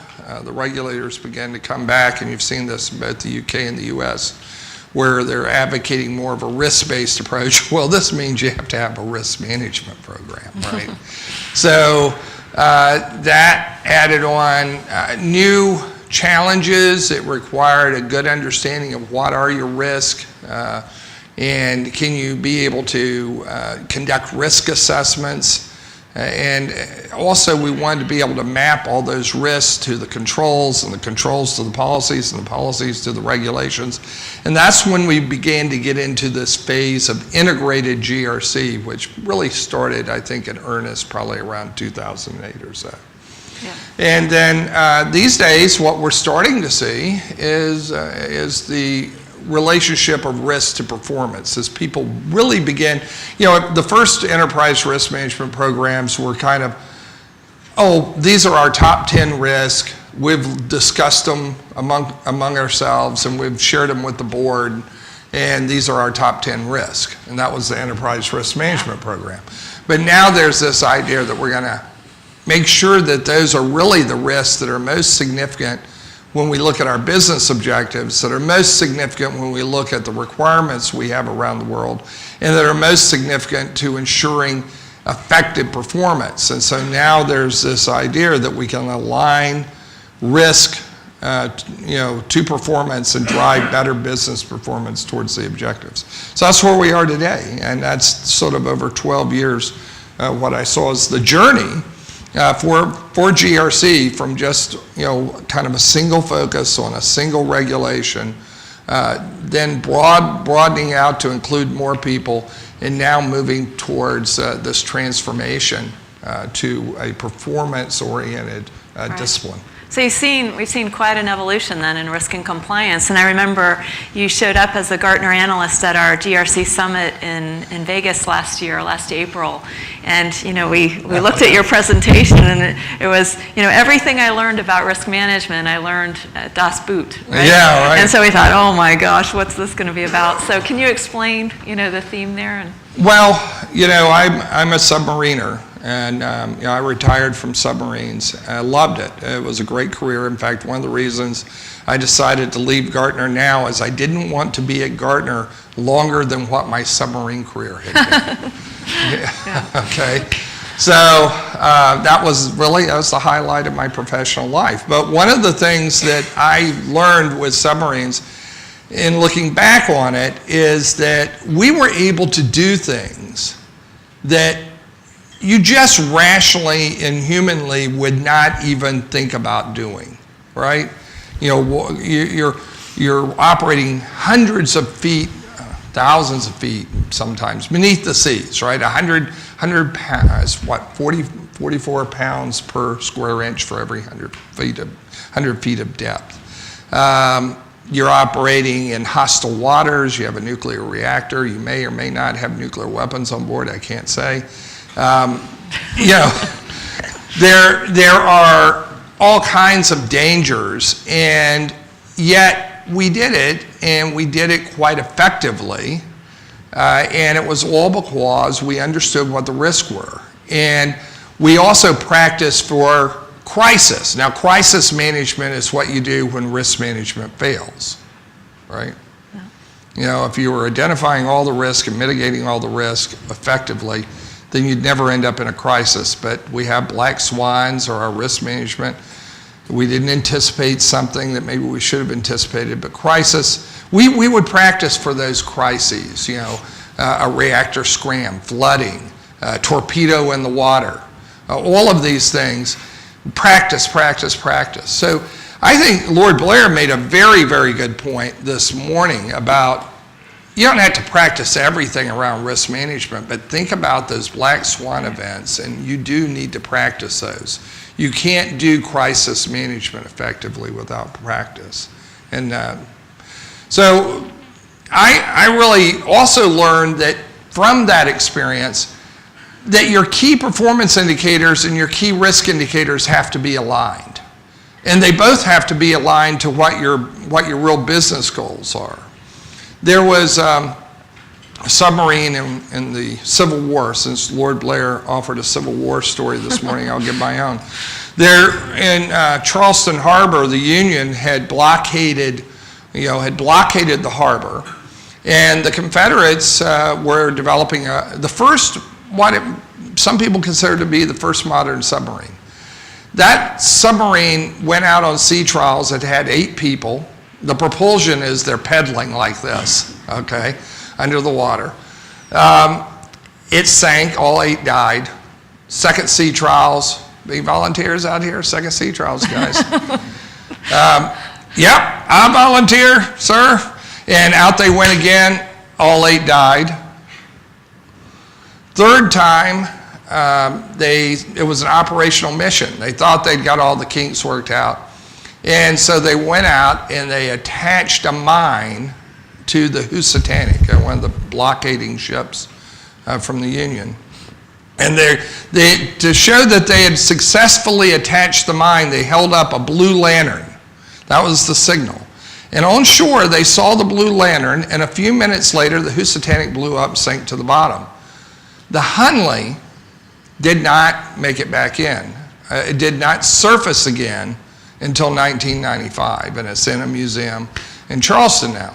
And I thought about that is, this was a whole new development. This morning we heard about you have to be prepared to fail with innovation. Well, this was grand failure.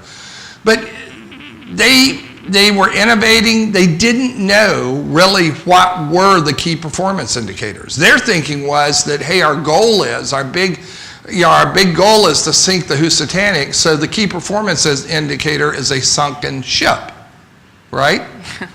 That wasn't the KPI. If you want to successfully sink more than one ship, the KPI is number of surfacings equals number of dives, right? And that's been the key performance indicator for submarines ever since.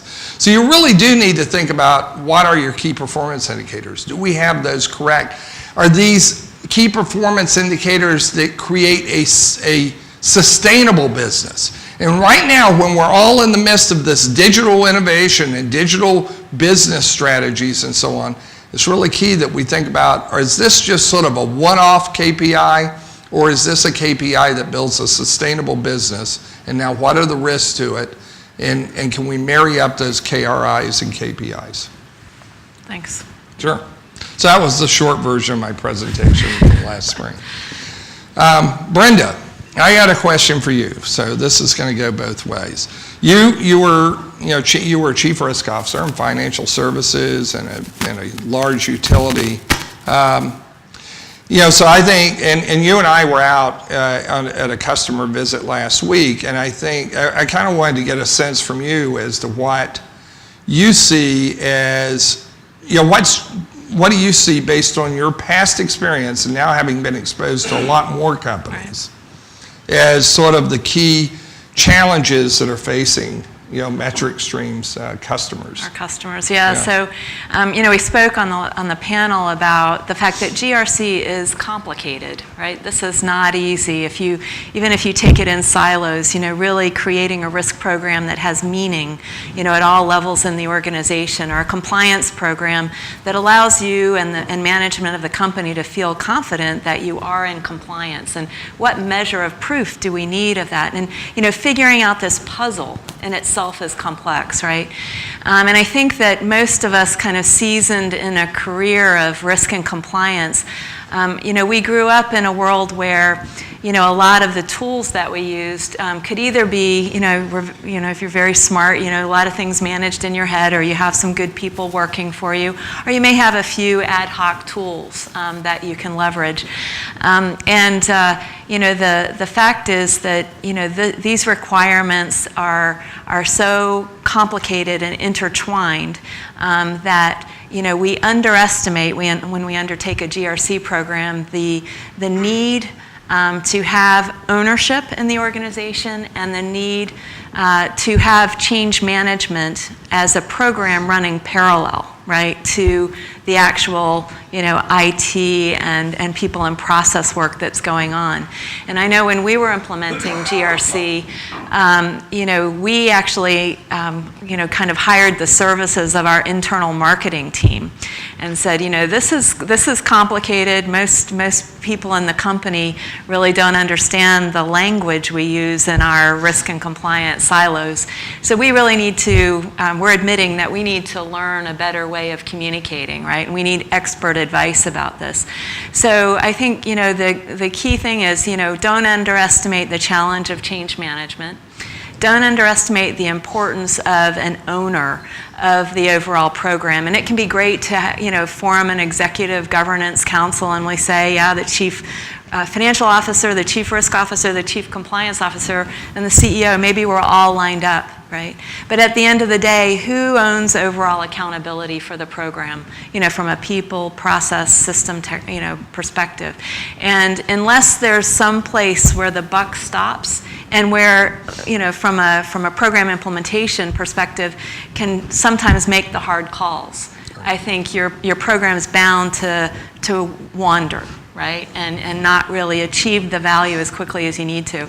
And then if you turn to the whole issue of the technology, right, that underpins this, you know, I think customers underestimate the fact that this is an enterprise solution.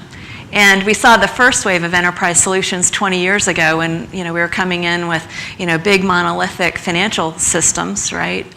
You know, SAP and Oracle. And then, you know, we thought, well, if we're handling finances this way, we really should manage our people. So we brought in, you know, a common platform for managing people. And really what we're seeing with GRC is the third wave of enterprise software. And it needs to be treated kind of with the program management and discipline that you would treat any other enterprise software deployment, right? Because ultimately, if this enterprise GRC program is successful, it will impact every employee, right, in different ways. But, you know, it's important that they're ready from a change perspective, they understand the importance of the tool, and that there's ownership, right, at the top of the house. Right. Yeah. So you know, French, you know, we're dying to know, you know, as you've talked about the challenges, you know, that you've seen and, you know, the evolution of the industry, you know, what's coming next and what are going to be some of the big challenges, barriers, obstacles that we'll all in this room have to deal with? Robots and cyborgs. Okay, robots and cyborgs. Okay. No, I actually, not too many people were laughing there. It's true. If you look at, you know, what's going on these days with the increased use of advanced analytics, we're beginning to see this move towards smart machines. And there's certainly tremendous amounts of data that are being accessed in order to support that analytics. Also, with the Internet of Things, everything that we do is creating information. You know, we went from a period where all the information that was important, the information that we could monetize, was information that we collected through forms. And we'd have our customers fill out a form in order to apply for a mortgage or to apply for life insurance or to apply for telephone service, right? And that was the information that led to some type of value for our organizations. But today, the customers, or the people formerly known as the customer, are creating just information out there that we think that we can monetize. If we just collect enough of it and we really understand it, we can begin to satisfy their needs better. And so we're trying to really understand them. And it's going to drive us to collect more and more information. And as individuals, we're going to be creating information just by cooking in our homes, for instance. You know, did you hear about that Nest report where they were talking about all the information they were able to glean from their carbon monoxide detectors? Perhaps, you know, and there's a lot of sensors inside these detectors that Nest sells. They're not just controlling your air conditioning anymore. There's a lot of sensors in there. If you're cooking, perhaps it can pick up how much carbon monoxide is being produced. It might even be able to tell how many people you're maybe going to have over for dinner, or whether you're very good at cooking fried chicken or not.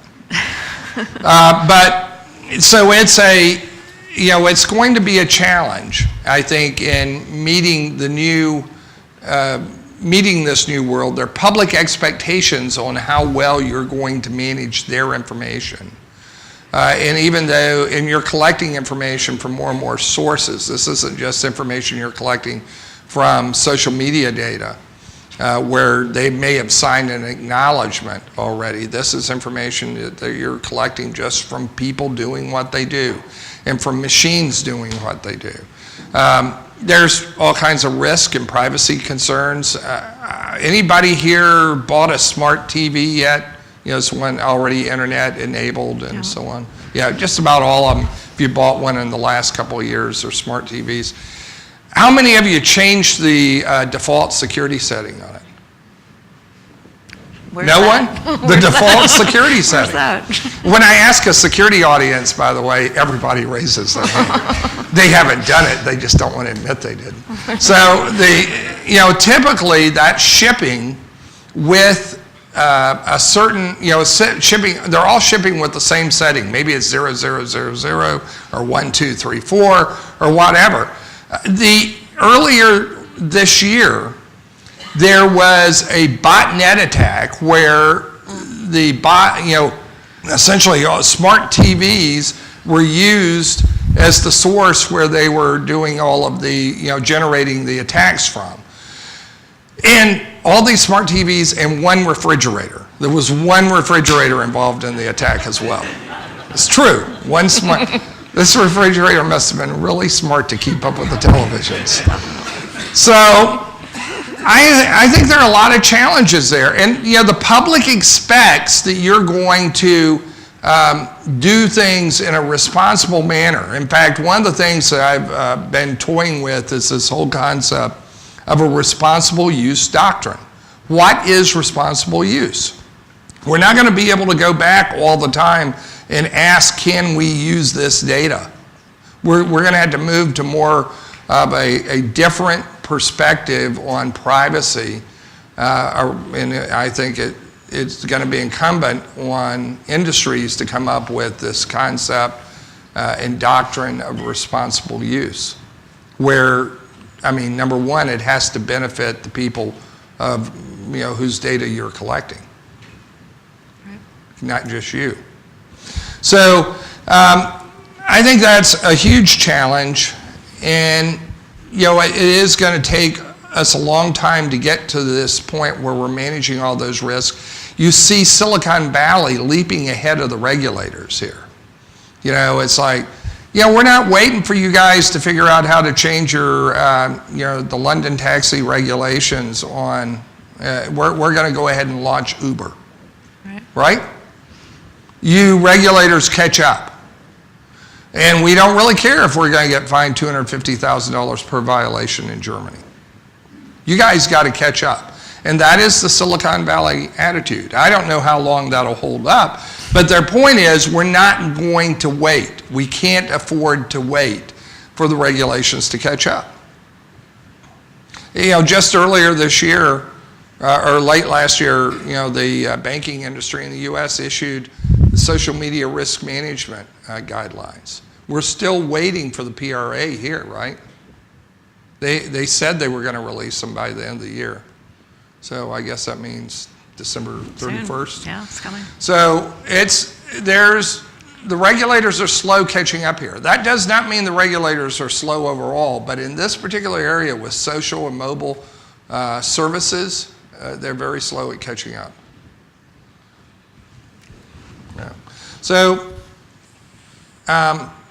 most of the time, Brenda, we're talking to people who lead risk management and compliance programs. And to that point, the regulators are beginning to show an interest in GRC. In fact, we were at one last week.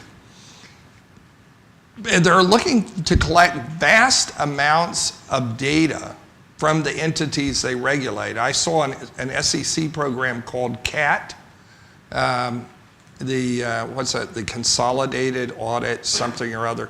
They're going to collect detailed data on every single trade. The SEC is going to. Detailed, huge, 4 petabytes a year, 58 billion transactions a day. Right. And this is, it's not just that the SEC thought this up as a nice thing to have, right?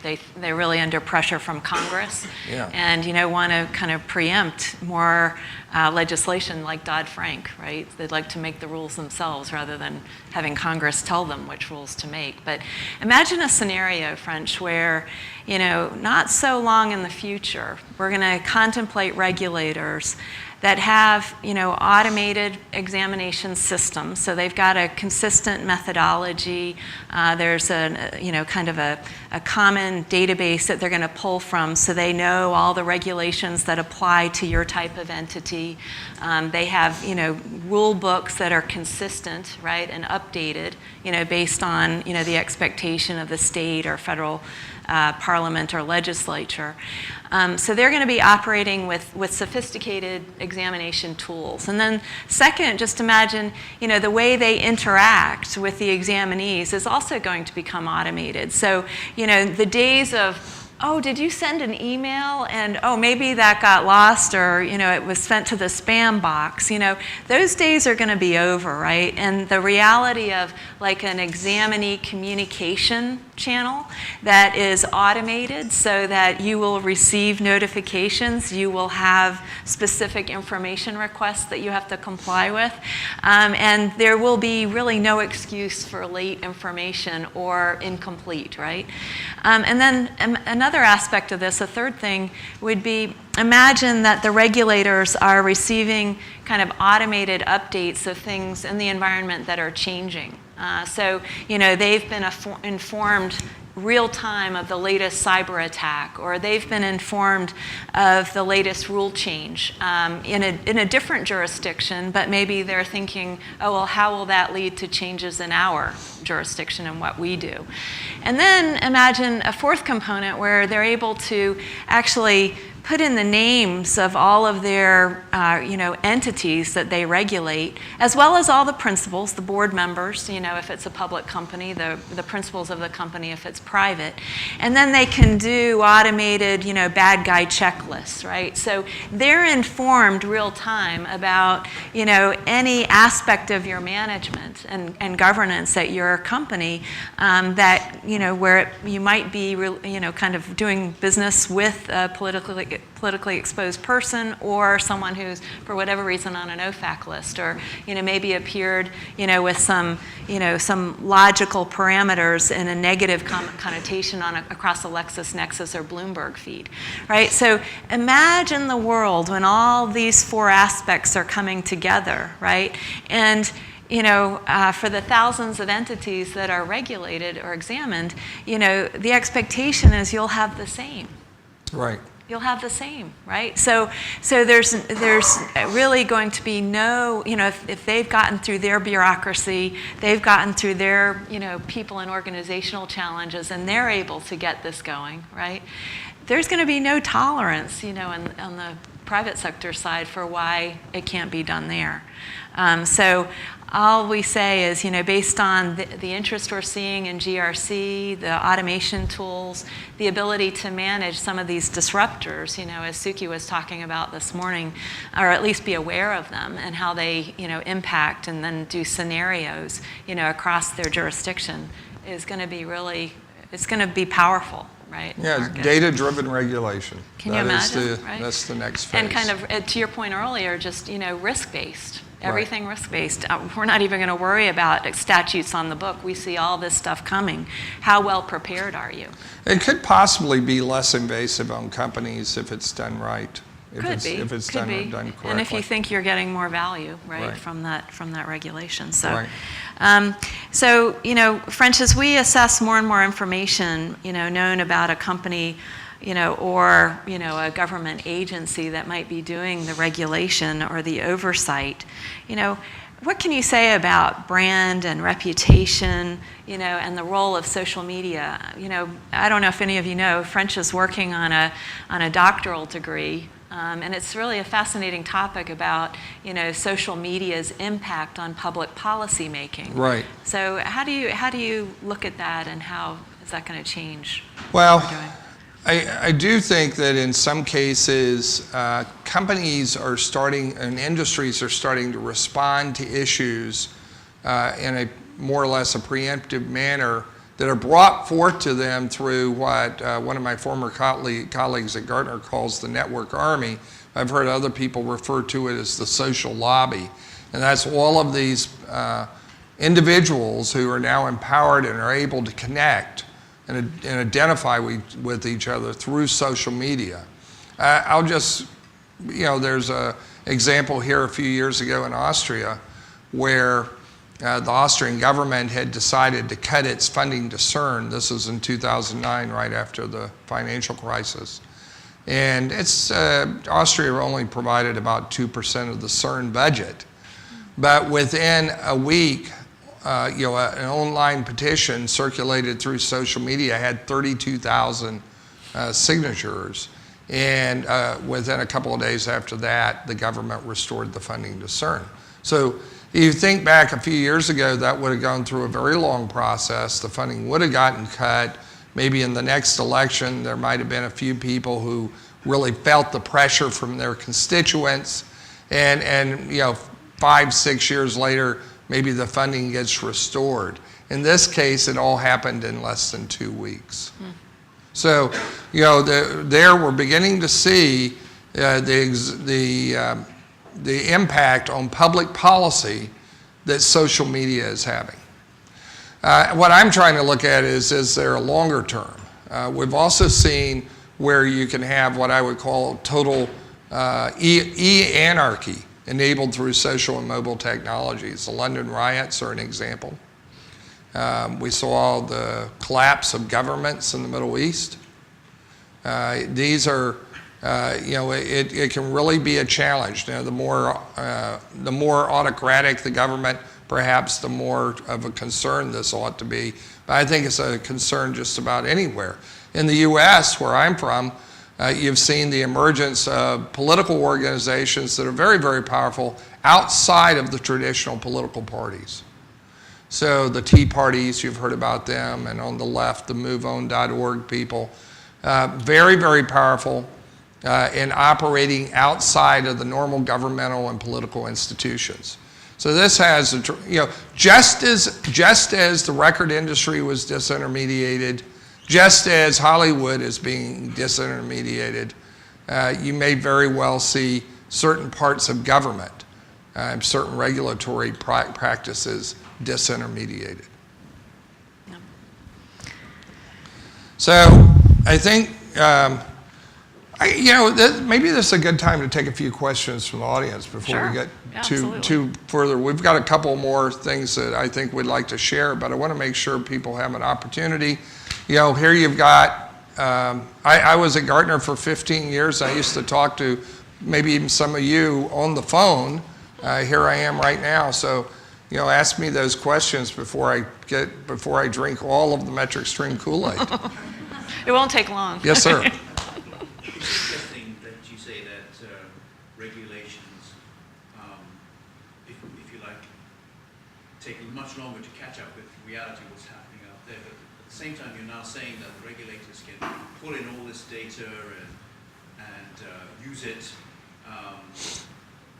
effectively without our permission and stuff like that. And then you've got social media objecting to the use of this data in this inappropriate sort of way. How do you see that developing? Because I can see that being quite a risk for everybody out here, where you have regulators, legal institutions using this data to collect things like for insider dealing. Maybe they use it for other reasons. You're finding the police utilizing some spurious loophole in the law to get data on your phone. Yeah, right. I see.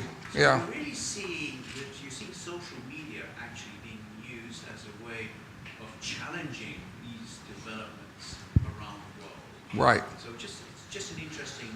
Yeah. So you have so your point here is you have social media on one side challenging traditional structures, and you have the traditional regulators using massive amounts of data to enforce sort of current modes of doing business, and to exert more oversight over probably companies and people. So, and I think that is that's the extreme. So on the extreme here, the people have been empowered through social media to organize and connect without the traditional intermediaries that they used to have, right? So they used to have all these, intermediaries. If you're looking at this from a public policy process standpoint, there had to be special interest groups, there had to be politicians, there had to be the local neighborhood, parks and recreation, citizens advisory board, blah, blah, blah, on and on and on and on, right? And now they are empowered out here through social media to connect and find people like them, and even beyond beyond their normal geographic boundaries. And then over here, government in one way is responding, and industries are responding as well, by collecting massive amounts of data from the activities of these people that are using social media and mobile technologies. And it is an interesting quandary. And that's what I'll let you know what I figure out. Research. In fact, one of the case studies I'm doing on this is I want to take a look at the Scottish referendum, and that's what I proposed. And if you look at the Twitter data, you would have thought, the yeses are going to have it have it overwhelmingly, and yet in the last, and they certainly did catch up.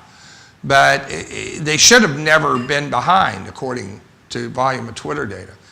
But when I looked at it, I'm sitting there going, there's something else going on here, and I want to see if I can, through social media data, identify data that would indicate what the actual result was, which the actual result was not a yes versus no vote. It was actually the option that was not on the ballot and that was intentionally left off the ballot, which was additional devolution. So was that option out there somewhere in social media data? Was that the option that actually was the more likely outcome? And I really don't know. That's one of the things I thought I'd use that as a potential case study. But I think on both sides of that continuum, French, Yeah. we're seeing traditional relationships being challenged, right? And the outcome, is going to be the subject of more research. But I think, what we take for granted in a relationship between an examiner and an examinee, it's going to evolve, right? Right. I agree. Evolving. I agree. We're right in the middle of it. One of the things that, if you look at this from a corporate standpoint, you're generating tremendous amounts of data. Will the regulators want to have access to all of that data in more real time on an ongoing basis? And that's going to be a real challenge as well. It's a world without secrets for you as a company, not just you as an individual. Yes, sir. There were some questions, yeah. Yeah, French, just first of all, on the Scottish referendum issue, you might just find that actually it was a vote for common sense. I don't want to get into that. Which survived, which possibly doesn't exist in social media yet, but yeah. we'll just put that issue aside. You said technology will not wait for regulators to catch up.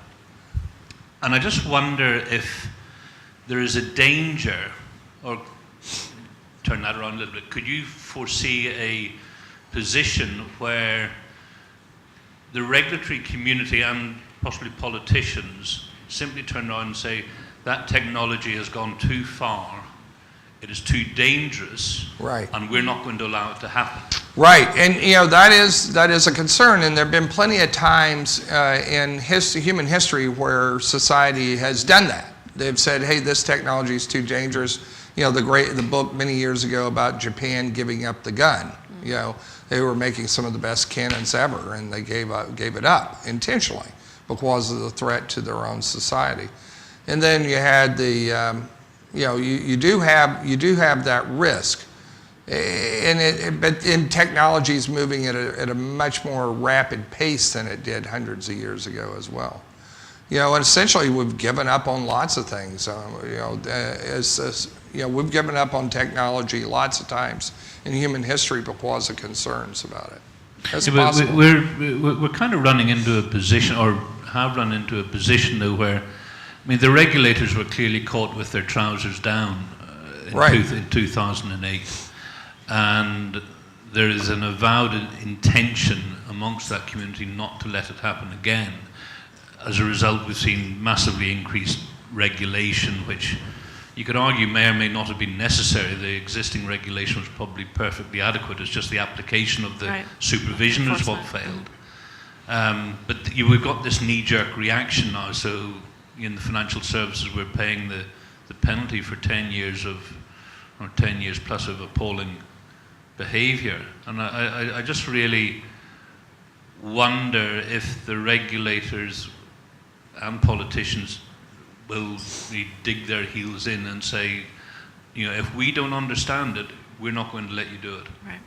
Well, there's a possibility. Yeah, just, while the regulators may have been caught with their pants down, I think management and boards were caught as the emperor with no clothes, right? So it worked both ways, certainly, but, go on. No, I think there is some possibility here, too, that as we begin to create more transparency through the provision of all this additional data to the regulators. So if you look at what the SEC is doing with the consolidated audit trail, one of the questions I asked someone involved in that project was, is this data going to be available to the public? It kind of should be, right? It's being provided by companies to the government, and the government, most things that end up there should be public domain at some point. Well, I think it will begin to change to where you begin to see the regulators become less and less necessary over time is when the average person has good access to the right analytics to understand the data that's being provided, that same data that's being provided to the regulators. So if I am able to go through and do my own analysis and validate, or I have trusted sources of analysis, then through social media, you can put pressure directly on the industry without having to deal with the regulators. And I think quite often these dialogues between industry and their own constituents and customers come out reasonable over time. Yes.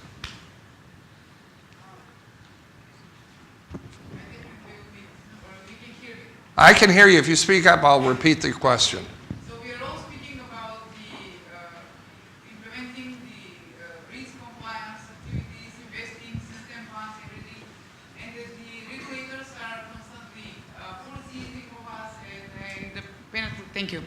And the penalties are increasing.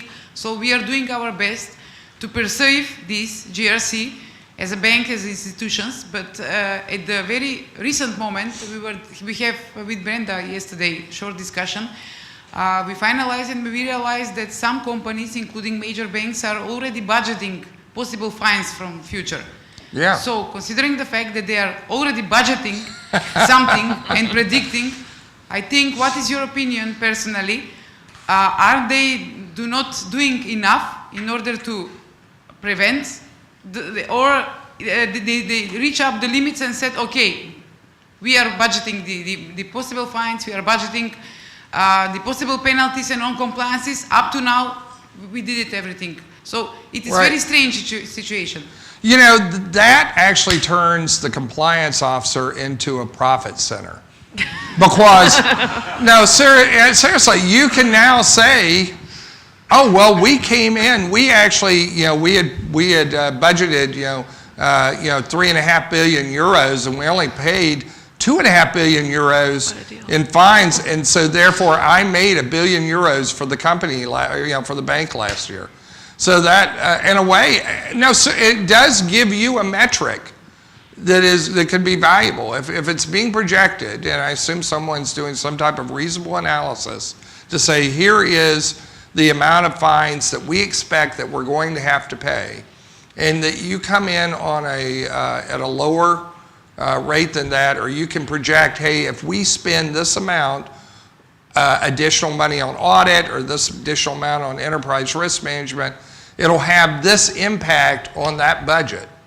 I think that gives you something to shoot for, and that's often the problem that we've got in the compliance and risk management area, is we're always going out and trying to say, hey, we don't ever have a real top line metric to go out there.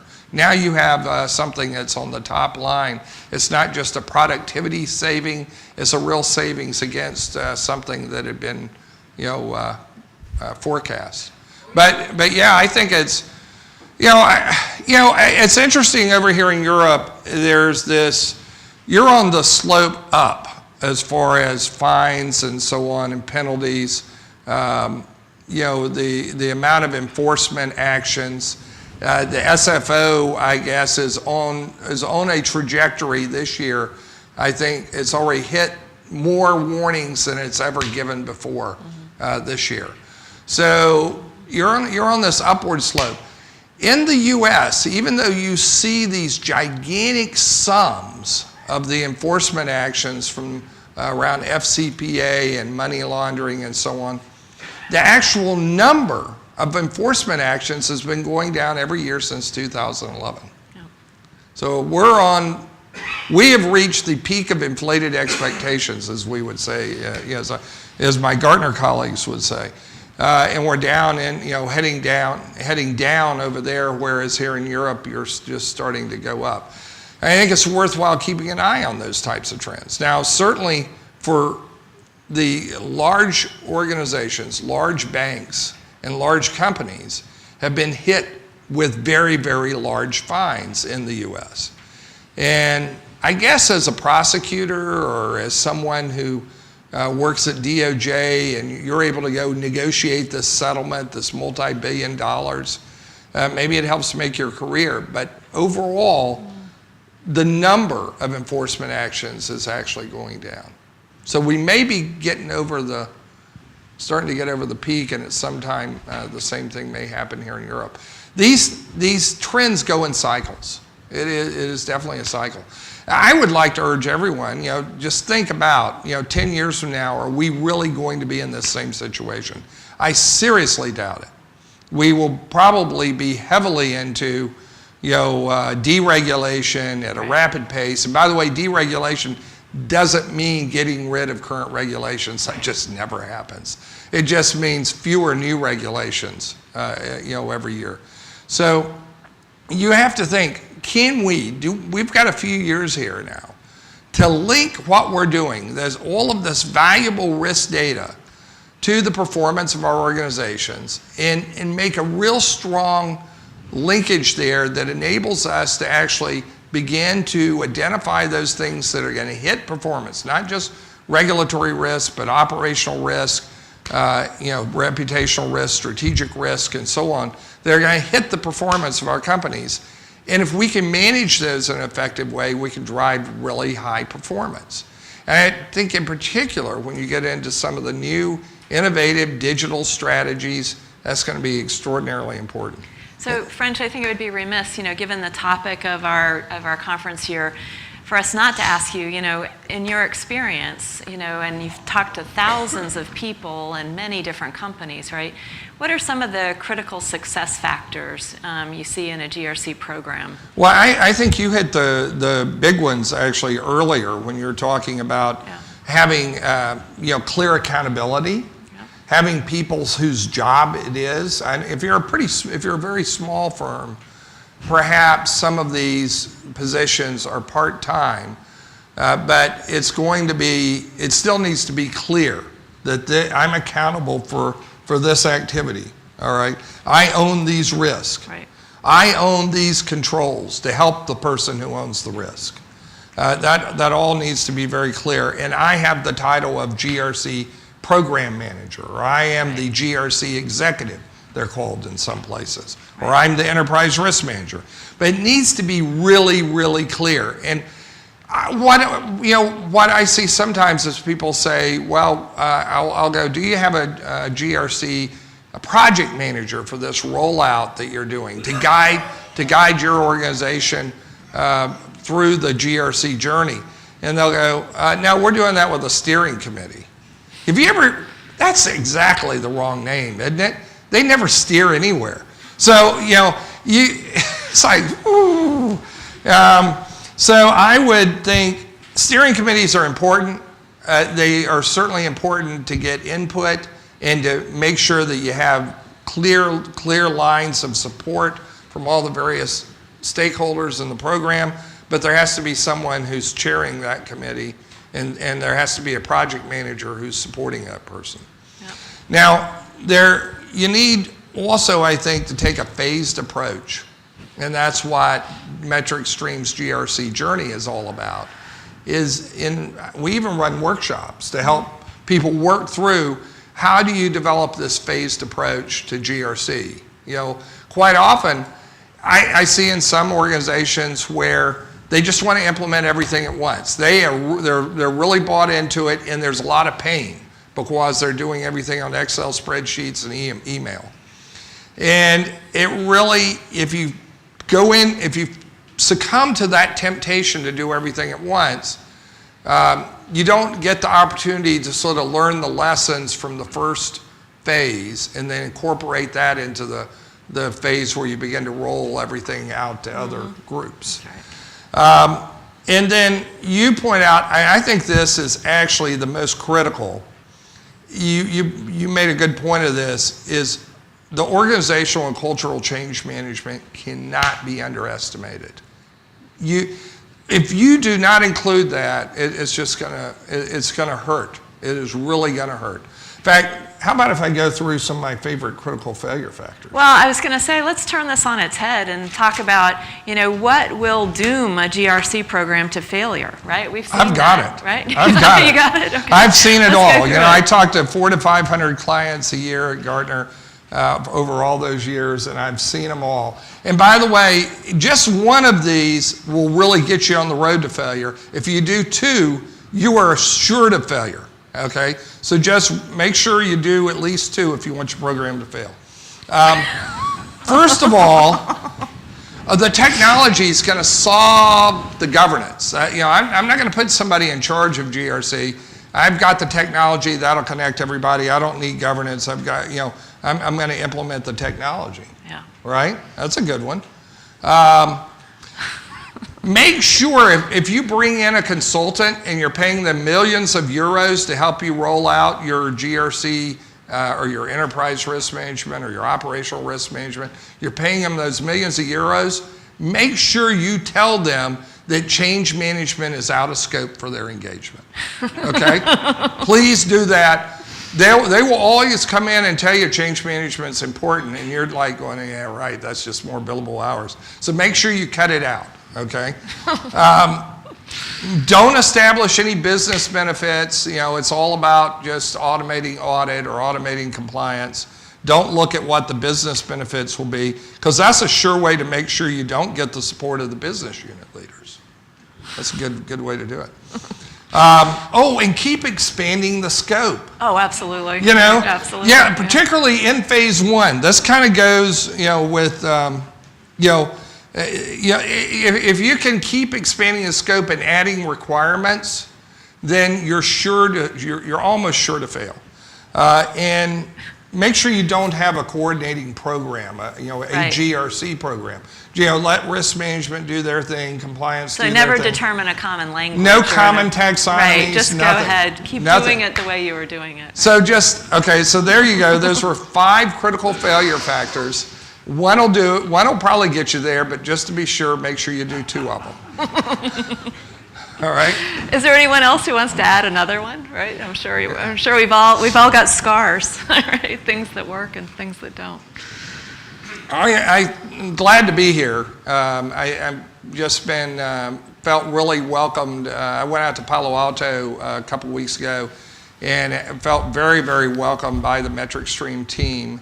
And it's a big transition. Having spent 15 years, at Gartner, and then coming over to a Silicon Valley, GRC software firm, and but it feels good. But French, the good thing is we call ourselves a learning organization. Right.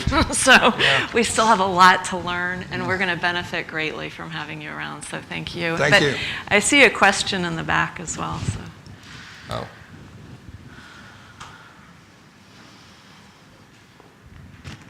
So this is going to be the last question. Okay, we've got to go, yeah. Okay. I feel privileged. Hi, French. Hi. In your new role as Chief Evangelist. Chief Evangelist. As evangelist, so yes. So help you God. Yeah. I get that a lot. I mean, my reaction, by the way, when Shelley told me that was going to be my title was kind of like the same thing. You know, I'm a reasonably good Catholic in that I do make it to Mass now and then. I thought, you know, the Pope is going to think I'm trying to take his job. Exactly, yeah. You know, so, but she told me, said, well, no, think of this. You know, it was Guy Kawasaki at Apple that really made, you know, the iPhone and all, the iPad and all so successful. And he was the one that invented that title. So I'm trying it out, you know, and Guy Kawasaki is a high bar. And so, you know, I'm trying it out, and I'm going to try and live with it. But there you go. The question was, from like the 80s when kind of business studies degree kind of came in, right, and no one kind of really looked at it, and it became the big thing, and then you had a big wave of computer science. Do you think sometime in the future we might start getting a GRC degree sort of thing? Yeah. Straightforward GRC qualification rather than certification here and there. Yeah, you do see some organizations beginning to do some qualifications there. OSEG, I think, has some. GARP. You're on the board of GARP, right? So don't they have a certification? Yeah, and then I actually, that was part of my quest, was to find a degree program.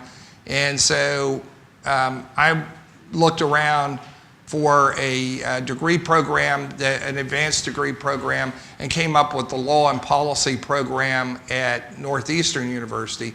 But in the course of that, for those here, I did find that Glasgow, actually, University of Glasgow has some online LLMs that sort of fit this area. But that's a good question. You know, will some school begin to develop something that's more of an integrated, you know, governance, risk, and compliance degree? It's certainly an opportunity for anyone here. Yeah. Oh, okay. It's coming. Who did you say has it? Okay, Glasgow College. Caledonia. Caledonia. Okay, very good. Very good. Okay. So that's good. It's I think we'll probably see more of that. You do see a lot more risk management in MBA programs these days. That used to be nothing in an MBA program about risk management, but it's there. I've been invited in to do lectures at universities, and they're building that in these days. So thanks for your participation. Networking break next. Thank you. All right, thank you.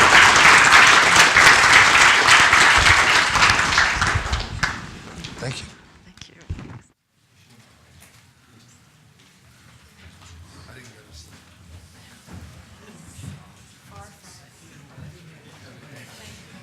So thank you very much, French and Brenda. I think we had everything there except for the far side. I just want to draw your attention to the breakout sessions which we're going to do now.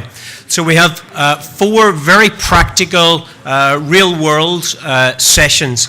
We're going to have a coffee break, and then at 3:20 here in this room in the Danziger suite, we're going to have Mike Wilson and Angela Hoon talking about the GRC Foundation transforming data into information. And then in parallel, in the private suite 1, which is just down in the mezzanine area, we're going to have a session with Philip Martin and Joop, which is about reworking an existing ERM program to meet future requirements. Straight afterwards, we're then going to have 2 parallel sessions, 2 practical sessions. One in the banking financial services area, where Aurora Marie will be speaking about Societe Generale's GRC Journey. And then in parallel, we'll have Andrea Ruscher, who will be speaking about Dumbeck's GRC journey as well. Dumbeck is a life sciences organization in the mold of Roche, and they've been doing a very exciting GRC journey, which includes quality management, policy management, etc. So those sessions are beginning at 3:20. Thank you.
start, Mike? Yeah.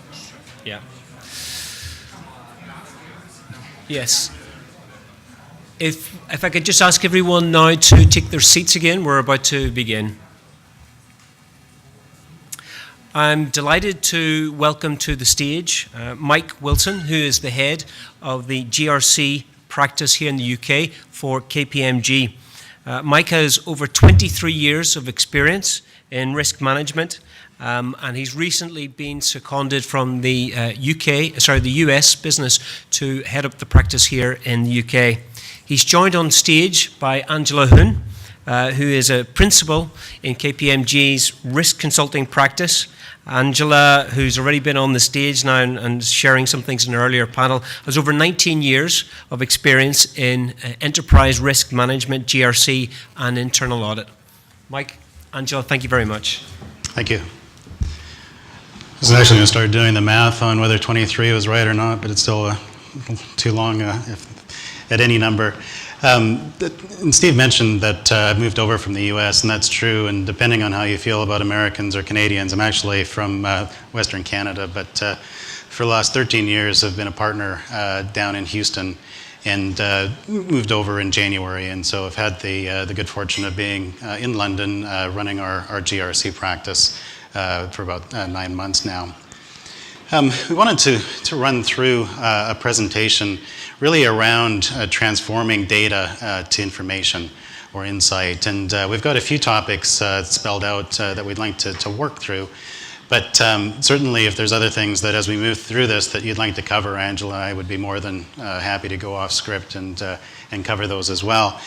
But we're going to talk a bit about strategy, and I'm going to share a little insight in terms of what I'm seeing from the GRC market since I moved over, and I've had the great fortune of meeting with some of our clients and targets. We're going to talk about the importance of strategy and really move through some of the practical insights in terms of data reporting and the ultimate goal around trying to get insight out of that, and we'll share some case studies at the end and throughout. There we go. I'm not sure if it's as blurry up there as it is down here, but as I mentioned, since January, I've really had the great fortune of meeting some of our clients throughout the UK and some in Europe. And it's interesting as I talk to them about the reasons why they're either embarking on a GRC journey or considering a GRC journey, or really just talking through some of the challenges that they have, and maybe describe some of those challenges that they're working through. What struck me at first when I met with MetricStream and others was the number of companies, particularly in the UK, that have, and you all know the names, different technology tools from all of the various technology tool providers out there. So if you go to the big pharma companies, they might have 2 or 3. If you go to oil and gas companies, they might have 2 or 3. Some of the banks have 2 or 3. And it's not so much that there's that investment in the varying technologies. It's the fact that underpinning that is a process, a siloed approach to identifying risk, to measuring risk, to reporting on risk, be it a SOX process, be it an internal audit process, all run by individuals that own a silo, that certainly have an investment around a process, disparate reporting, and certainly looking to either try and replace that or talk about how do we bring that together and either consider a more enterprise view of GRC or reduce really just the underlying costly structure and really the inefficient reporting process. So I'd put that in one bucket. Others that we've talked to are really trying to deal with the regulatory challenge facing global companies, and those are really in a couple of areas. One, the more regulated companies like banks, really trying to deal with some of the pressures that have been put on them. But others where companies that don't really have a true regulator, somebody that comes to them with a business card and a face that you can put to a regulator, they're really trying to get a hold of all of the regulation that they're facing worldwide, be that licensing, be it import-export compliance, be it anti-bribery and corruption, be it local law and regulation, and really try and get a hold of that from a central location, and so that they can determine whether or not they're in compliance or out of compliance. And for some, that's a particularly growing challenge. One of my clients in Equatorial Guinea alone, just due to an import-export issue that they weren't paying close attention to from Houston, had a $450 million US fine placed on them. And certainly they were able to negotiate down, but what they wanted to do is really amplify the understanding, certainly among the second and third lines of defense, of what they were facing and equip the first line with that understanding of compliance, but marry that up with internal audit, so when they went out to places like Equatorial Guinea, it was more than just a SOX review, but also that would be reflected in the overall enterprise risk management report, understanding. So it's another bucket that I'd call, I guess, looking towards GRC to solve something. Another area, seeing a lot of companies drive towards global consistency. And what I mean by that is one of our clients in particular, they're really trying to get a hold of all the policies and procedures that are out there. And the current situation that they have is right now, if you wanted a policy on, pick a policy, T&E, or how to handle recording of assets, or whatever the policy is, that organization has the ability now to do a search, and you might pull down one from the North Sea and say, well, that one fits my needs, or you might pull down another one from somewhere in West Africa, and that one's a little better, I'll go with that one now.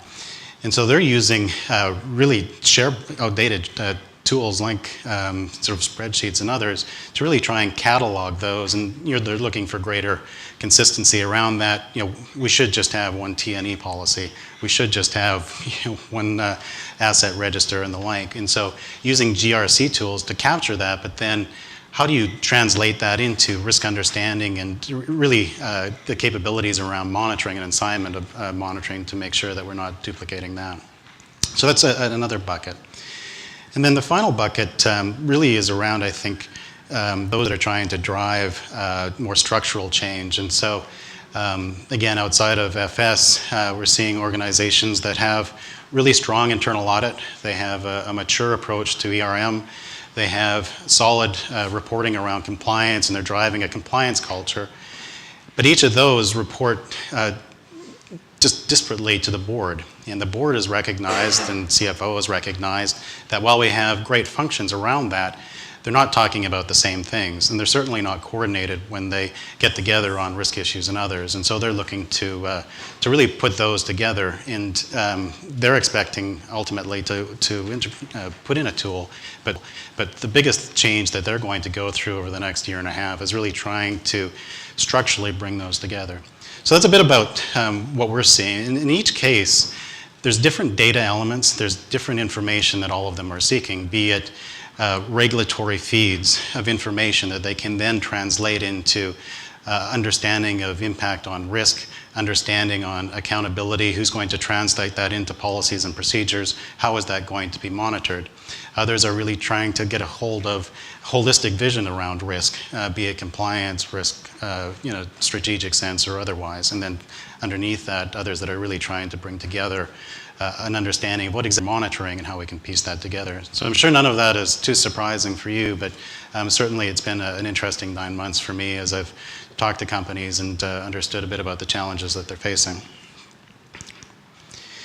At the end of the day, I guess when you look at whether it's compliance, whether it's risk, whether it's internal audit, whether it's IT governance, there's really some key elements around what they do at a core, and assess, measure, monitor, and report. And I guess I'll share a bit of an example with you.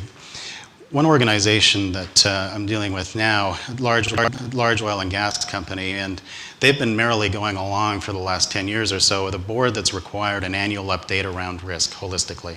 And what they expect is that to cover strategic issues, they expect it to cover the more operational issues, they expect it to cover some of the more regulatory issues. And in doing that, they've built this process over the last 10 years, which they bring in capital project risk. They've got a very strong environmental health and safety process, as you might imagine. They bring in risk from there. They've got a big financial focus around internal control or financial reporting, so they bring in some elements there. And then they have a bottoms-up process that involves about 300 people that goes through an annual interview process, cataloging process, and they boil that up, find common linkage, and really renew the profile. And that process takes about 6 months. And a lot of people involved, as you can imagine, as I described. And that was fine until the entire board got replaced. And in doing so, the new board said that we want an update on risk every quarter. And so now they're in a position where all of these entities individually, be it compliance or environmental health and safety or IT or capital projects, have merely sort of chugged along and sort of pulled out that information, they're now in a situation where going into next quarter, they're literally expected to update. And so they really have no ability now to pull that together, and are trying to take a hard look at how they can come together in terms of a strategy around what in many cases are disparate challenges, capital projects, very different than an environmental health and safety issue, very different than a compliance issue. And so with that is the efficiencies around reporting that is critical for them. But stepping back from that, one of the key things that they're starting with is what is the strategy of each of those groups? What are the reporting expectations? What is the underlying information that we have? And how can we pull that together efficiently, leveraging technology ultimately?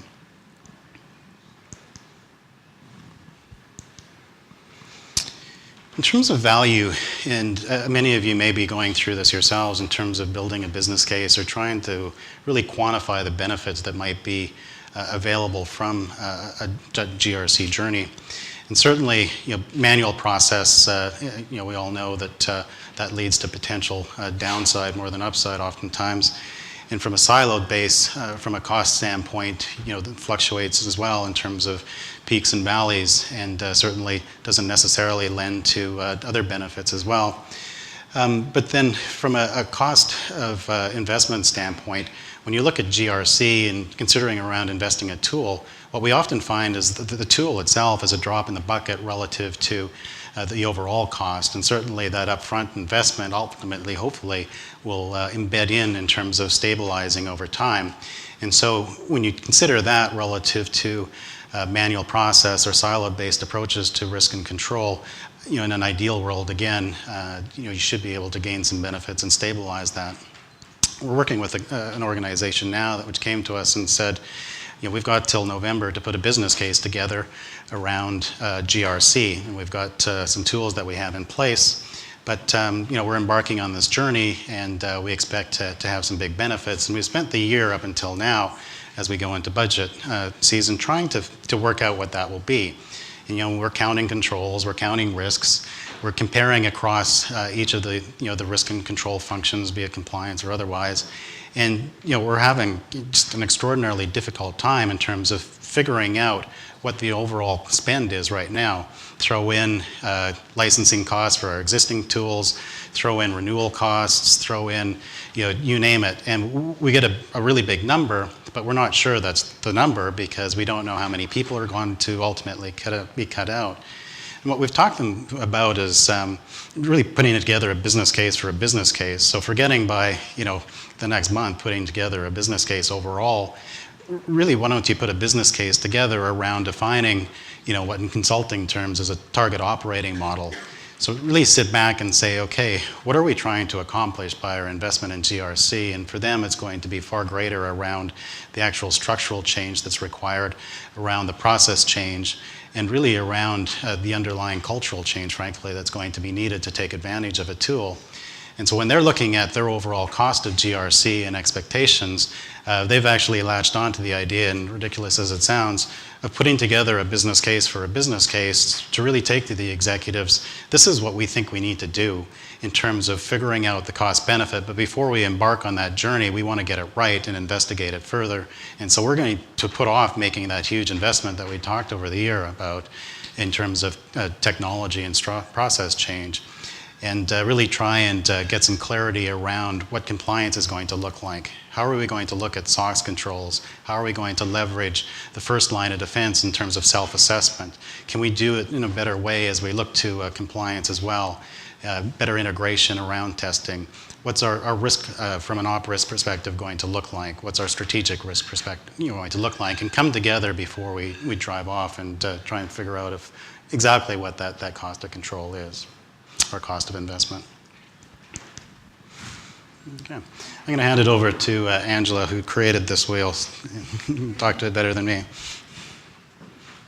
Hi again. So Mike set the scene really well and the reason we did it is really about where you're going. Because to get to the tactical piece that I'm going to start talking through and the practical side of things, to get your data, to get your information, you've really got to figure out where you're going. It's got to be about who's involved, what is the information we need, and then you can take the practical steps. So moving to the wheel, I'm not going to spend a lot of time on this. I want to talk through it, and then we're going to really delve into number 2 in more detail, because that is really where we start to go deeper. So as we look at a GRC implementation journey, you've got to start with that strategy, and we spent a lot of time talking about your business case, the roadmap, who's the functional commitment, who are the groups involved in there, where are you going. Number 2, we've got this convergence and foundational elements. So foundational, is this too loud? It's really echoing. The foundational elements are really the pieces of the data. So it's how you're going to structure your framework. It's going to be the taxonomies you use. It's going to be the rating criteria. And it's all the reporting elements that you're going to need at the end. It also comes to sort of some of those expectations. What do you expect out of the system?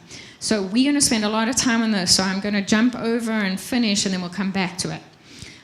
Program management is something you're always going to need in any technology implementation, and even pre that. If you start this journey more from a process and a business side, even the program management of just coordination is going to be needed. So don't leave out the program management side. And then the people and change, as we spoke earlier, don't underestimate the people side. It's things like the governance, the roles and responsibilities, communication plan. That communication is key. So be it your high level, be it getting everybody involved, be it your user adoption. Sorry, I'm going to stand a bit out the way here. And then your learning, your training and development. Very key as you go into this, really looking at what are the needs of people as you go into this. So is it you've got a person who does self-assessment? Well, they might only need a one-pager job aid. Or is it the super user training and they need a day or 2-day training? And is there somebody in between? So again, the whole understanding of people, how the users are going to adopt it, what level of training they need, what level of communication they need. And this becomes a journey. Like I said, I worked with an organization that they created their hike up the mountain to actually illustrate to people so people could visualize there's going to be checkpoints, there's going to be phases. This isn't just a once and done, it's a long journey. So it helped the visualization of this is a journey. We're going to do it together. There's going to be peaks and troughs. So again, the communication people side is key. The business requirements and reporting feeds off of the initial data. So what do you need the tool to do? You've said what you want, you've got the right people involved. The requirements are really key to get the system right. But one step before that I just want to highlight is, do you know what your process is? And if you know what your process is it the process you want to enable? Don't forget to take a stop check as you are starting this journey, because just because you have a process may not be the process you want to enable with technology. It's a perfect time to make some tweaks. I'm not saying go wholesale out, revamp the whole thing, but maybe that's a good thing. But at the same time, take a time to look to see, can you change it? Because it's a good time to do that, as well as think outside the box. Can the technology now do something that you've never been able to do before? Things like surveys, or things like being able to get the users to come into the tool. But again, remember, there's a cultural change that comes with that. The reporting piece we're going to talk a lot about. So again, this is where you're going to want to look at what do you want out. So it ties back to your strategy, it ties back to the end in mind. What do we want out of this tool? Because if you don't put the right data elements in, if you don't set the right structure up, you're not going to get out at the end what you need. So it's very important to start with that end in mind. If, as Mike said, we're doing it for compliance, well, what are the elements we want out? It's very different from reporting to the board and what is the transparency that the board wants. So making sure you have the right data elements, or you're setting the right fields up, because if you're not setting it up to track the KPIs, you can't hit that button at the end of the day where you get the real-time dashboard, because it's not going to be there. You didn't put it in. So again, thinking broader, thinking bigger, thinking what do you need. And again, it could be an evolution. You may not get there in round 1 or phase 1, but if you've got the data in, or you set the structure up, you can get there as the program evolves. And then lastly, you finished with the enablement. So again, as you've heard me speak, can you see that a lot of this is outside the technology? People, I think, as you start this journey, think it's all about the technology. More of this is outside the technology. It's about your process. Where do you want to go? What is the data? And then, yes, of course, there's a big involvement of getting that into the tool, but it really is about starting around the technology. You've got the clicker. All right, so let's spend a bit of time in that box number 2, because again, that's where this is going to drill down from. The objective is really to get that quality data. So a lot of what we're hearing is about insight, it's about transparency, and having the right data at the right time. So to get that, you've really got to think about how do we set this up to get that integrated reporting, the real-time reporting, the right information. And it's really imperative that you think through these 4 essentially elements. So that's what the rest we're going to spend time on. So one is the common language. We had a question this morning about a common language. The language is more than just your risks. We're going to talk a little more. It could be your issues. It could be how you define your controls. It could be, what does testing mean? Does testing mean the same thing to a SOX person, a Sarbanes-Oxley tester, as it does to a compliance, as it does to an auditor? Does it matter? I don't know. But setting a common language that everybody in your organization understands. When you say risk, is that the same as a threat? Working on one of my very first GRC projects, we were working with a utility that they were talking about a manhole cover because we were dealing with the operational risk team. So to them, a risk was the manhole cover blowing. Is that a big risk? Well, in my mind, at an enterprise level, maybe not, but it was a big risk because somebody could get killed. But at the same time, that wasn't the biggest risk to the organization. So the same thing, to them it was high, to the CEO it was important, but it might not have been his highest risk. So having a scale, having a language that everybody talks the same language is going to be even more key, because remember, at the end of the day, you want the technology to be able to switch on and do all the aggregation for you. What you got to remember, these tools aggregate what you put in. What you put in gets aggregated. So how you aggregate it, how you set it up is really important to make sure that you're getting the information at the top that you want. So the definitions are next. Once you know what your language is, let's define what it means. So you've got a common, consistent, ties back to what Mike said, very consistent. This is going to be global, company-wide, enterprise-wide. You want it to be consistent. The data structure is next. And again, we're going to spend a bit more time, but setting that data structure up becomes really complex when you're going to be working across. If you were doing more a point solution, maybe just with risks, it might be much easier, but once you tie compliance in, testing, elements, modules, organizations, all of a sudden it gets much more complex. So you understanding the relationships in order to then translate it into the technology becomes key. And then lastly, as we've alluded to already, the whole reporting piece is we're going to spend more time on. Unfortunately, this is not that clear, but this was a stop check to just make you think about optimizing your data. So some of the questions here is, who's providing the content? So starting with, where's the data coming from? So is it going to be an automated feed-in? Is it going to be somebody inputting it in? What is the data that's even coming into the technology? So do you understand what the data is? Second, how do we leverage data from multiple sources? So like I'm saying, the big trend we're seeing is interfaces. Can we get feeds in from regulation that can alert us? So are you going to leverage the feeds that are available, and what is available right now? Second, how do you structure your content to enable analysis? So really analysis, reporting, being able to do things. Again, have you got the right data in there? Lastly, on the reporting side, so again, who are your stakeholders?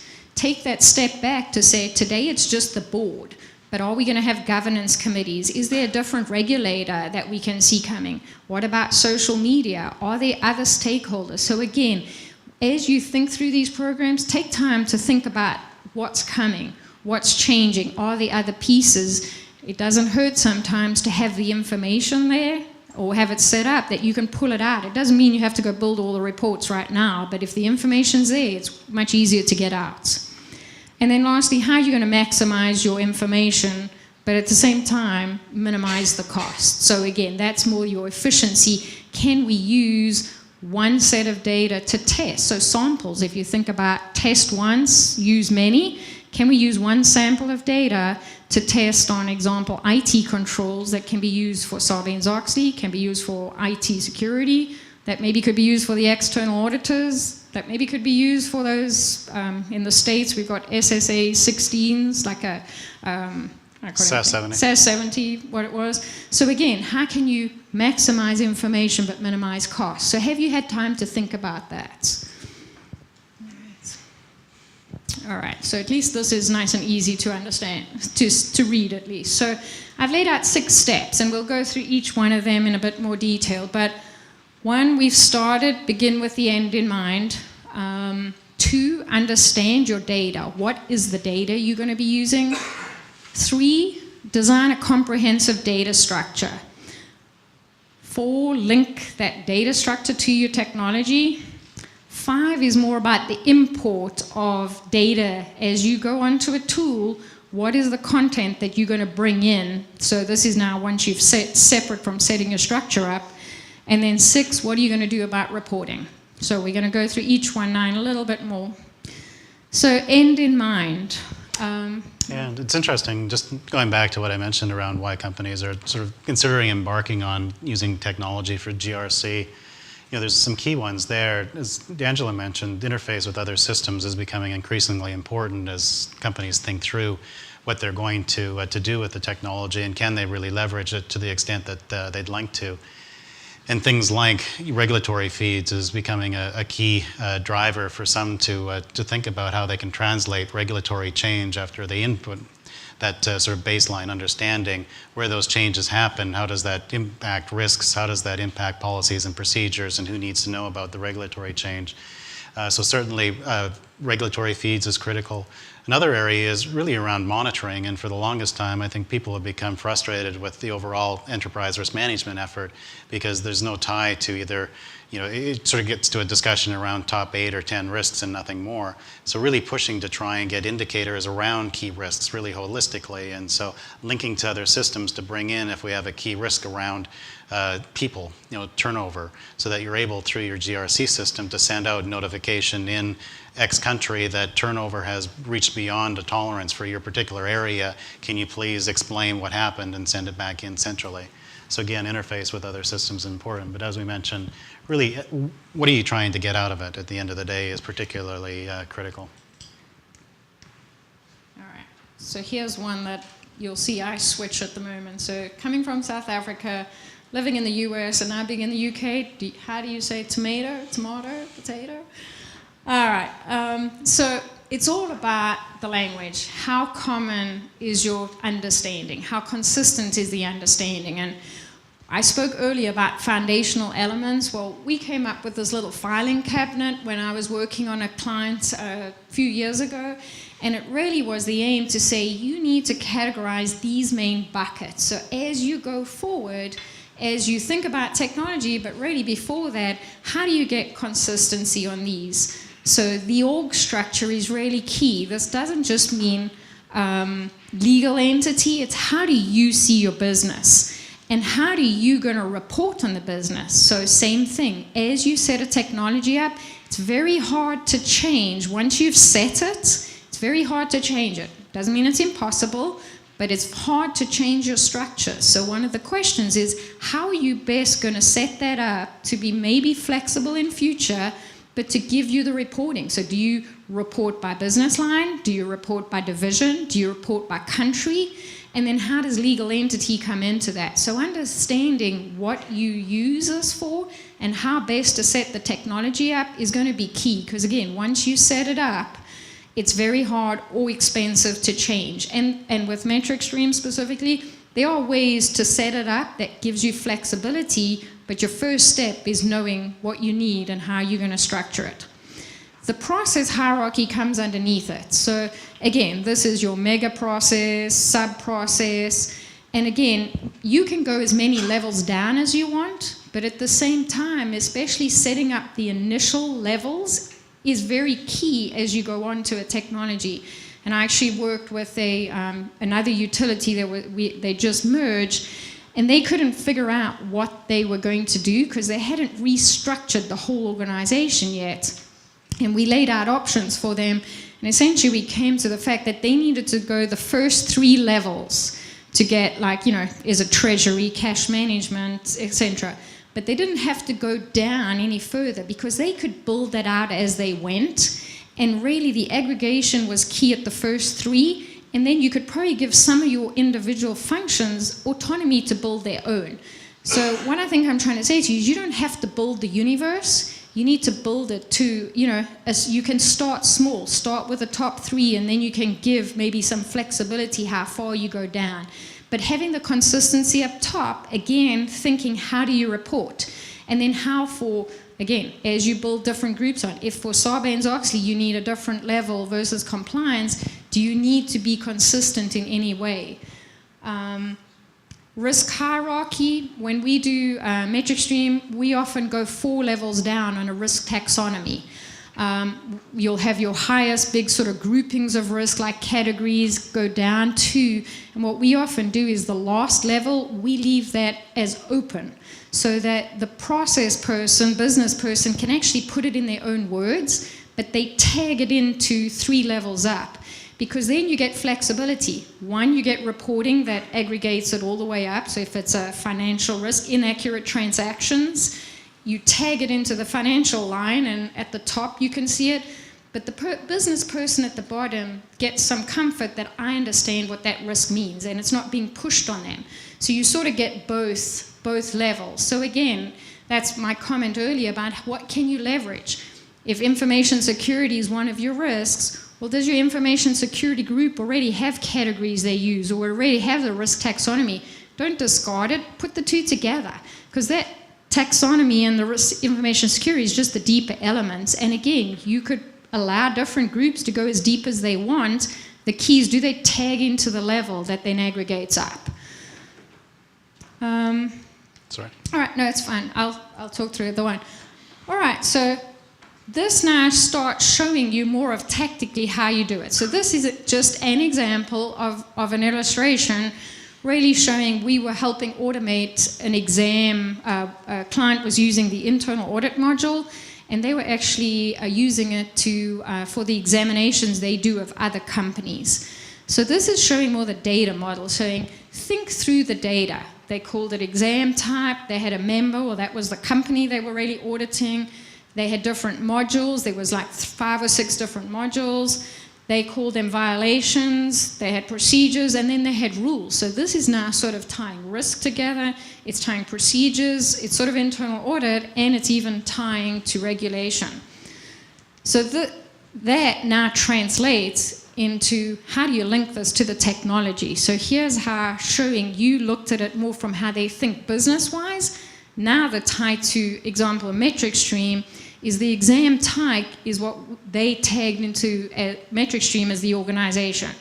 The member is what we call the auditable entity, because remember, we're using the internal audit module, so internal audit, you think of entities. The violation, we use the risk structure for that. Checklist was a module, and this was interesting because I'm probably going to talk about it now. I think I'm going to run out of time. So at the back, we had a case study. But what we did is they had 5 different exam types that they wanted to automate. And all 5 groups said, we have to have our way, we can't change it, it's very particular to us. And once we sat down with them, and what we advocate you do is we spent a day with each group really flowcharting at a very high level, so 1 or 2 pages, nothing more, what their steps were before we did business requirements. And once we went through each one, we realized that each group was really doing the same thing. this group wanted a supervisor approval first, and that group had a few different checks, and this group wanted something different. But if you look through it, they were all doing the same thing, but they were adamant that they all needed their own process. What we helped them do was realize that it was much cheaper to do it once than do it 5 times. It also, as maintenance on the system, when you got upgrades, having to upgrade 5 times, not once, was a whole lot cheaper as well. And really, it gained consistency. So we actually helped them work through a consistent process, and then we use that module, what we call checklists. So what that did, what we helped give each one a little bit of their own flair, so they could have their own essentially area where they got some of their discrete elements. So they got consistent, but they got some of their own specifics that they needed. And lastly, you can see test step, they called them procedures. They didn't like calling them test steps because they didn't feel like they were audited, so same thing. So can you see how understanding what your data is and then mapping to how you're going to put it in a technology is key, because it's these relationships that ultimately make a difference as to how you structure it and how you report and get out the right information at the end. Thank you. All right. I'm not sure, we've got a time up flag at the back, whether there's time for questions, but certainly Angela and I will be around and happy to talk through anything that you'd like to cover with us. All right. Well done. All right.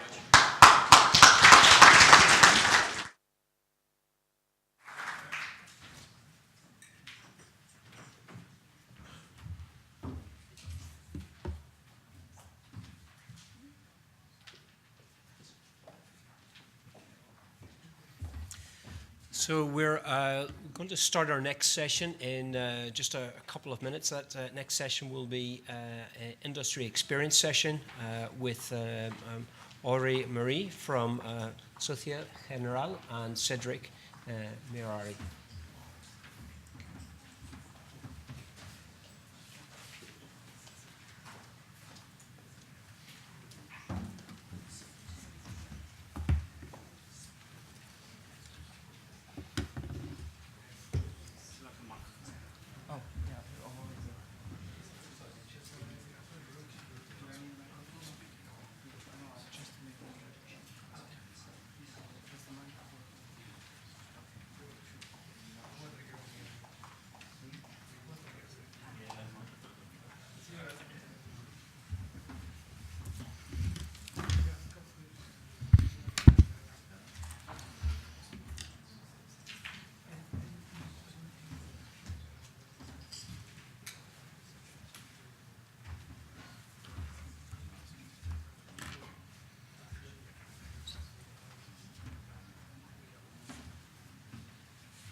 Okay, good afternoon, everyone. I am Cedric Mirari. I am risk management specialist for MetricStream. I've been working for the last 15 years in mostly in operational risk management, and for half of this time, I had the pleasure to work at Société Générale. I also met Aurore, and I'm pleased today to introduce you to Aurore Marie. So. I would like to give you a little piece of introduction. So Aurore has a very interesting background because her background brings together many things. So after working with internal audit and also project management with credit risk, Aurore has joined in 2005, if I'm right, Société Générale, where she has been working on Basel II project, operational risk project. So she has not only a good knowledge on the previous area that I just mentioned about audit, credit risk, but also on operational risk. So she has a very good knowledge of the risk and control staff assessment, the key risk indicators, the loss collection. And Aurore is IT project managing, the head of the internal audit tool at Société Générale. So Aurore is going to talk to us about the core journey that Société Générale and her team has done to reach the subject that you will see. So obviously, you might know that for as many companies that you know, there are as many journeys. But I think what is going to be very interesting today is that this is probably at Société Générale one of the most successful GRC journey that I've seen, and probably many of you also. So I will let Aurore talk about it, and we'll take some questions at the end. So please welcome Aurore.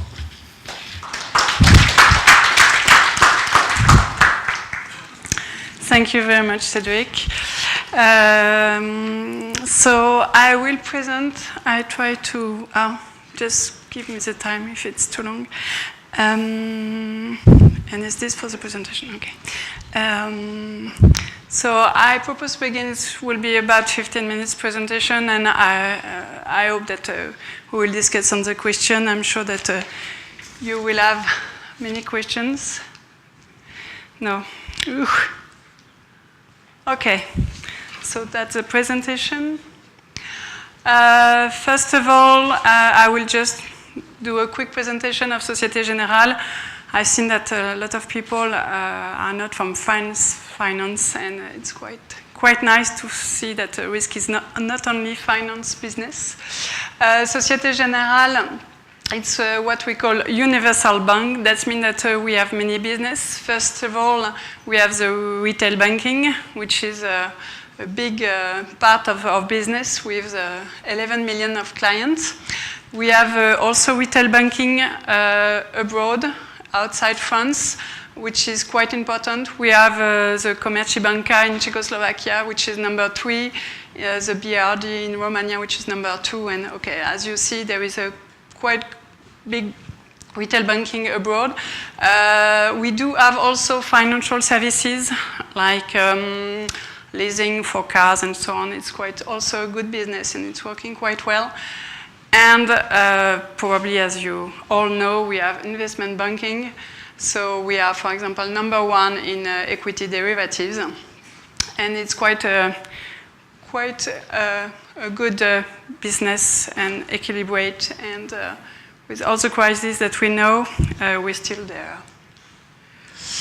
It's important that you understand Société Générale, this year is a special year. We are celebrating our 150 years since Société Générale has been created. And DCPE, the division of the internal audit, is only 4 years old, so it's quite new. It's not that audit didn't exist before, it's just that audit was located in businesses. And it's important that you understand that for the next explanation. And it's about 1,500 people. So it has been created based on all the different audit teams that were located in the business that I've shown you. And now it's directly reporting to the to the top management of the bank. Is there any question? Is it clear? Okay. And just to let you know that, okay, it's 50 countries that we are covering. Sorry.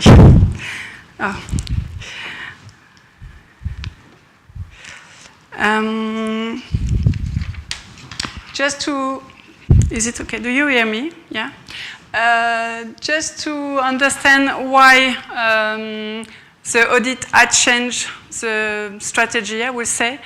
First of all, it's crisis, so we need to optimize resources even for audit.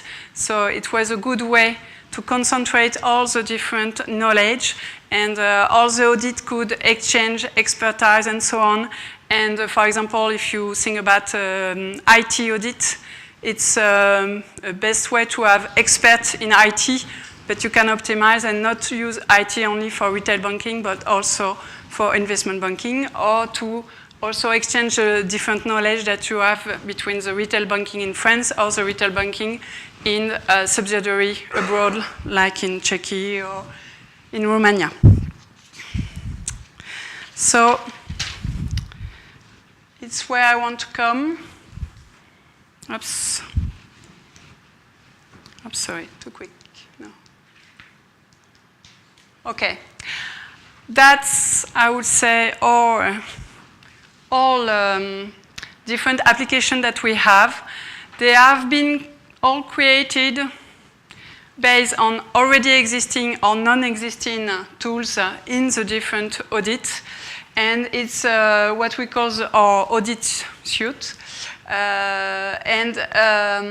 It has been created with the creation of DCP. So it's quite new. It has been developed in 2 years only, so it's very quick. And as you see, Radar, that's the one that we are looking for, is for the risk assessment. It's based on the GRC platform of MetricStream. And that's part of all the different tools that we have. And these tools are very important because it's really the, I would say, the chain, the core for the audit, because you have different teams with different experience with different business, and now they all have all the same tools and the same way, the same conception, the same methodology to do, not to do the audit, not completely the methodology, but mainly all the different things. So as you see, there is first of all the risk assessment, so I will detail afterward, the management of the following of the audit plan. Then you have a map with doing all the, it's following the auditor during the mission. It's like a collaborative tools. Instead of sending a Word and Excel file, you work in map and you can exchange directly your document. And it's easier for the supervisor to follow the mission. Then you have archive where you will store the report, and CAT for the recommendation. CAT is very important and it's very big for us because it's 15,000 users, because it's not only that it's concerned with CAT, it's also a workflow with the auditee. That means that the audit through CAT can speak with the auditee, okay? And all these things, there is a dashboard and so on, we will speak of this later. And there is also GigaNet, which is an intranet. On the intranet, you will find all the methodology for the audit, okay? And we choose to have different tools. Why? As you see that, it could have been in one only tools. It's because we wanted to do it very quickly, and there were not enough time to build a big solution. And this tool were based on already existing tools, so it was quicker to build them from existing and to do like a copy, not exactly a copy, but an enhancement of the existing. And for the risk assessment, it was different. There were no already existing tools. It was completely new.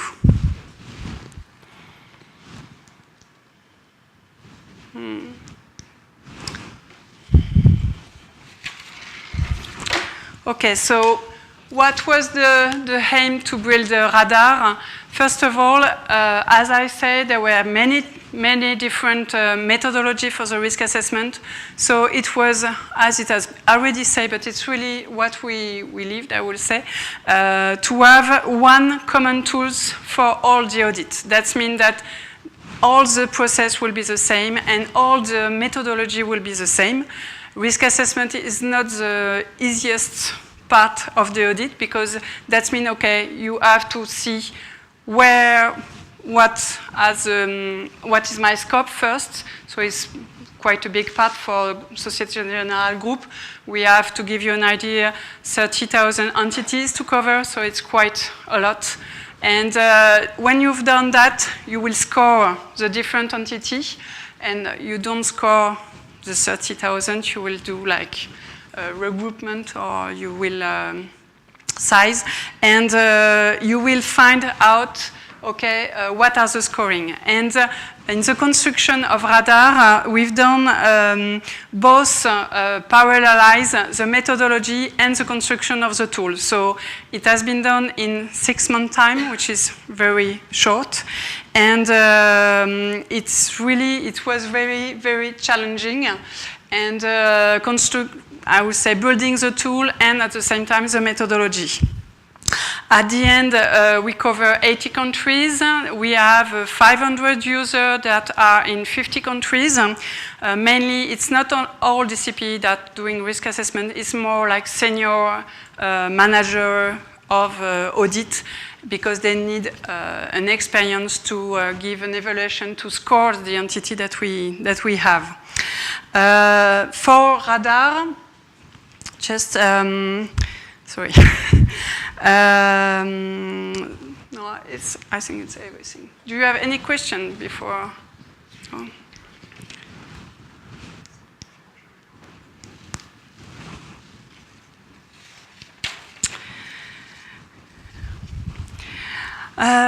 So just to understand that it was really a success, because in 6 months' time we had a tool where all the audit could input all the evaluation of the audit entity. And at the end, the purpose was to propose an audit plan that could be present to the top management of the bank to say, okay, it's where is there and there and there that we have the main risk and where we want to do an audit. And it was the first time that there were only one picture. It was not, before it was several audit plans that were presented. This one was only one. And just to understand that, okay, I'm the IT part management of the project, but there is a risk assessment team which is dedicated to all the methodology of the risk assessment.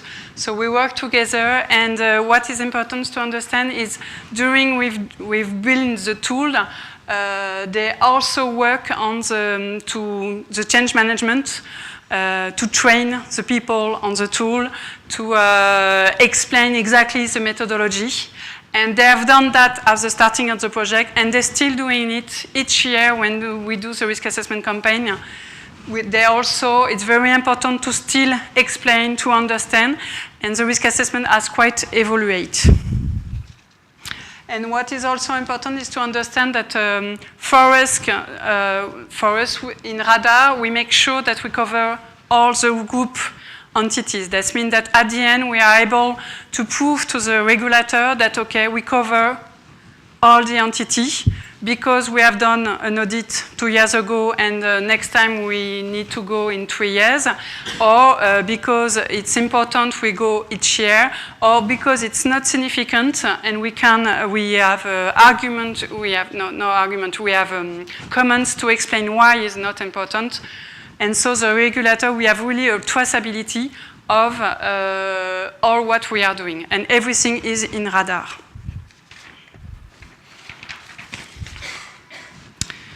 So here is a description of our risk assessment. So as I explained to you, we start for the description of the organization. That's the first step that we're doing. We call this the audit universe. And each step is described in radar, and each step will be validated by the audit. And there is 2 levels of validation. There is one level with what we call the region level, that means country, and a second level, which is zone, audit zone, which is more like each big business of audit, like investment banking, retail banking, foreign retail banking, for the validation. So it's very important, this process is very important because there is each time a time step and a validation. So after the description of the organization, then we will have what we call the scoring, the phase 2, with all the data that are uploaded by the audit. This year was a new process, I will say. Until last year, we do a risk assessment for a 6-month period. This year, the new thing, I would say, is that the audit starts in January, and they were able to upload this data, not waiting for the risk assessment campaign. That means that instead, when they finish a mission, instead of waiting 6 months later and to upload the data, they were able directly to upload the conclusion of the mission. For example, I don't know if they have a risk assessment that show there is a risk on the operational risk for, I don't know, execution, for example. And if it show their audit mission show that, okay, the level of this risk was lower or higher, they will be able to update the scoring. So that means that it's more efficient, and for the audit, it's more fluent. It's more at the same moment. Assessment risk is also the following of the scoring. It's give you, or at the end, the risk evaluation for all the entity. And audit cycle, make sure that, okay, you go, the regulation for us needs that you need to show that you will go in one entity every 5 years. So that's the way we justify that we've been or not. And after it gives you all the prioritization, where you have to go, and then you will have the planning, which is the audit plan, okay? And through that, we have reports that make us able to know exactly what has been updated, what has not been updated, and we have a very strict planning is very short, so it's a way to control and to make sure that the risk assessment has been done with all the thing.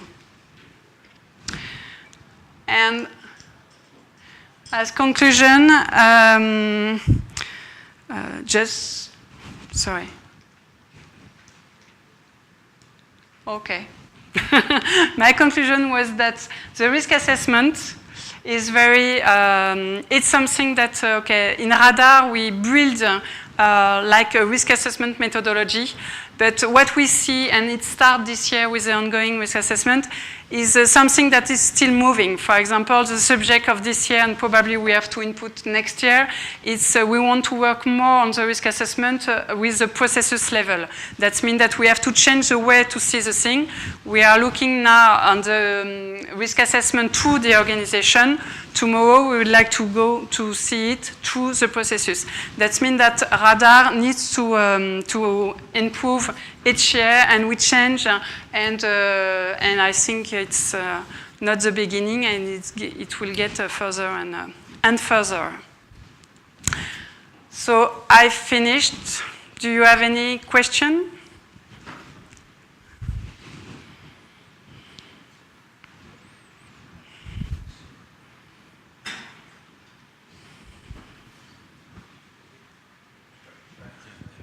Thank you. Yeah, well, I have 2 questions. You mentioned the importance of the rollout, the training to the users. Yes. I wondered if you could just touch on how you structured that and how you implemented it. Yes. Kind of globally. Yes. And second question is around the integration with other risk disciplines, and to what extent you've currently integrated with operational risk, and where you see the data overlaps and the data leverage coming from that integration. Okay. For the first question, for the training, what is done is we do have, like we call the risk assessment ambassador. That means that it's in the audit community, we identify people that are more experienced, and we do a training specifically to this person. So it's really a representative community, I would say, but it's people that are experienced, so they really understand what is the purpose of the risk assessment and why we're doing that. And we train them, really, and the training is both, it's methodology and tools. That means that there are both things. We explain the methodology, and in regard, we explain how is the tools working. And it's done each year before the risk assessment campaign. So with the continuous, for the moment, we haven't changed this way of doing, but probably we have to think about it to see if we don't need to change it and to do something more regularly. But we used to do it really when the risk assessment campaign starts, and after, the role of the risk assessment ambassador is really to train the people that are around them. For example, you will have one risk assessment ambassador for Komerční banka in Czechia, and the person will be in charge to train then people in Komerční banka on the risk assessment part. Because it's not possible, we are concentrated in Paris, and it's good and not good, and we can't train everyone, and to go everywhere it will take too much time. It's why we choose this way of doing. It's not too bad working. It's not, ideally we would like all people coming, but I think it's a good way around. Could you just tell me your second question again, please? Yes, that's a very good question. It's complicated. It's not technically complicated. I don't think it's the main purpose. Because for the moment, we upload quite a data. For each audit entity, we upload all the, I don't know if you're familiar with the SASA, it's a risk assessment, but on operational risk side. And it's uploaded in Radar, but it's not communicating with the tool of the SASA because they don't have tools for the moment. But it's an example that we are able to upload this kind of data. There is a lot what we call, there is a PNB number of people, and so such information are uploaded. But there is no directly to the tools, I will say, through Radar, it's only for audit, and there is only audit that access to Radar. But I know that they do have, the name is quite funny, it's called Grandes Oreilles, that means big, and it's interview that it's running at the moment. When they plan the audit plan, they exchange with the manager of the entity, so really business, but also the other risk people, I will say. So it's people from compliance, it's people from risk, it's people from IT security, and they exchange to see if the vision that we have of the risk is shared with them.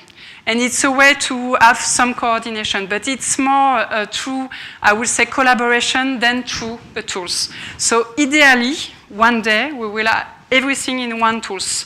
But for the moment, the organization of the group and the organization of the different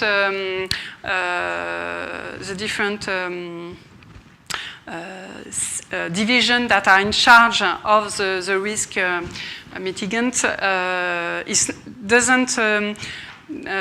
we are not able for the moment to do that. But I know that personally, I push a lot.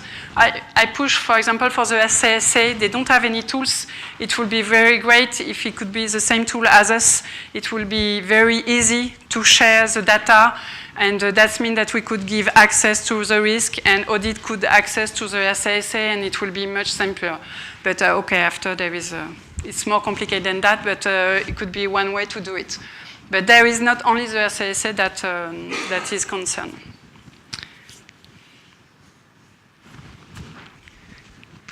Yeah, I think it is interesting to have the auditing goal under the central or in the organization. Mm. Now, with a huge organization like Société Générale and maybe others, I see it a bit challenging because auditing is also part of the feedback, is part of continuous development. Mm. And sometimes you need to have all the separate departments, they need to have their own auditing. And when you go to a higher level, maybe they are looking for the different things, the KPI is different. So when you have it central, I think, I'm not sure if it will perform what is required. Yes, I understand. Yes, I think you're right. But what they've done, okay, what we've done, I was not there, I arrived just after. But really, there is, okay, you could think that you will lose that you will be too far from the business. But really, on day-to-day basis, okay, I'm not an auditor, so I will speak on my experience. For example, the auditors are really seated with the business when they are going in mission, so they are very close. And for example, retail banking auditors are always in all the agencies in France, everywhere. They are traveling every day. So they are very, very close, and there is a lot of, there is a governance that I think is working quite well. We do have like what we call, there is two committees. There is one is called Audit Committee, and Audit Committee, I think it's based on a quarter basis, and Audit Committee is the occasion of the business management and the audit to exchange on, okay, what is doing the audit, what are the perception, what are the alert of the audit that they have. So it's really a good way to exchange, and the good way to concentrate everything on the central is really to have the capacity of mobilized expert in audit. For example, if you need a fiscalist, I don't know if the word is right, it's like an expert tax in... Expert. Sorry? Tax experts. Yes, tax expert, okay. Tax expert or accountant expert or IT, I already spoke about that. It's really difficult to have such an expert in each entity. It's not possible. But if you have one and everybody knows that that's the expert, it's easier to get in this. So, okay, if anything is perfect, but I think in doing that, we don't lose the contact with with the business, and we capitalize on the expertise of the people of the audit. And you have to see that, okay, at the end, it's also audit as all the bank is on cost pressure, so there are something to do. So it was, I think, the best way to do it.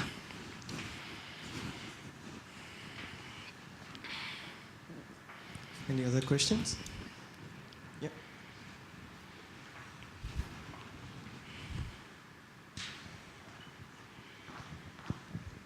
Thank you.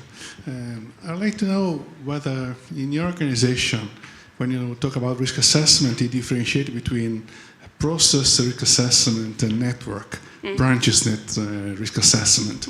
And if you do so, how do you integrate the two, to have an holistic view of the risks within the bank? Thank you.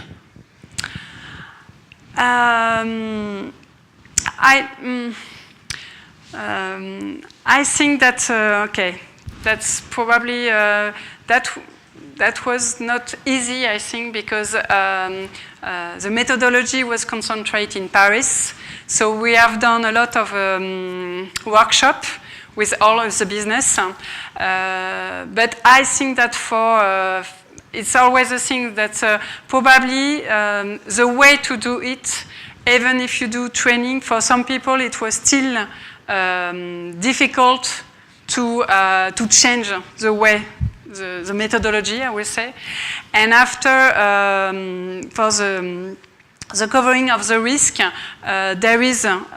we do have in the scoring all the different kind of risk, and you have to go through all this list, and if there is one risk that is not,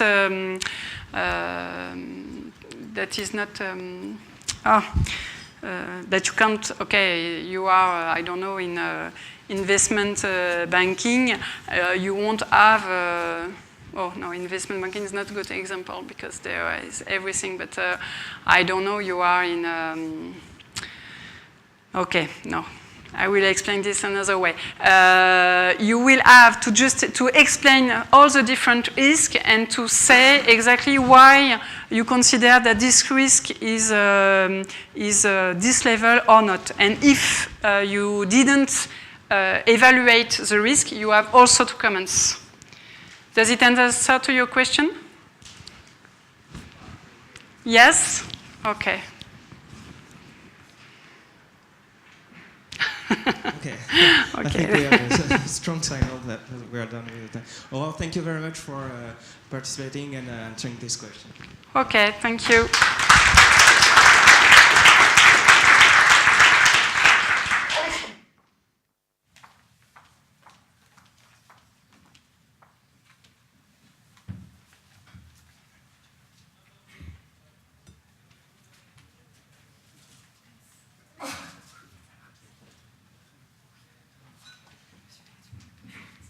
So the next session will be beginning here at 4:50, and that will be led by Gaurav Kapoor. Thank you.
got a gift. There was another external battery pack charger.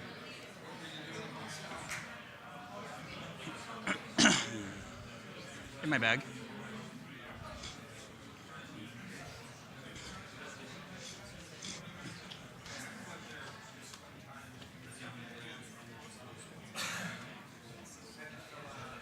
Oops.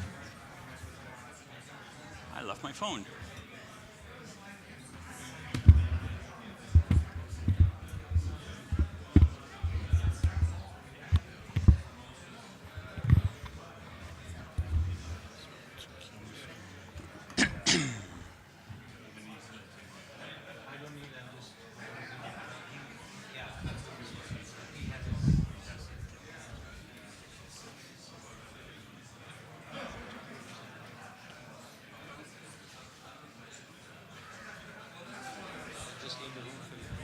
Okay, is there a monitor down below me?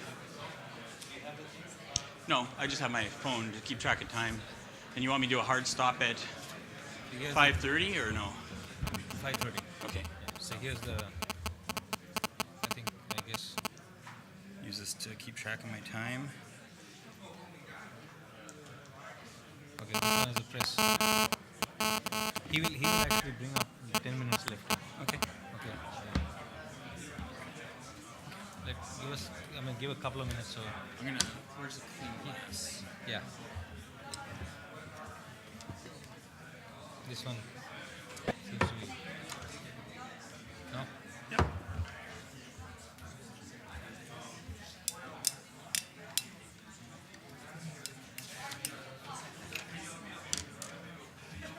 So there's a reception and dinner tonight? Yes. So there's an hour cocktail. And then initially it's supposed to be an hour and a half. We want people to finish earlier, long day. So we're going to start 5:30 and then 6:30 is dinner. So then we'll finish up.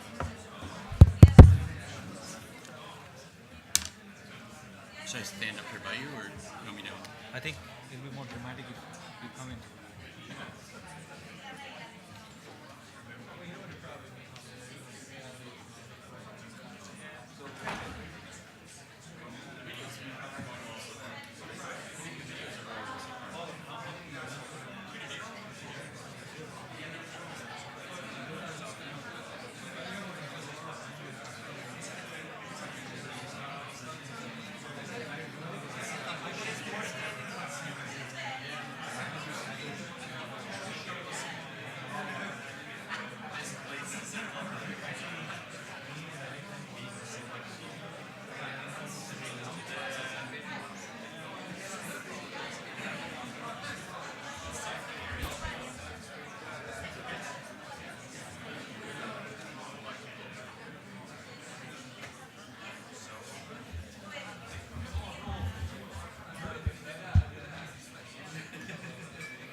Thank you, Chick.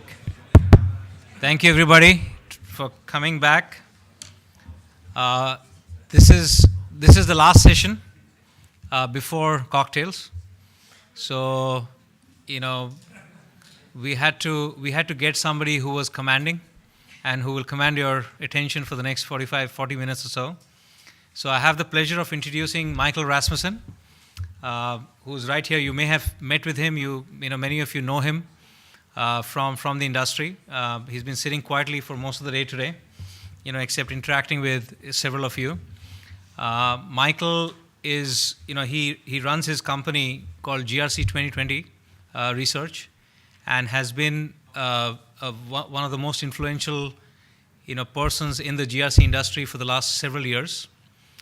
He, initially had spent several years at Forrester Research as the primary analyst and the vice president at Forrester, and then, branched off into his own analyst firm, and has been helping several of you, I know, but also many other customers, and also has focused quite intensively on helping organizations improve processes, design, implementation of GRC architecture, and selecting technologies that are effective, efficient, and that work.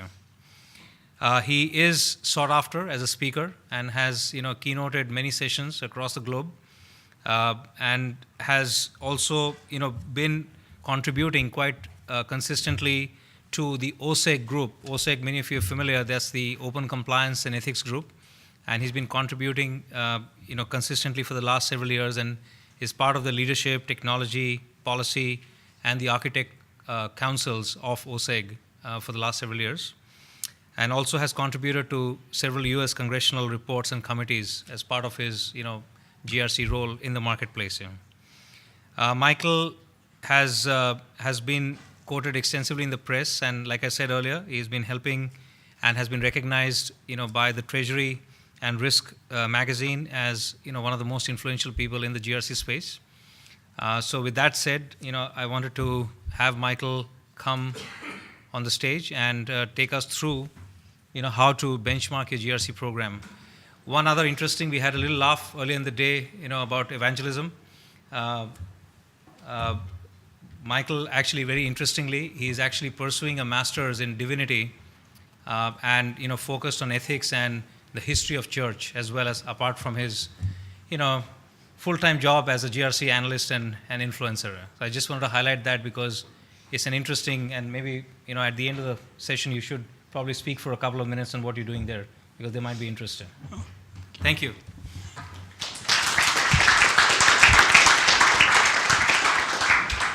It's a pleasure to be here with everybody today and interact. And here in London, it is my favorite city in the entire world. I love London, and I love a lot of the cities across Europe, and interacting with all of you, but have a particular fascination for the British. I'm half English with a little trace of Scottish and then half Danish, but as Gaurav mentioned, my passion and hobby in life besides GRC is actually church history, and particularly medieval church history. And I'll just mention it now to get out of the way. I'm writing a master's thesis on the influence of medieval theology on J.R.R. Tolkien. And so that's like exactly where I sit and my interests are. But we could change the topic to talk about Tolkien and medieval theology if you'd like. But I don't think that's why you came here. So GRC maturity. A couple things that I think are really important for us to just establish right from the start. Every one of your organizations does GRC already. You might not call it GRC. Most likely, perhaps you don't. You might call it ERM, Enterprise Risk Management. You might not have a name for it. Matter of fact, you probably have many names for it because it's fragmented in different departments doing different things. But from my point of view, every organization already does GRC. You have some approach to governance.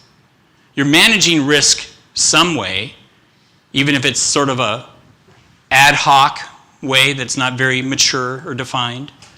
And we have an approach to compliance. We're all doing governance, risk management, and compliance. The proper question is more, how mature are our governance, risk management, and compliance practices are? So to me, it's not a discussion, do we do GRC or not? It's a discussion of how mature our GRC program is in our environment, whether you call it GRC or something else. Another point of view of mine is that GRC is not something you buy, it's something you do. Yes, we're here at the MetricStream conference, and MetricStream has solutions, and they're more than happy to sell them to you. And so in one sense, my whole businesses are centered around the GRC market and for solutions. So you can go out and buy GRC solutions, but that just doesn't give you GRC. That gives you some tool sets and things that you can use to mature and implement your GRC program internally. Because just as much as GRC maturity is about technology and the architecture of information for GRC, it's also about strategy and process. And so GRC is more than just technology. One of my frustrations happens quite regularly is when I get that email or that phone call that says, we just bought GRC, now come and tell us what to do. I hope people figured out what they're trying to do before they went out and purchased something, but not all the time. So benchmarking GRC. Okay, let me start with an illustration. I use this analogy a lot in my slides. Captain E.J. Smith of the Titanic stated before it set sail that never in all history have we harnessed such formidable technology. Every scientific advancement known to man has been incorporated into its design. The operational controls are sound and foolproof. Front page of the newspapers, it said the Titanic was unsinkable, but it sank. Roll back the years, 102 years ago, 1912. What went wrong with the Titanic? Well, you had overconfidence in the ship's design. As a result, you had a push to get it across the Atlantic quickly to show its speed and power of the day. You had external risk factors bearing down on the organization. So just pause here. Reflect on the analogy to your business. Are you overconfident? Are your executives and board overconfident in your strategy and direction? So back to the Titanic, external risk factors. Your environment operates in the real world where there's risk bearing down on you all the time. Geopolitical risk. It could be economic risks, commodity risks, foreign exchange, other market risks. There's lots of risks bearing down on us. The Titanic had risk bearing down. That this period of 1912, from my reading, was a period of some warming in which the icebergs in the northern Atlantic were breaking up and coming further south into the Atlantic. Not only that, the tidal moon poles in January, February 1912 were of a stronger nature, bringing those icebergs even further south into the shipping lanes where they were normally as much of a hazard. They were a hazard, but they were being encountered more frequently at this point in time because of the tidal moon poles and the icebergs just coming further south into the shipping lanes. External risk factors. Health and safety issues. There wasn't the proper number of life preservers and lifeboats for the number of passengers on board. There's plenty of time to get people off the ship. And to my knowledge, the Titanic was fully compliant with the health and safety laws of its day. My understanding, it helped change some of those laws. But you do the math, and there wasn't the proper amount of safety equipment for the passengers on board. Design, in architecture of the Titanic, you have a business architecture and the way it's structured in its processes. They tell us that the size of the rudder and the size of the propeller were undersized for the massive size of the ship, and it wasn't as navigable in the water. Sort of that audit and oversight role, or other GRC roles, risk and compliance too. They tell us that they had some binoculars to scan the ocean for hazards. But the crew member that had access to the cabinet with the binoculars, the key to the cabinet, was reassigned to another ship just before it set sail, so they didn't have access to the binoculars. Earlier in the day, they were getting telegraphs of warnings of icebergs in the area. And one of the responses back from the Titanic was, "Shut up, I'm tired of hearing about it." How'd you like that?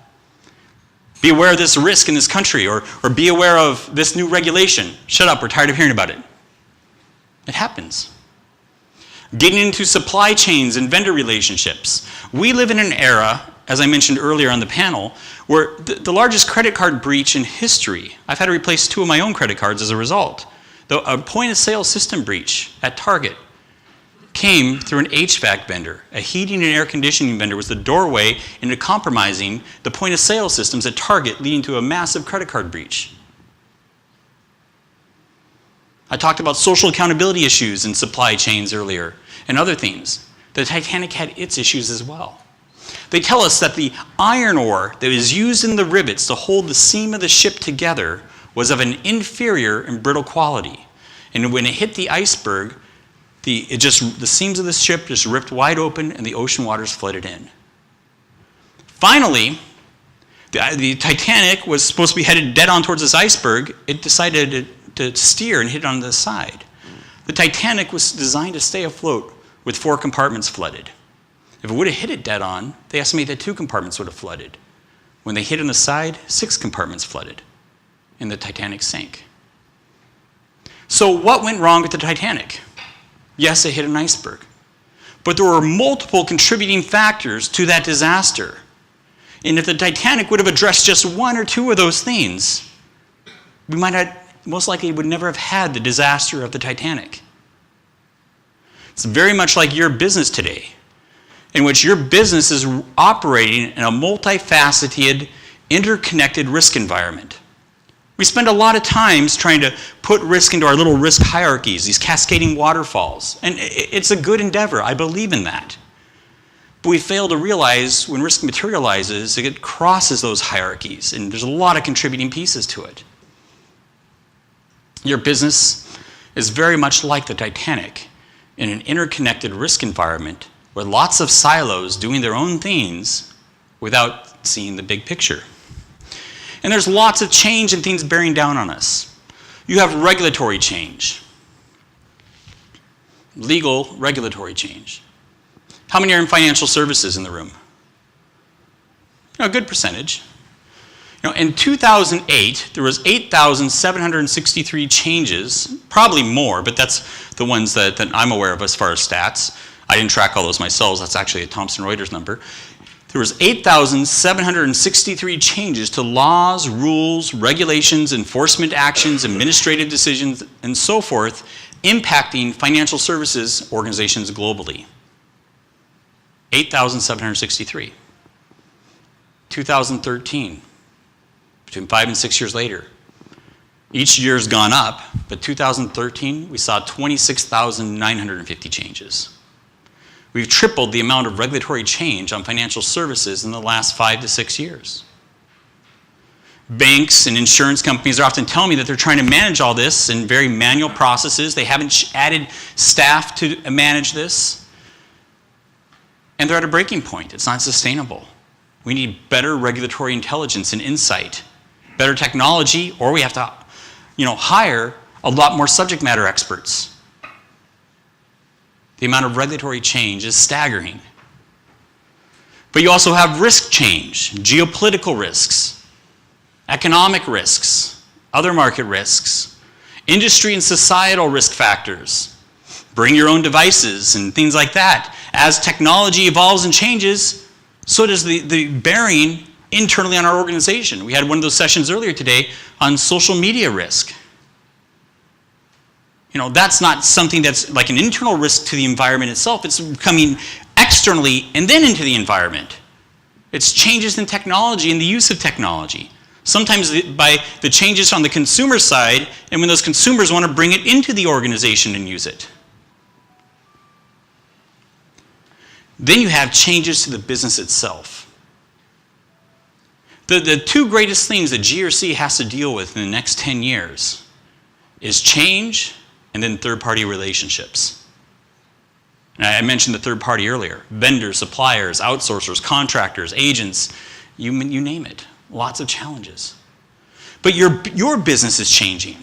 Your strategy is changing, your financial position is changing, your processes, your technology. Even when your technology doesn't change, your risk posture changes because somebody just discovered a new vulnerability this morning and all of a sudden we're exposed. Our employees are changing. New ones come in, they change roles in the organization, some exit. Mergers and acquisitions come in with a completely redundant set of GRC processes, policies, controls. I know one hospital chain with 28 hospitals that now has 18,000 policy and procedure documents because of all the M&A activity and consolidation in that industry. I know of an international bank with over 300 credit risk policies because of all the acquisitions and roll-up over the last several years. How do you manage all that? But you get to the third-party relationship piece, right here, the business relationships. As much as your business environment's changing, your suppliers and vendors and outsourcers and service providers and contractors and their environments are changing too. And you might have evaluated their risk onboarding, but maybe half their staff is completely different people and they're not really aware of the policies and controls that need to be in place around your protected financial information or health information, whatever they're interacting with. Those people in the call center you've outsourced. The IT department you've outsourced. The temporary workers. That's significant. Lots of change upon the organization. Organizations that I interview for my research are telling me that they have an inability to gain a clear view of risk dependencies because of all these little silos like the Titanic situation. That there's a high cost of consolidating risk and compliance information. One financial services firm that I helped write their RFP for told me that they've discovered that 80% of their risk compliant and audit resources was nothing more than document reconcilers.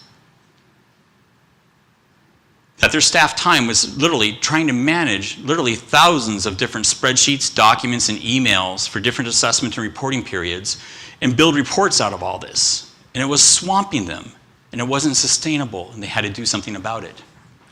They had difficulty maintaining accurate risk information, a failure to trend across different periods of reporting, redundant approaches that limit the correlation, normalization, aggregation, comparison of risk. What happens when one department's low risk is another department's high risk? Because you have different departmental views of risk, and if you don't have normalization and aggregation in your systems addressed, well, your heat maps and other risk analysis and reporting is going to be way out of whack. You need good risk normalization and aggregation. And lack of agility to respond timely to changing risks, laws, changes to the business itself. These are significant, impacting organizations. So, like what our host, MetricStream, says, we're on a journey, the GRC journey. This is my favorite slide here. It's where I grew up in the US outside Glacier National Park in Montana in the Rocky Mountains. That's actually my middle son there pointing the way on an expedition he was on. But we're on this journey through the wilderness of risk and compliance. We can see all the little trees of individual risks, but there's a forest that we need to see as well. How do we get through the wilderness? It is a journey, and we need guidance and direction to get on our way. And my former nemesis, I guess now you are a client, French, if you're in the room, I don't see you. Oh, there you are, you're hiding right there. So we used to compete with each other in the analyst world, and now with MetricStream, I guess you're a client now. But you said it adequately today. I mean, and I do believe there's a place for like a GRC steering committee, but somebody's got to lead this. You got to have somebody that is in charge. I know one insurance company in which they spent years literally battling with each other because different departments wanted to lead the GRC strategy, and they all had their favorite pet little technology vendor. And it got nowhere for years. You need somebody that has got executive sponsorship and support to lead that charge, to guide you through the GRC wilderness on your journey. So consider these questions. Does your organization have enough information to make decisions about the future of the company when they don't have a clear view of risk that impacts critical business operations and processes? Does your organization know its risk exposure at the enterprise, business process, technology levels, maybe even relationship levels, and how they interrelate?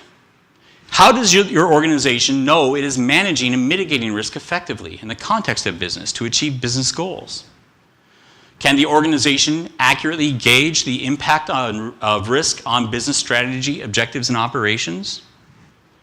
Does the organization get the information it needs to take timely action to risk exposure to avoid or mitigate loss in situations of noncompliance? Does the organization monitor key risk indicators across your different IT systems, processes, information, relationships? And does your organization optimally measure and model risk in a business context? And do you, in that context, provide normalization and aggregation of risk when different departments have different risk scoring? And that risk scoring might end up that one department's low risk is somebody else's high risk. I'm often asked about what is GRC as we transition from the state of all the challenges we're in to how do we go about maturing GRC programs. Now, as Gaurav had mentioned, I'm very involved with OSEG, the Open Compliance and Ethics Group. I've helped contribute to the GRC capability model, and I chair OSEG's GRC Solutions Council. I actually do a lot of the artwork and design in Adobe Illustrator for the GRC illustrations. You'll see some of those graphics in this presentation as well, and manage a lot of those projects for them. And OSEG has the only standard for GRC that isn't a publicly vetted standard. We have lots of other standards, and they're very important standards. ISO 31000, ISO 27000, Cadbury, Turnbull, King 1, 2, and now 3 reports on corporate governance, COSO, COCO, lots of different standards and frameworks out there. Some are audit, some are governance, some are risk, some are compliance, some are IT security, health and safety, quality, you name it. But there's only one that labels itself sort of the Rosetta Stone. We're here in London. We can all take a little field trip over to the British Library and see the Rosetta Stone and the significant impact that had on archaeology and deciphering ancient languages. The whole purpose of the Rosetta Stone from modern day was to be able to translate. And that's the purpose of the GRC capability model from OSEG, is to provide what is really common across a lot of these frameworks and standards. At OSEG, we define GRC as a capability to reliably achieve objectives while addressing uncertainty and acting with integrity. The reliable achievement of objectives is the governance piece. Addressing uncertainty is risk management. In fact, ISO 31000 definition of risk is the effect of uncertainty on objectives. And acting with integrity is compliance. It's more than regulatory compliance. It's about compliance to your values and principles, to your contracts, to your policies, as well as regulations in your environment. Compliance to your risk boundaries. Each of these flows logically. In order for us to do risk management properly, we need governance. Without some type of direction of where the company could head, maybe there's options, we have no context to do risk management within. Risk management needs governance to give it context to do the risk assessments and analysis within. And then on the back end, risk management means nothing if we do all our Monte Carlo simulations and Bayesian modeling and bow tie diagrams and all this, if there's no follow-through. Risk management needs compliance to ensure that the boundaries we set in risk are in place and operating effectively. There's a natural flow to governance, risk management, and compliance, and how they each support each other. We can look at the organization, and a lot of times departments of risk, compliance, security are seen as the departments of no, the corporate policemen.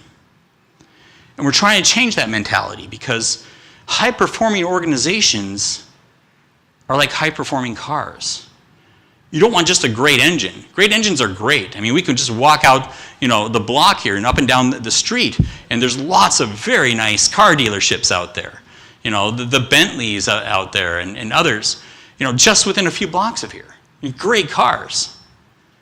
But are you going to go out and buy a high-performing sports car that just has a great engine and go 200 miles down the road, but you have lousy brakes and steering? No. To be high-performing, you not only need a good engine, you need good handling. And GRC gives us the capabilities to keep the organization safely on the road so it can be high-performing. So when we look at ways to approach GRC architecture and strategy, there's 3 different models that I collapse everything into. One we can call the anarchy model. That's really a decentralized strategy where different groups are doing different things in different ways and really not talking to each other. And that's a very immature GRC state, but that's a state where a lot of us are. And we're probably encumbered by spreadsheets and emails and documents and file shares and everything else that are just slowing things down. That's that anarchy decentralized model. Now, we might overreact. For a smaller organization, you may not have a choice, but a lot of us might think of gravitate towards a centralized model, where we want to collapse our organizational structure and move compliance and audit and risk all under one executive. As French said earlier, somebody needs to lead the charge. But the truth is there's a lot of different roles and departments in the organization. And if we start collapsing everything under one role, we lose some checks and balances as well. The separation of duties. We're seeing a big push in this within the US from the compliance and legal. Where there's a lot of enforcement actions and things that are really pushing that compliance not report into legal, but it be its own entity. Because legal's got the duty to deny and protect, particularly in a litigious country like the US, Well, compliance has got the duty to discover and fix, and they might be counter to each other. Further, what about audit? Now, if audit's all of a sudden rolled up with management, isn't that violating audit's independence and objectivity? So, rolling everybody under one organizational structure doesn't make sense. Rolling everything into one technology platform, I don't know one technology platform that does everything GRC. Now, I believe in that core, but there are certain things out there, maybe like commodity risk management, for example. How many GRC platforms are really tracking and managing commodity risk? You know, or a variety of other very specialized niche areas.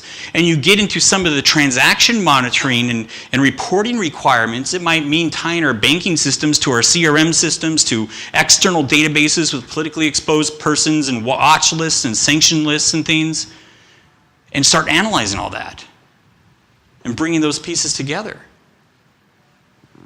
You know, you can't just go and pull GRC software off the shelf and say, we have GRC. You can have a platform backbone architecture that brings things together, but there's integration and connectivity to a lot of points in the enterprise. One large pharmaceutical life sciences firm, you know, as a result of a corporate integrity agreement, you know, they implemented a policy system to communicate corporate policies, compliance policies. They had many instances of SAP in their environment, in the ERP world, and from the HR side, PeopleSoft.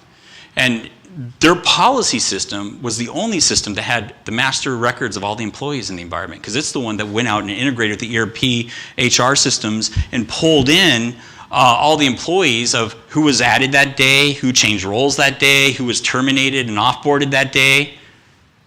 GRC requires integration into systems as we mature it. And so the right approach is what we call the federated model. Getting different departments to work within a common shared services type environment. The analogy I often use here is client relationship management. You roll back the years, going 30 years ago.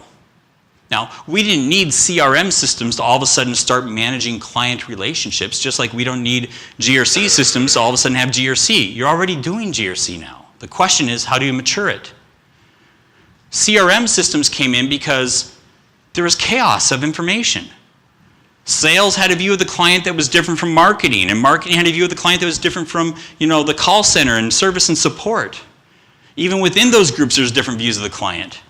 And nobody could see a complete view of the client and all of its interactions in history. CRM systems came in not to change the organizational structure and create a chief client officer. No, it came in to create a consistent view of the client relationships that marketing and sales and research and the call center and service can all interact with. That's the same thing about a GRC information architecture, where audit and compliance and health and safety and security and risk management and legal and ethics and all these can interact and share information. And at times, yeah, there's going to be protected information and we need good security in it. So it involves federated oversight in different groups that can come together to be on the team. Though, as I mentioned in you know, French before me, somebody's got to be able to lead the initiative too, because it's going to end up getting nowhere without proper executive sponsorship and leadership. It involves different levels of federated risk management. Maybe health and safety uses bow tie diagrams, and information security uses, you know, the firm risk analysis, and some other departments using Monte Carlo or Bayesian modeling. And we have different risk scores and things. What's high in IT security might be a medium in finance.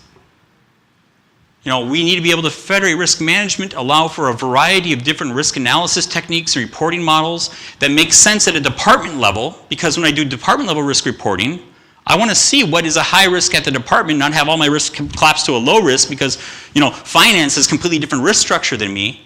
I need a department level view, maybe a division level view, and an overall enterprise level view. and proper normalization and aggregation. Same thing with compliance. I have not met one chief compliance officer that's truly responsible for all the compliance. You have corporate compliance and ethics, and maybe there is a chief compliance officer there. That person's probably focused on anti-bribery and corruption, insider trading, and other big issue compliance problems. But you have IT security and privacy and health and safety and HR compliance, quality. How do we get everybody working? You know, at Dell, they had 4 separate compliance departments that they didn't want to change the reporting structure. They had the corporate compliance and ethics department focused on things like bribery and corruption. You know, they had the government procurement contracting office dealing with compliance to be a government contractor. They had the import-export compliance office dealing with watch lists and sanctions and things like that. And then they had the Sarbanes-Oxley internal control compliance department. They didn't try to shift all the compliance responsibilities under one executive. They wanted a federated program with a shared services information architecture, where we can have one approach to policies, because each of us has our own policy portal. We each have somebody being a policy administrator, you know, type role. Why waste all this? Why can't we have one template, one portal for policies and share these resources? Federated compliance. Same thing with third-party management. Your vendors, suppliers, contractors, agents, outsourcers, and all the rest. There's IT security concerns, there's quality concerns, health and safety concerns, social accountability with international labor standards. Lots of different departments that have concerns in third-party relationships. Bribery and corruption. Politically exposed persons and things. You know, how do we build a common architecture and framework to be able to manage third-party relationships that different roles and departments with different concerns can work within? So, I'm sorry, it's taking a couple clicks here to advance. And so we need a framework and approach for our GRC strategic planning that allows us to have common standards and methodologies and processes and the pre-built components of like risk and audit compliance type module functionality, but with the flexibility to adapt to different parts of the business that have different needs. Good GRC means that we're going to see the value of integrated information. That I can understand what the objectives and goals are for the business or my department and understand the risks and context of those objectives. What controls do I put in place to mitigate those risks to those objectives? When I have incidents and issues, you know, that might tell me of control weaknesses or failures or just plain missing controls. It might tell me, does tell me of information like frequency of issues, impact of issues if I'm collecting that. That goes directly back into my risk models and helps me improve risk management. Roles, responsibilities. Who's the risk owner? Who's the policy owner? Who's the control owner? Who does that policy apply to in the environment? Policies and training themselves. You know, the fact that we have a policy means there's a risk. Is that risk identified? We wouldn't have a policy unless there was a risk that there's going to be behavior of an individual, a process, a transaction, or relationship, you know, that would go counter to what we wanted. We established policies to have consistent business operations and to stay within risk boundaries.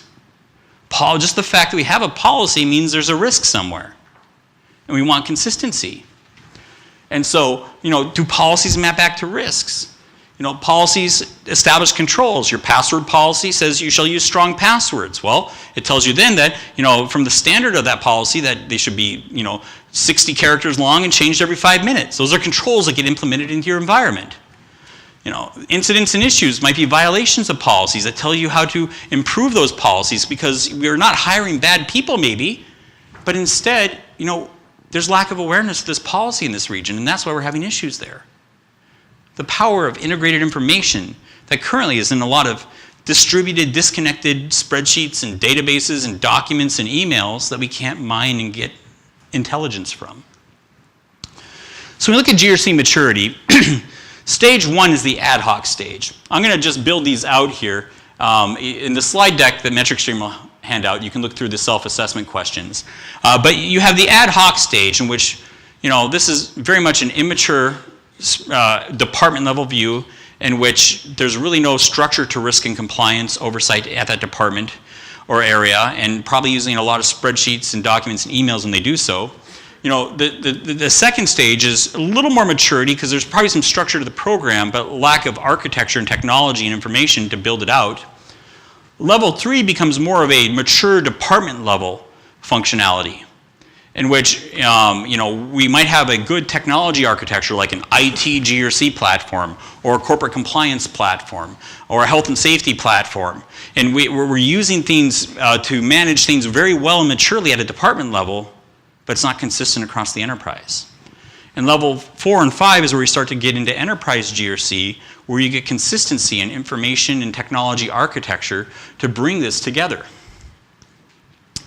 From there, when I do my effective GRC benchmarks in benchmark organizations, some of the things that you want to look at is the governance of the organization of GRC. Is there executive sponsorship? What are the structures and accountabilities? Then look at the GRC charter. And I've got an outline that I use that I'm happy to share on building a GRC charter. But what is in the GRC charter? Does it have proper accountability in it and set up and structures and understanding who's in charge and reporting relationships? A GRC vision and mission statement. What resources are assigned? And what's the role of shared resources? What are the common GRC processes for policies or investigations and issue management or risk management, you name it. Monitoring and reporting, and then the overall technology infrastructure that brings it all together and how mature that is. And looking at if organizations are below parity, at parity with other organizations of similar size and industry, or above parity. At the end of the day, our GRC programs need to be aware. We don't want to be like the Titanic, in which there's lots of disconnected risk and we don't know about it until after we've sunk. We want to be aware of our environment and the changes to our environment. We want to be aligned where there's different groups that have different responsibilities. So we're not talking consolidation, we're talking aligned, where IT security knows how to interact with financial risk. And how to interact with health and safety and other areas. We have a common strategy, federated model where different departments are part of that. We're responsive. When there's issues, we're quick to react, identify them, and fix them. We're agile. As the business changes and the business environment changes, we can quickly adapt and be nimble and use GRC to a competitive advantage. We can be resilient. When things happen, we recover quickly. And in that case, we're lean and efficient in our use of human and financial capital to manage GRC in our environment. So I can see the cards that I'm out of time. So do we have time for a few questions, Gaurav? Yes. Okay, excellent. So any questions in the audience today?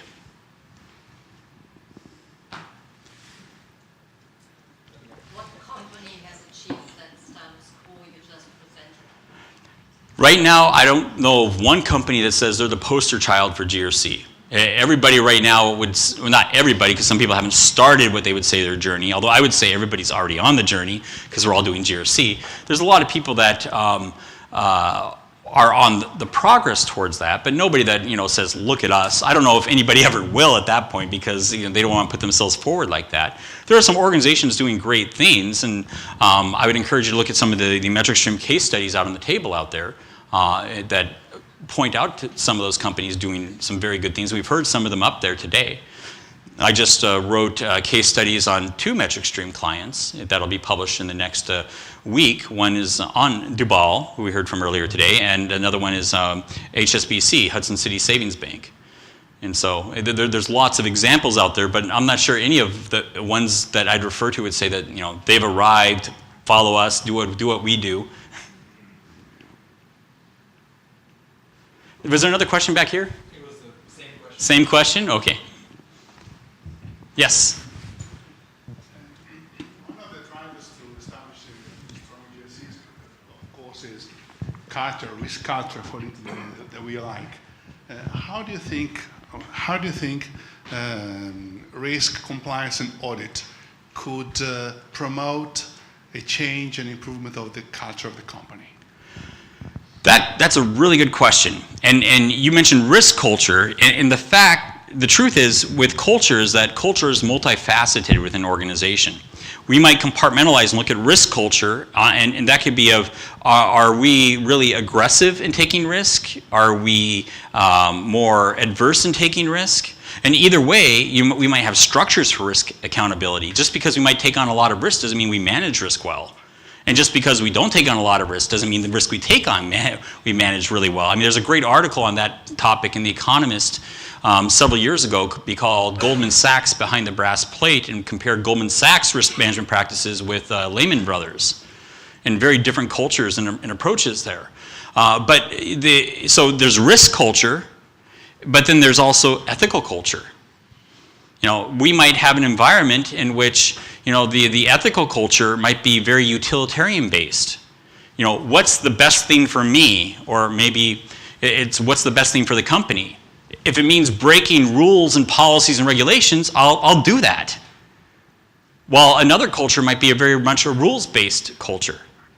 But then you have different cultures within countries themselves.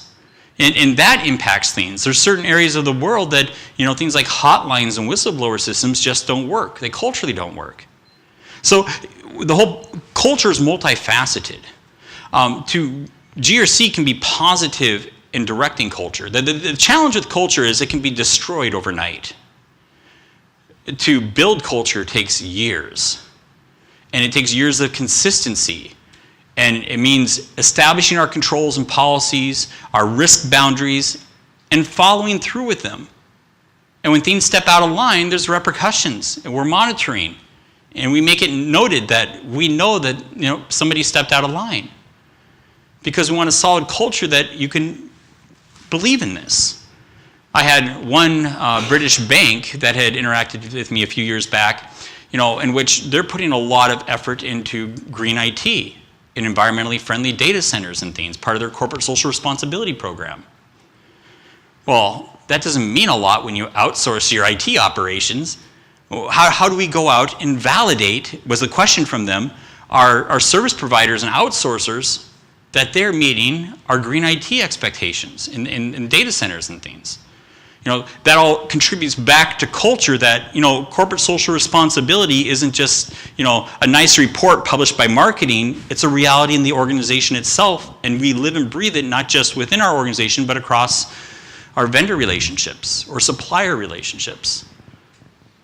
But all that contributes positively to culture, but it can take years to direct and guide and enforce culture there.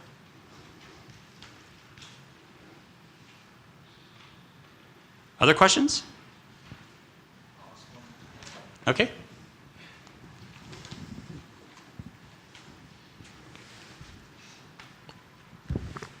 So Michael, GRC is a long journey, and it's a very complex journey. So in terms of the interactions you're having with the different organizations, what are one or two tough questions which organizations are struggling with today where the answers are not very easy in that journey? Very good question, but I'd like to comment on just the phraseology for that. GRC can be a long journey, but if you're in the room, you're on the journey. It's not like, should we join this journey or not? Just being in business, you're on the journey of governance, risk management, and compliance. And so it's not, even to me, a question of whether we start the journey or not, because you're already on it in some way. So in that context, some of the big challenges, and I mentioned the two that I see for the next 10 years are going to be change management, changing laws and regulations, changing risk environments, and changing business environments, and third-party relationships. Those are two of the most significant challenges we have for the next decade.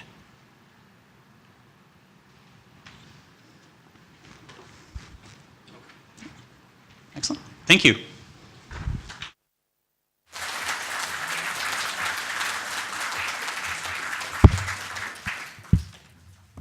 Thank you, Michael. That was a good end to the day. So with this, I'd like to first, I know many of you actually have come in from different parts of the world, as Shelley pointed out in the morning. Many of you have taken red eyes, both from the US as well as from the Middle East, and many from Europe as well, long journeys. So we're going to take a break here for today. First, I'd like to thank our sponsors, KPMG, PwC, and Skites, one more time for helping make this possible and making it possible here. I'd also like to thank all the speakers, essentially, who have been here, contributed their thoughts, and also the audience for being patient. And we've had pretty good participation here right through the day. I'm surprised everybody's still here, or most of you are still here. It's been a long day, but hopefully, there have been a lot of interactions, not just with the speakers, but also with the among each other. The next couple of hours, you have the opportunity as well. We are going to break for cocktails for an hour, or maybe 50 minutes or so. And this will be at the upper atrium, where you had coffee and part of the lunch. And then we're going to get back here for dinner about 6:30, 6:40. That time frame, about an hour, 50 minutes to an hour. But one request, you do have to clear the room, because they have to set up the table. So take your belongings, and if you can clear the room, and then get back probably in about 40 minutes or 50 minutes. The cocktails are up there, and there's live music as well. So enjoy. Thank you.